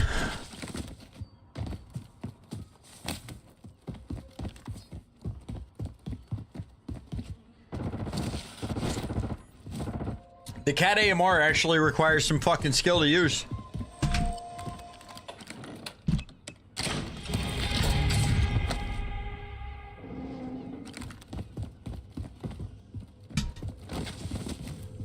You know, it's ironic, Flock, because that's actually when I don't want to use it. At the end game is when I fucking swap away from the fucking... If there's a loadie around or I pick up... If I can pick up somebody's AR, that's the last place I want it. I'd rather have an AR, even from a rooftop. I'd rather have an AR at that point in the game. I just presume I'm not going to be able to win it from the rooftop. He doesn't see the sniper on the crane. No, he does see the sniper on the crane. Sniper battle. Yeah, I just presume, weird movement out of you here, bud. You've got plates. You're refusing to put them on because you keep trying to mantle the fucking step in front of you. If you pay attention to what's happening, this guy's going to be forced off the fucking cliff. All right, he's going to be forced off the crane here, and you're playing this about as horribly as any one person could. Not really sure what your intent or reasoning behind this is. We could reposition. No, we're going... He's already has to move. You just wasted the airstrike. I mean, an absolute waste. You're wasting your ammo, so I guess what's the difference wasting the airstrike? I get it's a brake machine for me, Flock. All I get is brakes.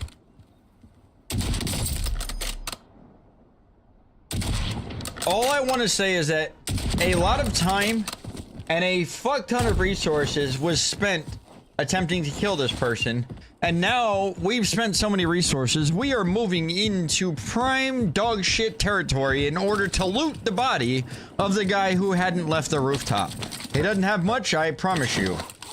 Couple $1,000. Oh, gas mask, it's already burnt up because he rotated through gas. Yes, that's right. You picked up an empty gas mask, sir.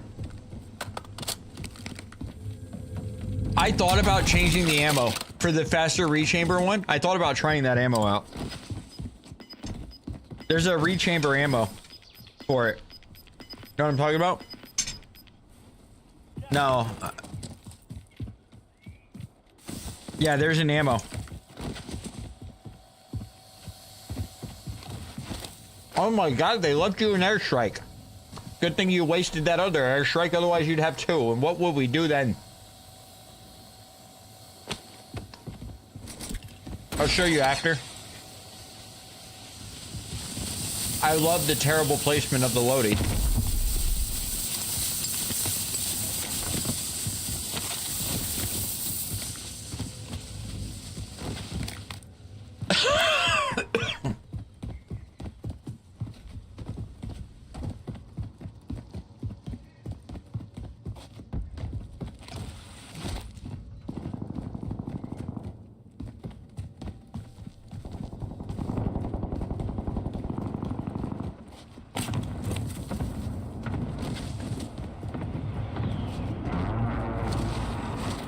I don't know if it's a latency bug. I've seen this a few times spectating people. Or is this guy lagging? It's like he's micro stuttering. You see it? We have audio? Somebody on the heartbeat? I'm confused. Is he on the heartbeat or not?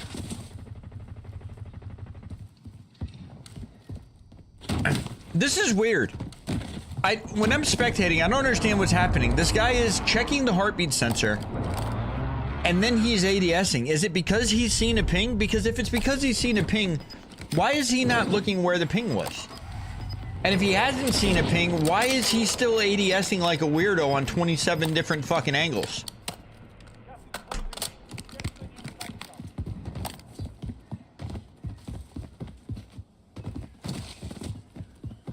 Yeah, it probably just is a spectating thing.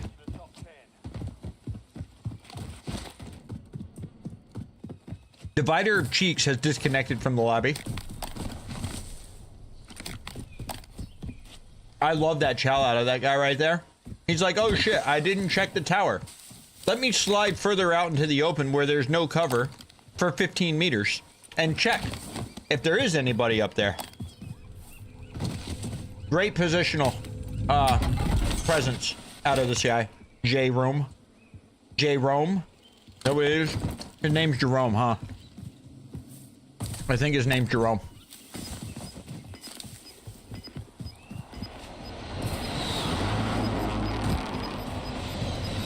Certainly some interesting rotations out of this guy. We consider that he ran all the way down the port fucking canal. Into Old Town. I mean, into Old Town. Haha. Into downtown. Just to rotate back south.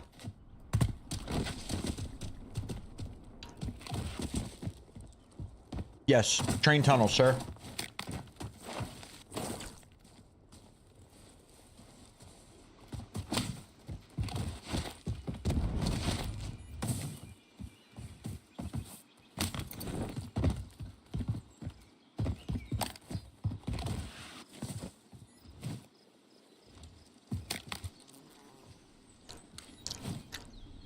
Kissing a heartbeat sensor instead of looking behind him? Kissing a corner, checking a heartbeat sensor instead of doing this?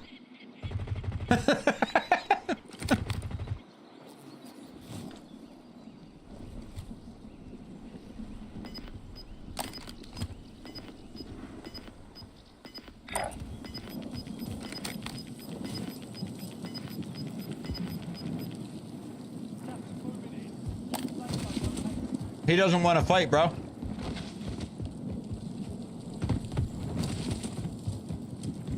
I'm confident now that he saw somebody on that heartbeat sensor, pinged it, and ran away.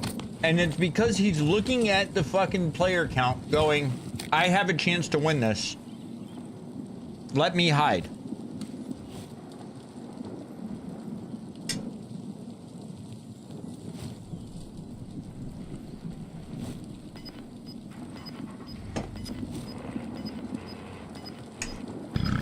He is going to exhaust the battery in his heartbeat sensor.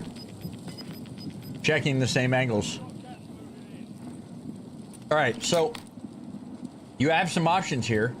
Outside of burning your gas mask. Personally, I think he's playing this all wrong. Because you have open space. Now, there's a sniper high glint on the roof I just saw.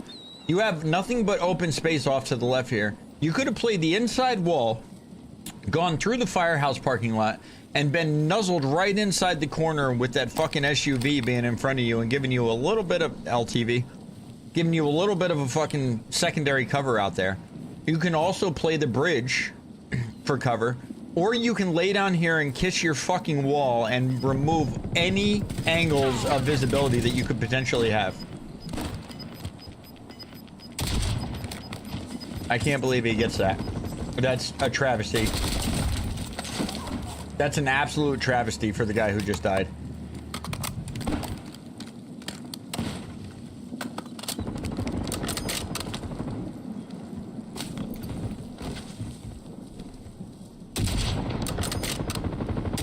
Whiffing. Oh, he's about to get doinked. He PAs himself. He PAs himself, chat. Oh my god. How many people do you think, now that there's no warning label, have died to their own airstrikes?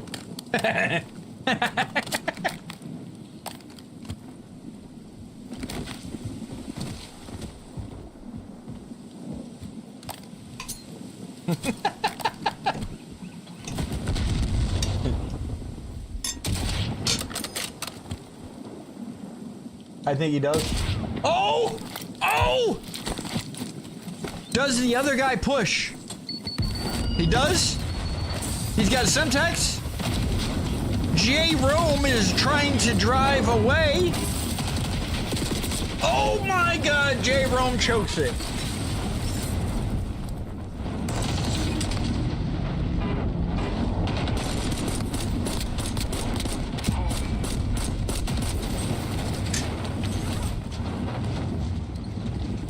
I wish I could type in chat. Choked!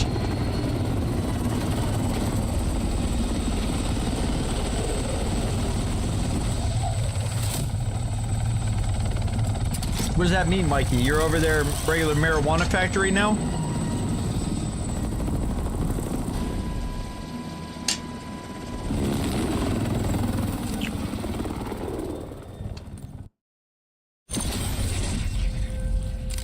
Now, I'm not gonna lie to you, Flock. Hey, I hope you tell the police that, Mikey. I'm not gonna lie to you, Flock. I wouldn't necessarily... I don't make a lot of LTV plays, so I wouldn't necessarily think about sitting inside of it, smoking it, and seat swapping to played up type of thing. Which is funny because when I'm driving it, I'll seat swap to pop a UAV, I'll seat swap to played up, but I just don't think about them as offensive tools.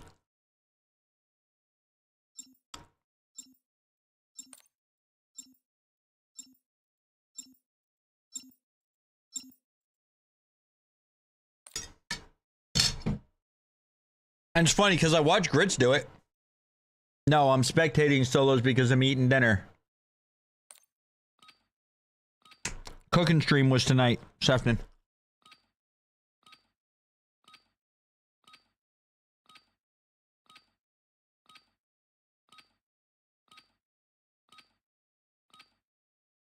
Yeah.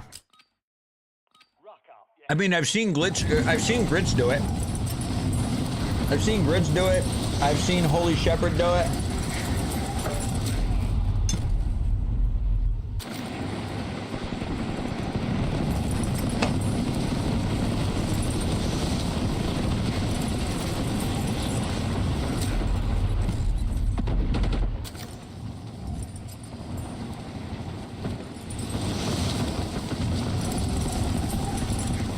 I don't know what that is exactly.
Bro, why is my controller?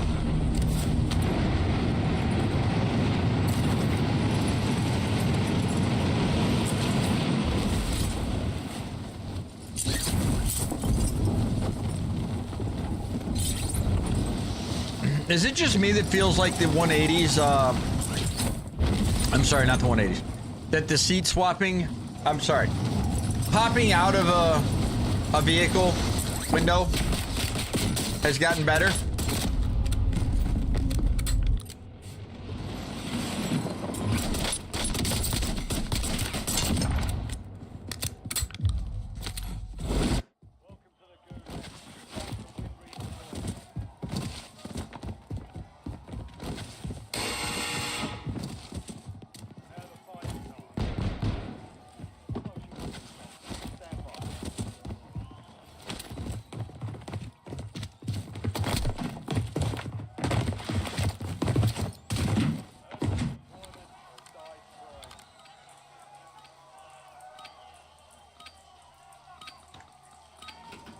I still haven't spent a ton of time inside vehicles.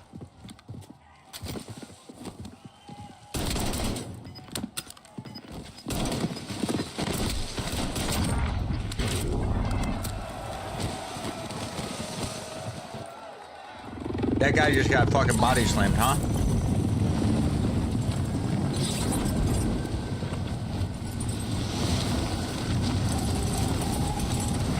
I need to get a kill. We gotta leave here on a 1 KD. Flock, do you do this? Do you have your fucking ADS, do you have your third person FOV set to 70 so you can zoom in better?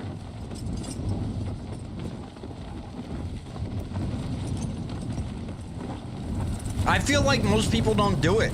I don't see Grits do it. I don't like, I don't, even in the fucking, bro, in the most recent customs that they had, like the WSOW qualifiers or whatever, even like Huskers was fucking, Huskers changed his FOV on the map instead of left bumpering. Bro, I feel like nobody does it, man. It's crazy.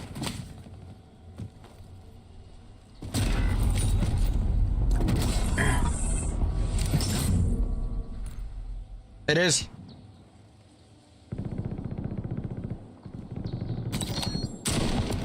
We have a cheater? We have a cheater in the lobby? Iron Sight Car 98? He might be cheating. What do we think, chat?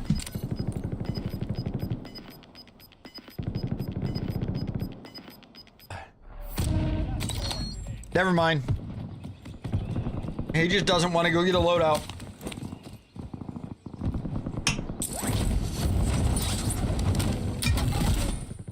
Todd the trucker with $1,400.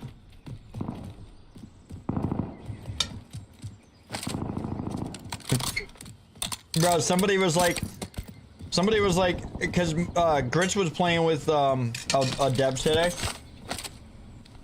Somebody in the chat asked, "Is he really work for them or is he cheating?" And I was like, "Nah, he really works for them." Somebody else was, Kurt was like, "Grits wouldn't play with a cheater." I said, "He plays with Bach."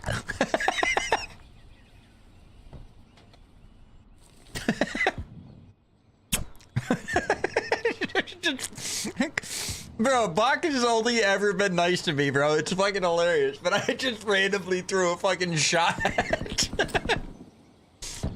I saw his tweet the other day about how dissatisfied he is with how it feels to play the game right now. And I fucking attacked him for no reason. I like him. He's a chill guy.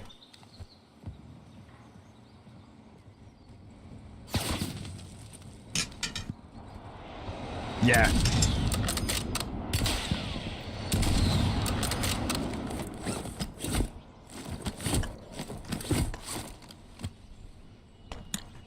Todd Trucker. Todd, this is just a gentle suggestion, Todd. But I'm thinking you should be working on getting your load out there, buddy.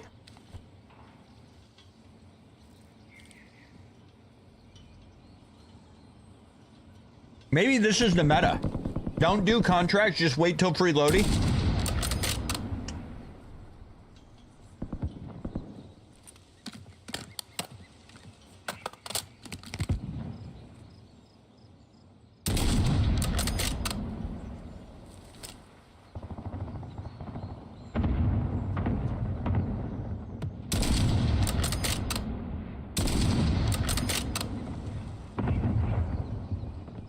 Todd, you need to hang it up.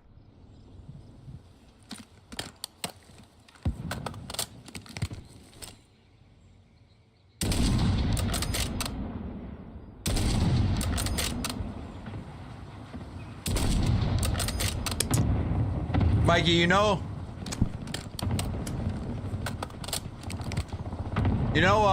I worked for my brother before I started streaming, right? I didn't plan on streaming. It's just what happened, right?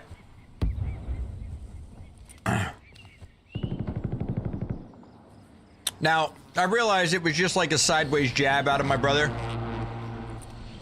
I can't. It won't let me talk to him. I can't. I can't.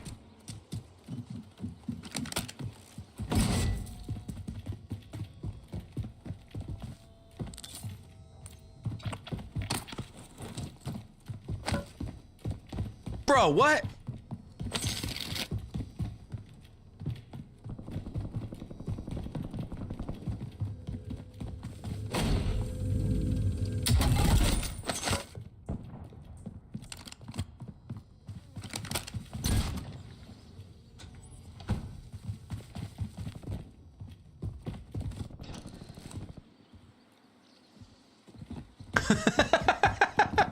What's up, Fearful? How are you?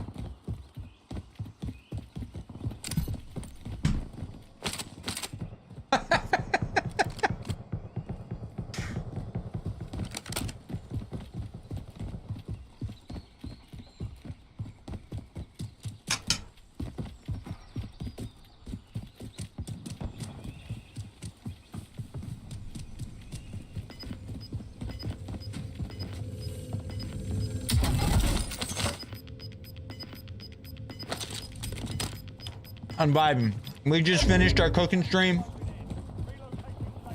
So I'm eating dinner and we're doing some spectating content.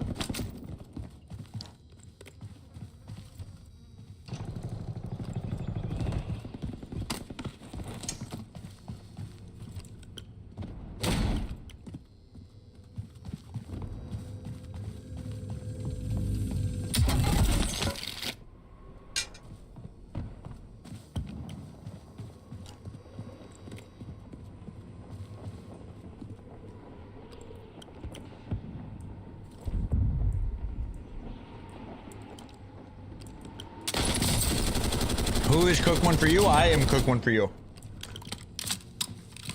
Me. Just hanging out, eating dinner while we spectate some solos.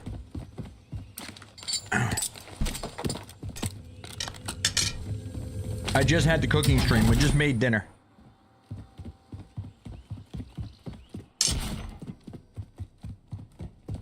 Better load out indeed. No, he's not. He hasn't gone any place in a zone and a half.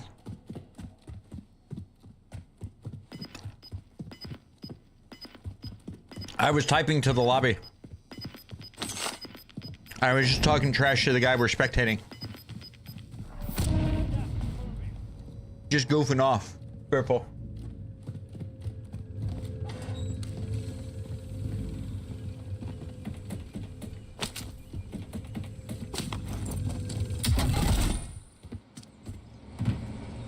Gunna!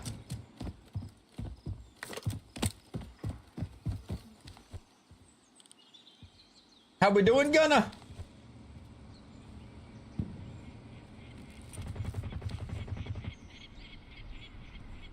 We made pan-seared chicken, pan-seared and oven-roasted chicken with a jambalaya-styled rice, homemade cornbread with honey butter, and oven-roasted Brussels sprouts.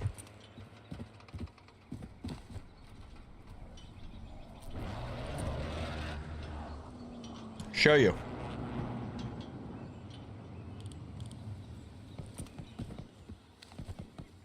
I shows you.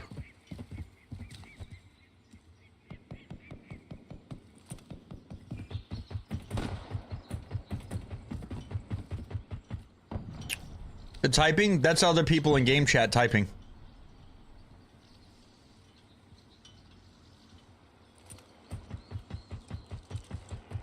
This was dinner, Gunner.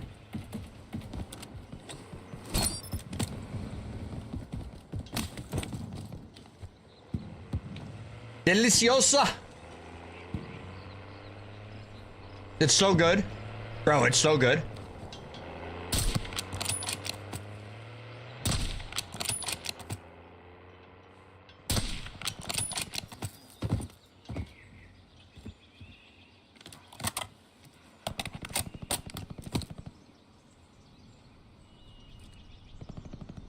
Oh, I think, Fearful, I think maybe what you're looking at is what's happening in the chat on YouTube. And so if you look at it, it says cook one for you, which is me, right? But then it says X Chisel said.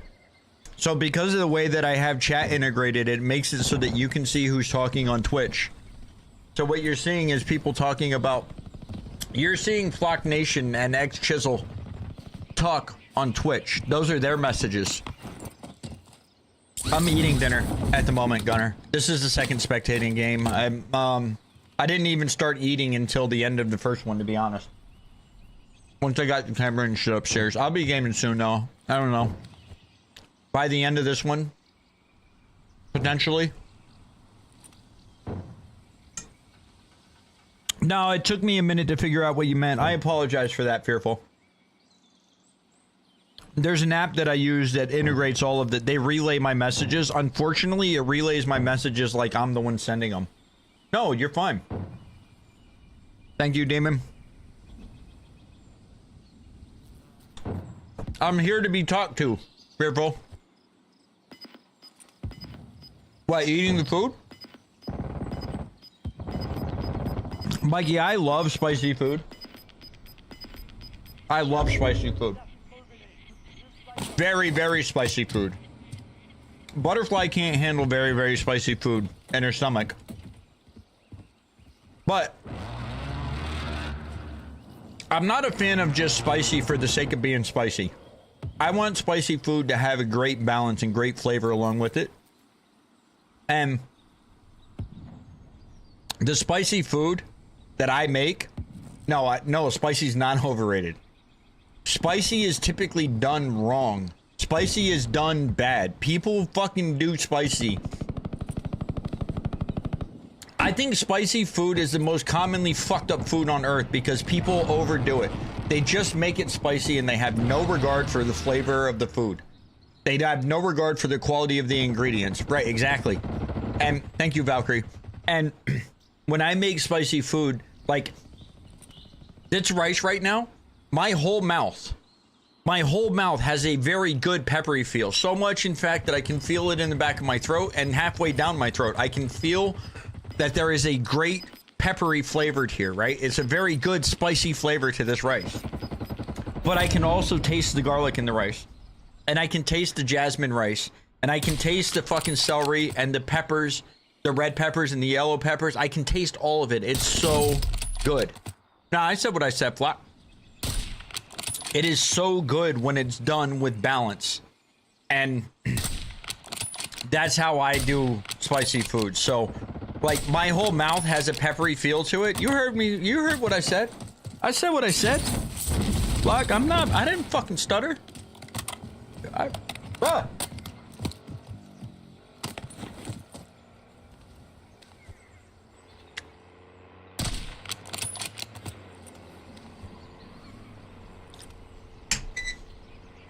Gunner, a Butterfly's probably playing tonight. You're welcome to get in, though.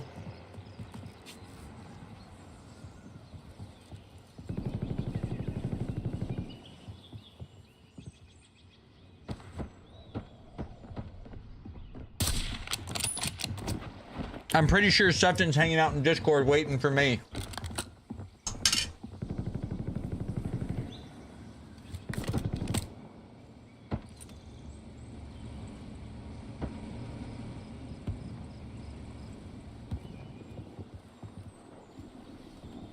Well, as we know, Todd has survived. The fact that he has a diamond gun is insane, though.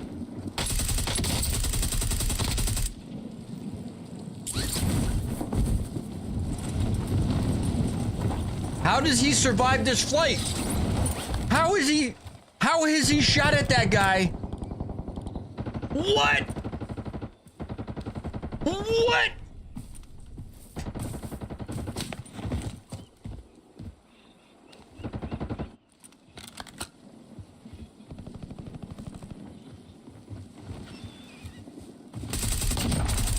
What the fuck?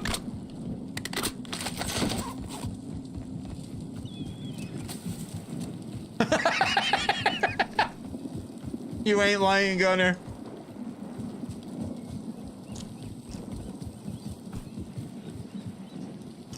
It appears Todd is far from the biggest burger in this lobby. Todd doesn't have auto attack sprint on. Black.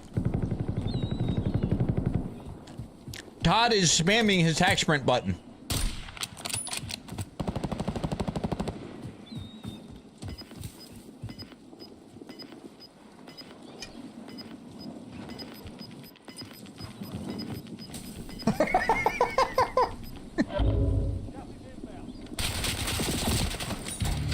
Poor Todd.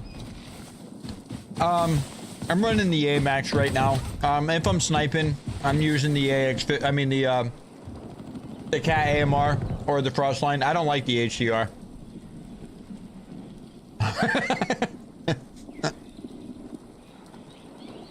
Hey, Valkyrie, it is one of the most common things that I'm noticing about the people that are fucking sniping is that they are running around inside of buildings with the fucking HDR in their hands. Like, if anybody challenges you in this fucking moment, you're dead, bro. There's no way you have your HDR in your hand inside a fucking bathroom cubbyhole.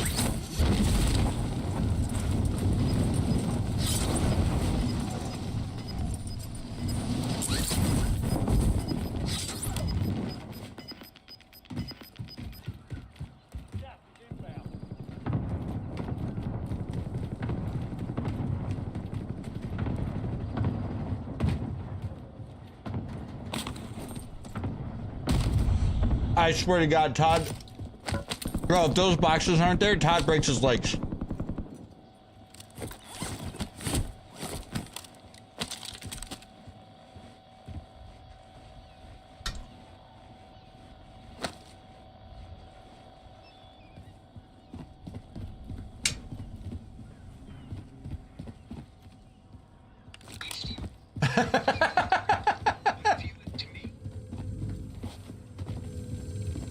Block on it all. I don't know. I heard Fly breaks his legs.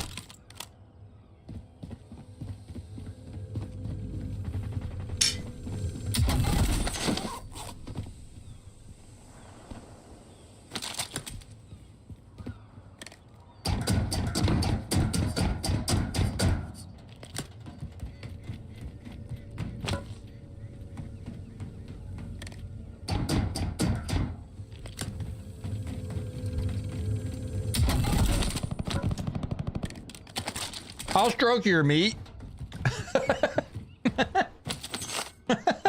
I can't say it right. I'll stroke your meat.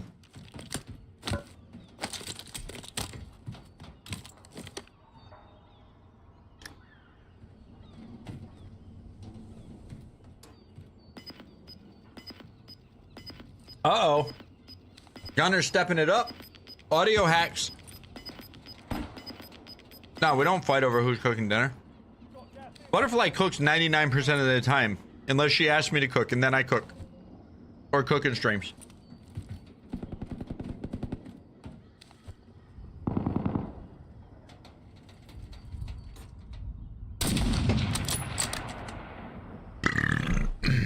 Excuse me, sorry about that. Bro, Todd might be him with the LR though.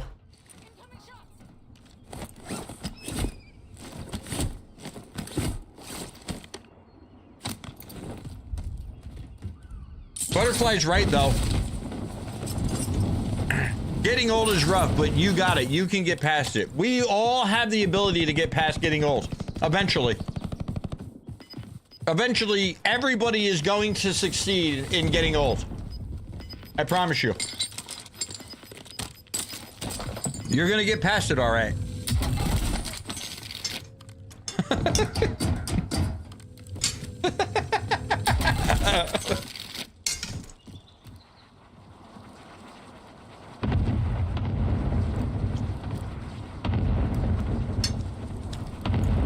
Pro Warzone player? Exactly, Valkyrie. Oh, J Rome was in this lobby. J Rome just disconnected. The guy who choked the last game.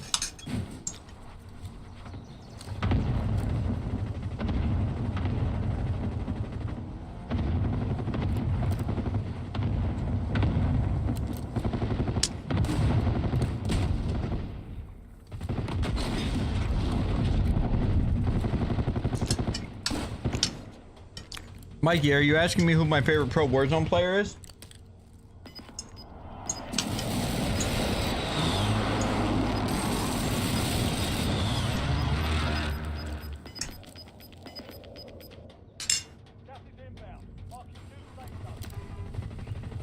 I don't have one.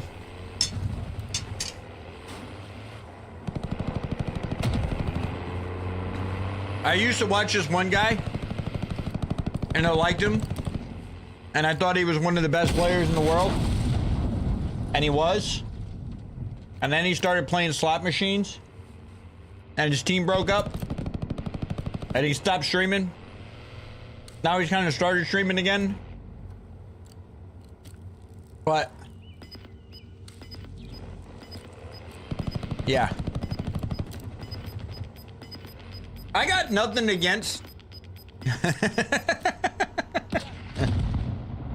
I didn't say any names, Mikey.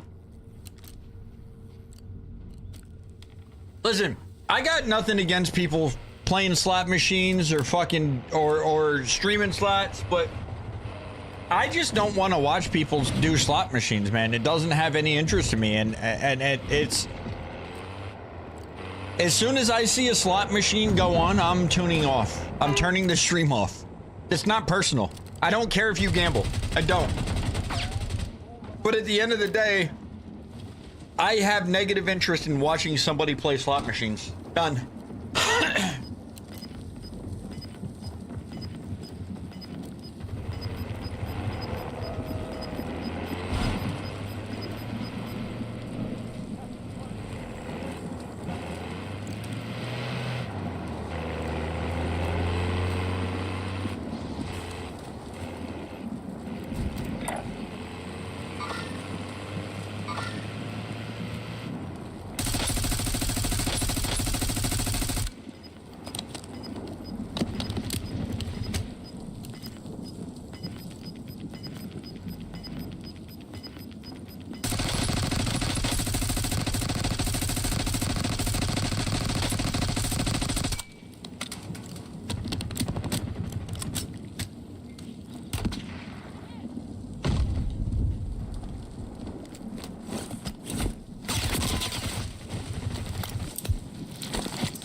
I am fucking muted. How long have I been muted, bro?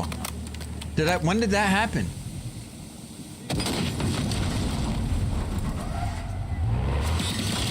Oh.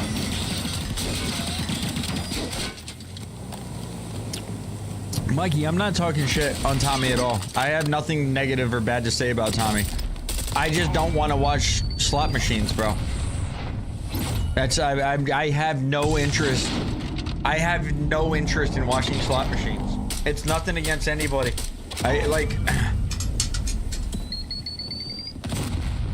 If you're talking about who my favorite person is to watch stream,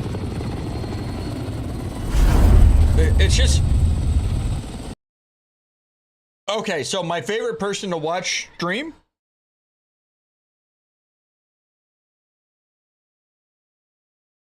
I don't know if it's necessarily fair to say it's my favorite person to watch stream, or if it's more fair to say it's my favorite place to hang out, because I don't look at streams necessarily as a watch standpoint, right? Like, There's not a single person that I watch stream that I'm doing so because of their skill level. Tommy was the only person I ever watched for a skill standpoint, ever. To this day. He's the only person I've ever watched for skill. When I watch people, it's about a place to hang out. It's about what the vibe of the chat is and where I most feel comfortable hanging out. The place that I like hanging out the most for, and this, by the way, this goes into consistency too. So who's streaming when I'm awake and I'm able to watch and I'm able to hang out? It's Grits, man. No gas. I'm not trying to gas him up. I like hanging out in Grits chat. I don't give a shit if you like how he plays or don't like how he plays. I like the people that are in his chat. I like hanging out in his chat. I like talking to him. I like playing with him too, but when it comes to me where I want to hang out, it's Grits. I mean, there's other guys that I like hanging out in, other guys I like talking to. I just don't necessarily have the opportunity to hang out there. I love Verocities. He's another one. I love fucking Penny Two Wise. I think he's fucking hilarious. If you ever get a chance to watch Penny Two Wise and you don't care about the fact that he's two boxing, I personally don't give a shit that he's two boxing, but he's not out here trying to fucking play competitions and then acting like he's not two boxing. He admits that he's two boxing. He doesn't care. He's just out there trying to fucking enjoy the game. It means playing with an account like Bearman's account, but then having them leave the lobby. So you're negatively, you're manipulating the SBMM system. No, he's not a cheater.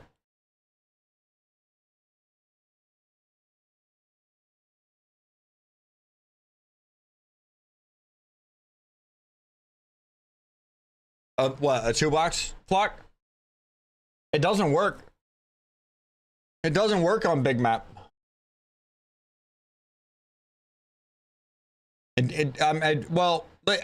I'm speaking from the experience of playing with Beerman. It doesn't work. Right, I hear you, Gunner. I hear you. It doesn't work with an account that has some stats. Gunner says it works with a no stat account. But I don't care either. I don't care. Like in terms of what the lobbies are for me, the only reason I give a shit, the only reason I ever give a shit about how the lobbies feel is because of who's playing with me. Like Beerman wants to play with me, right? And then I drop in, or Butterfly wants to play with me now that she's playing again. We drop in first day in and we're fucking, right, we drop in first day in and I got FaZe Neo running around with dual wield shotties and a fucking quick scope Car 98 fucking saucing everybody up. Like, why is Butterfly fucking facing FaZe Neo, bro? That's the only time I don't care about myself. I can shoot back against most of these guys. Even if they're going to win 99% of the gunfights, I can at least fucking shoot at them. It's, you know.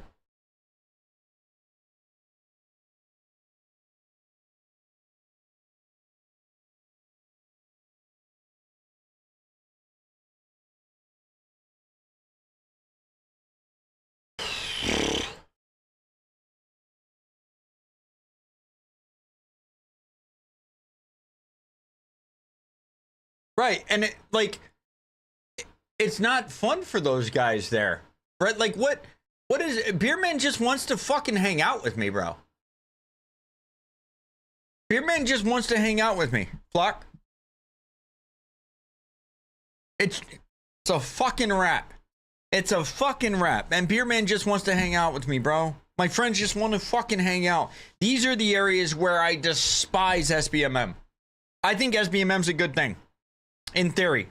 I don't think Activision applies it in practice at all remotely well. I don't know if you've ever heard me say this or not, Flock. If you have, by all means, tell me to stop. But SBMM exists in everything competitive we do across the entire fucking your life. Use baseball as the easiest example, where you have everything going from T-ball all the way up to collegiate. You have T-ball going up to collegiate, all the way up to single A, triple A, double A, fucking all the way up into the pros, right? That's SBMM, guys. SBMM's a good thing. But here, SBMM's a good thing. SBMM's a good thing when it's actually trying to give people fair matches and fair games. What Activision does is not that. Trying to find good, fair matches, competitive matches for everybody is not even remotely close to what Activision is attempting to do with their SBMM. It's not even fucking, it's not what they're trying to do when it comes to SBMM. It should not be called SBMM. They don't give a fuck what your skill is relative to what I'm playing against with my skill. They don't give two shits about that. They give two shits about trying to make sure that the people that are of a low skill have a good time in any lobby. That's not skill based.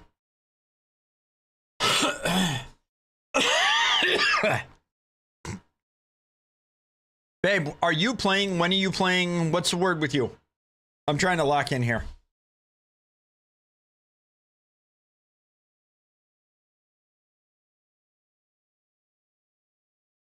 Is that the new skin? I don't know if I had the ghillie. Is it Grinch?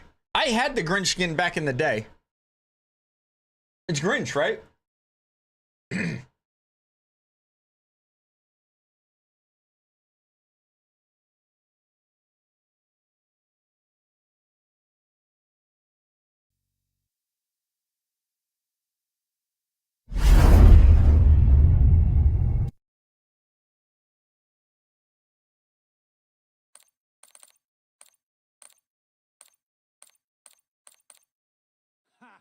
Better luck next time, asshole.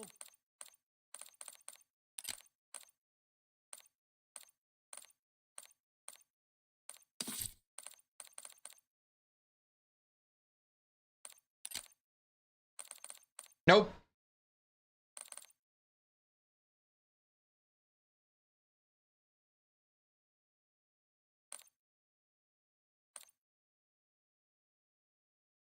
How would I get it? I mean, I'm not gonna lie. I think that I think that these skins actually have an insane advantage in the open. Sure. Sure. I'll take it. I lose people in the grass all the time.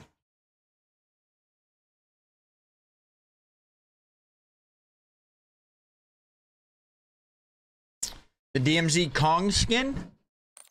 Who's that one? Oh, also, I need to fucking...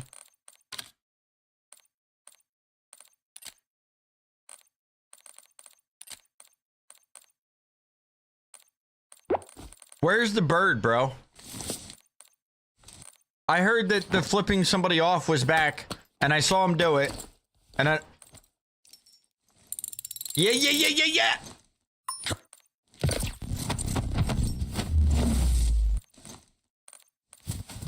Nah, once or twice.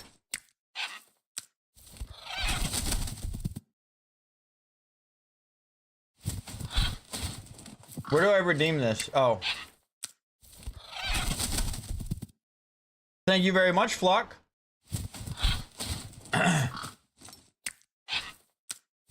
Wait, there's a Raven? Bro, I didn't know my Nevermore emote was back. Where was that?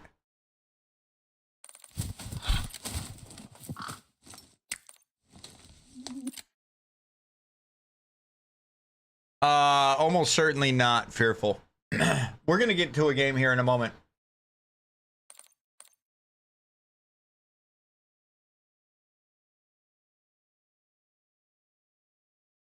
I just realized I'm off camera.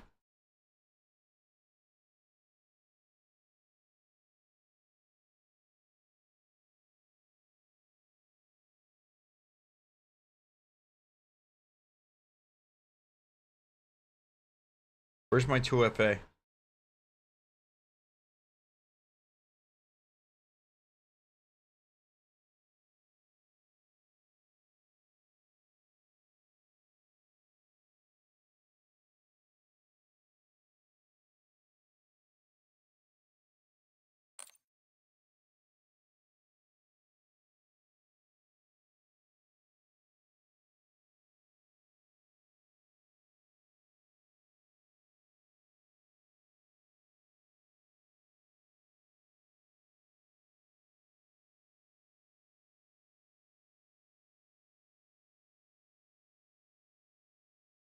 Just unlocked the SA Sasquatch operator skin.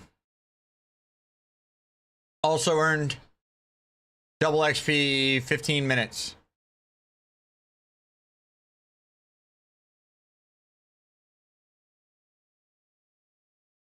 No, Mikey, I was not gone. I had my tablet with me the whole time.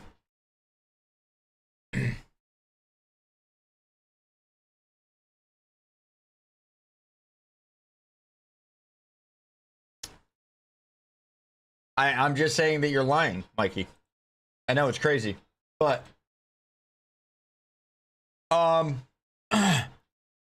me hop in here and see. Sefton might be with Beerman. Full route. So it's me and the 3 other routes are populated with swing drivers this week. You know, swing drivers, guys who just fill in spots and go everywhere. So Right. because of the fact that they're swing drivers, they don't know the routes that well. So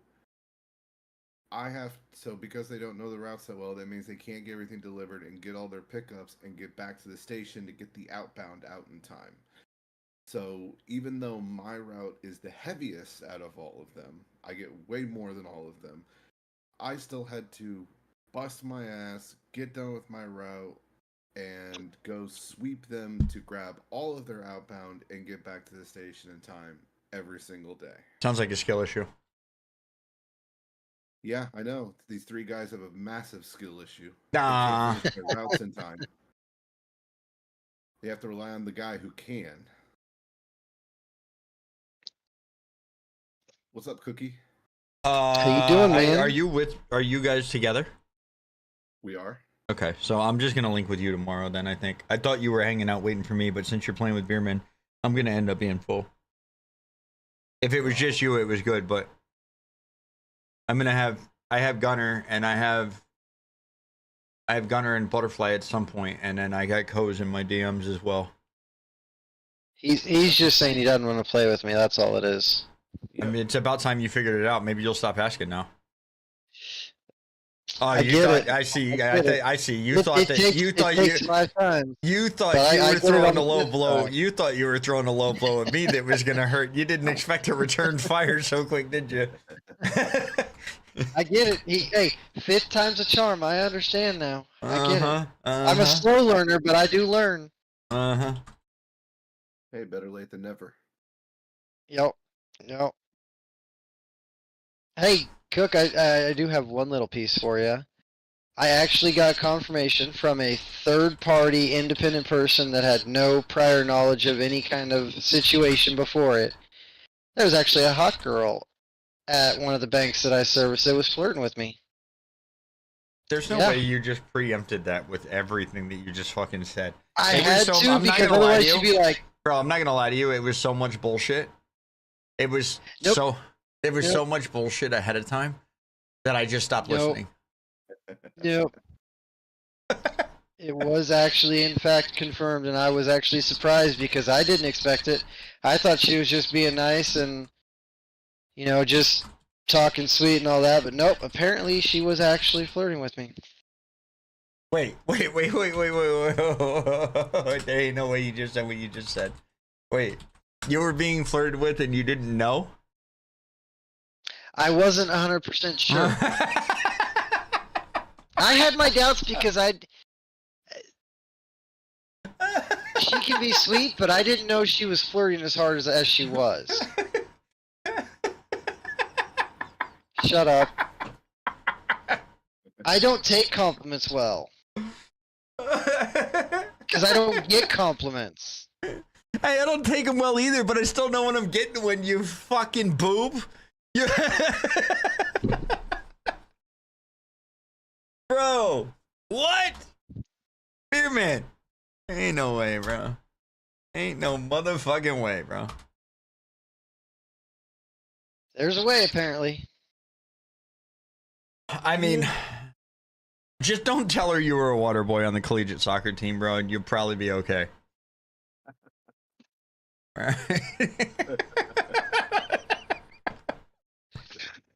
Whatever you do, don't mention that part, all right? I was know. not I know. goddamn water boy. Right.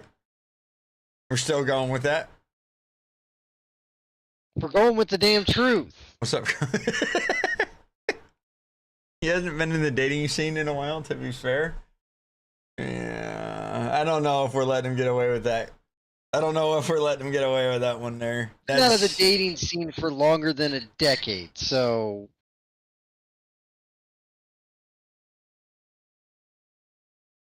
Oh, just so you know, that Cook, one girl doesn't count. I'll be on pretty late tomorrow night though, because I'm going to a poker game, so I'll be on after that. Okay. What are my chances? Not good.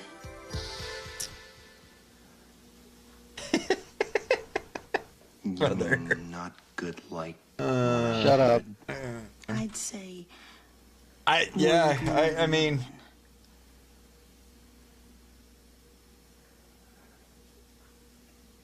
I don't even know. So you're telling me there's a chance? I don't even know. I don't either. I was shocked too. Yeah!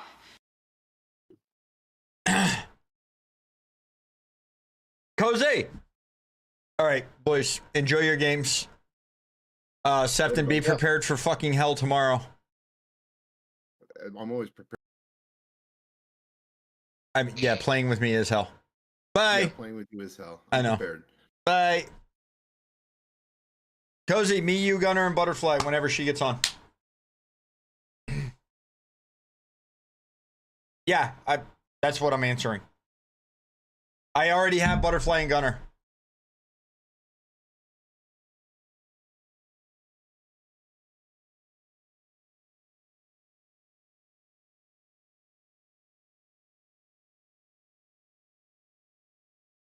Unless you sent another one. No, you didn't. I'm not muted, right? All right. Bro, why you DMing my lady?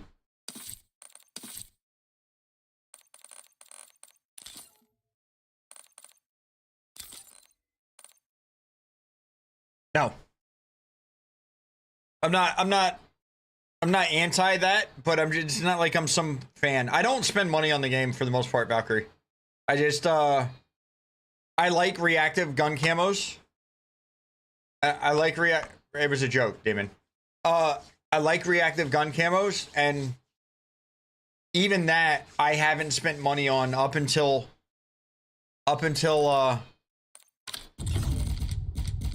there was my chef skin that came out. Like, I can show you. Hang on. This is my purchase history since Warzone 2. I had to get the chef skin. Had to.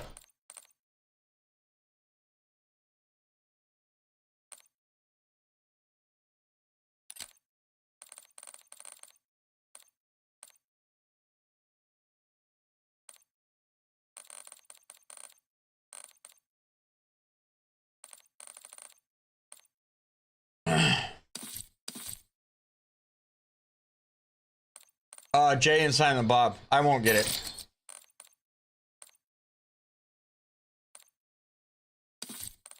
Shit, I might even go. Let's put the fucking operator on now. Let's go ghillie suit, bro. Wait, it didn't let me without reloading.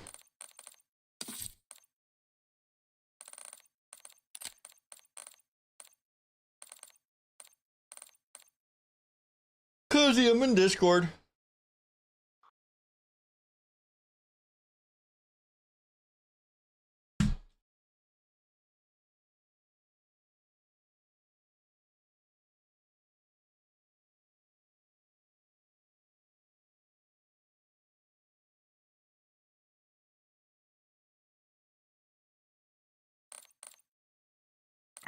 Hello. Oh, hey. Hello. Hello. Fancy another one? Slept like 8 hours. Hey, you know what? Fuck you. Wow. Sorry. Sorry. Ever, man. There's a really pretty gamer girl. Wait, in the store? This must be who you're talking about. I think it's very pink. I don't know if I would categorize any cartoon as being pretty.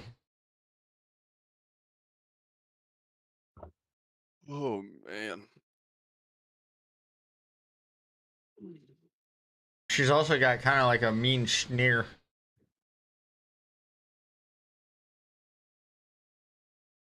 Her skin is reactive. It changes when she gets kills.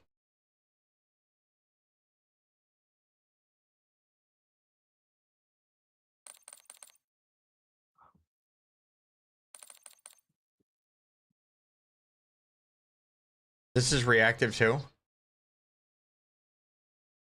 I need reactive camos without tracers. That one's not bad. I gotta be honest, they're yeah, but they're missing me with these fucking tracers. That's the one with the great sight. That's the one I was talking to you about on Wednesday. This has this. Did we get the ADS it in the fucking animation here? Oh, it's a Mastercraft too. You can see the sight right there. It doesn't give you a back sight, so it's not in the way. It literally just keeps the front sight. Here, I can show you real quick. There's a T-pose. Share my screen. There's a T-pose. There's a T-pose that you get for 2,000 kills and fucking zombies too. Yeah, I know. I don't like sights, so let me know when you're in Discord stream. You got what I need. But you say he's just a friend, and you say he's just a friend. Oh baby, you. Yo, no way, Cozy deafened up right there. I'm in.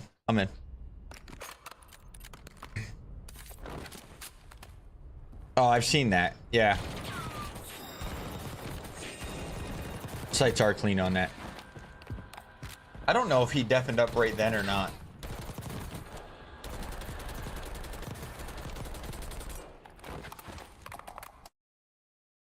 Yeah, he did. Right when I started singing? No, not right when. Like right before. I thought it was because I started singing, which would be, you know, insanely offensive. You know what I mean? I need to change the title on all my streams.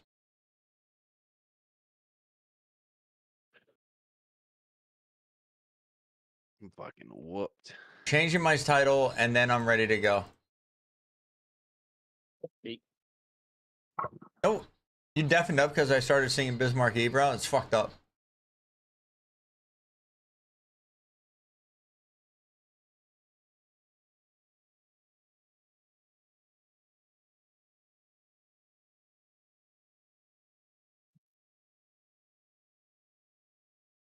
Two more hours until the next title change? Nah, bro.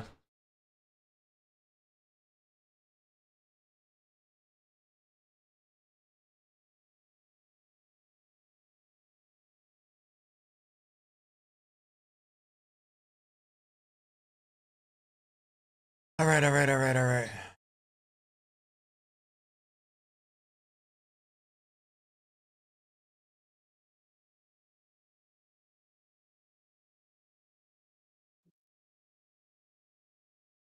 Throwing my songs, Mike.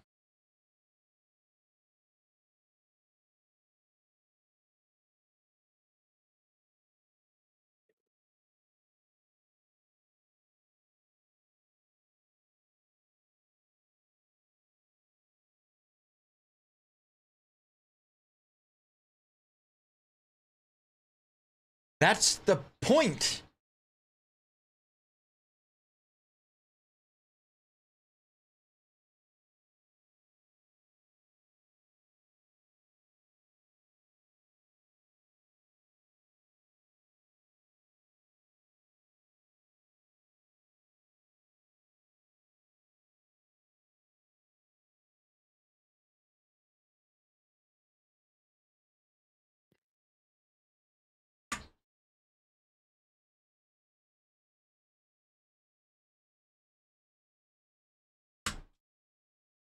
Come on. What?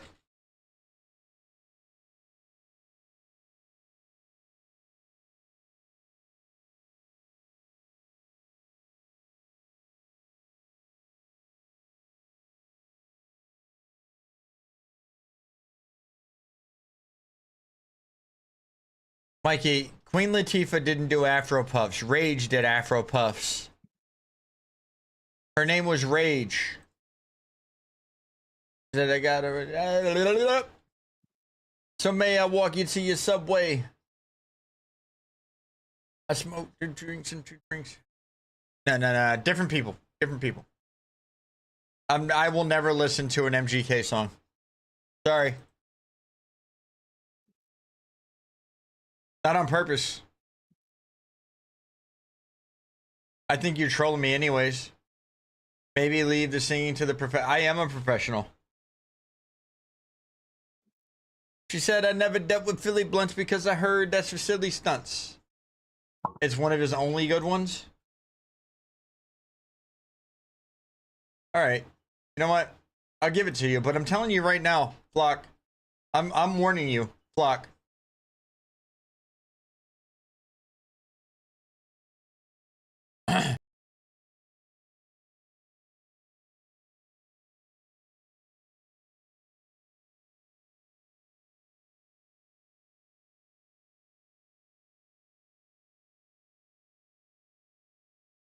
Realistically, I mean, if we're being honest, right? That's just his MO, right?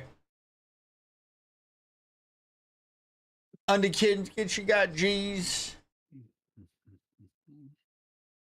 I said, all right, well, I'm gonna roll this blunt. Hey, yo, fam, I got a tenderoni girl. We're smoking blunts off the balcony. We're staring at Manhattan now. Started feeling honored. Is way not it. You should have capitalized all of the word not. Capital N, capital O, capital T. But first, dim the lights and turn up the Joe to see. We can swing it like that. This is where it's at.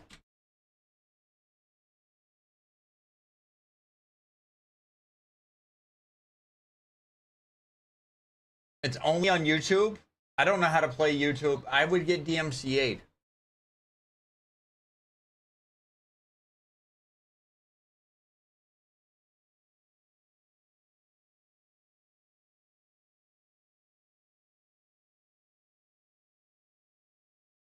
Smoking woo in the whole nine. Renee's gone.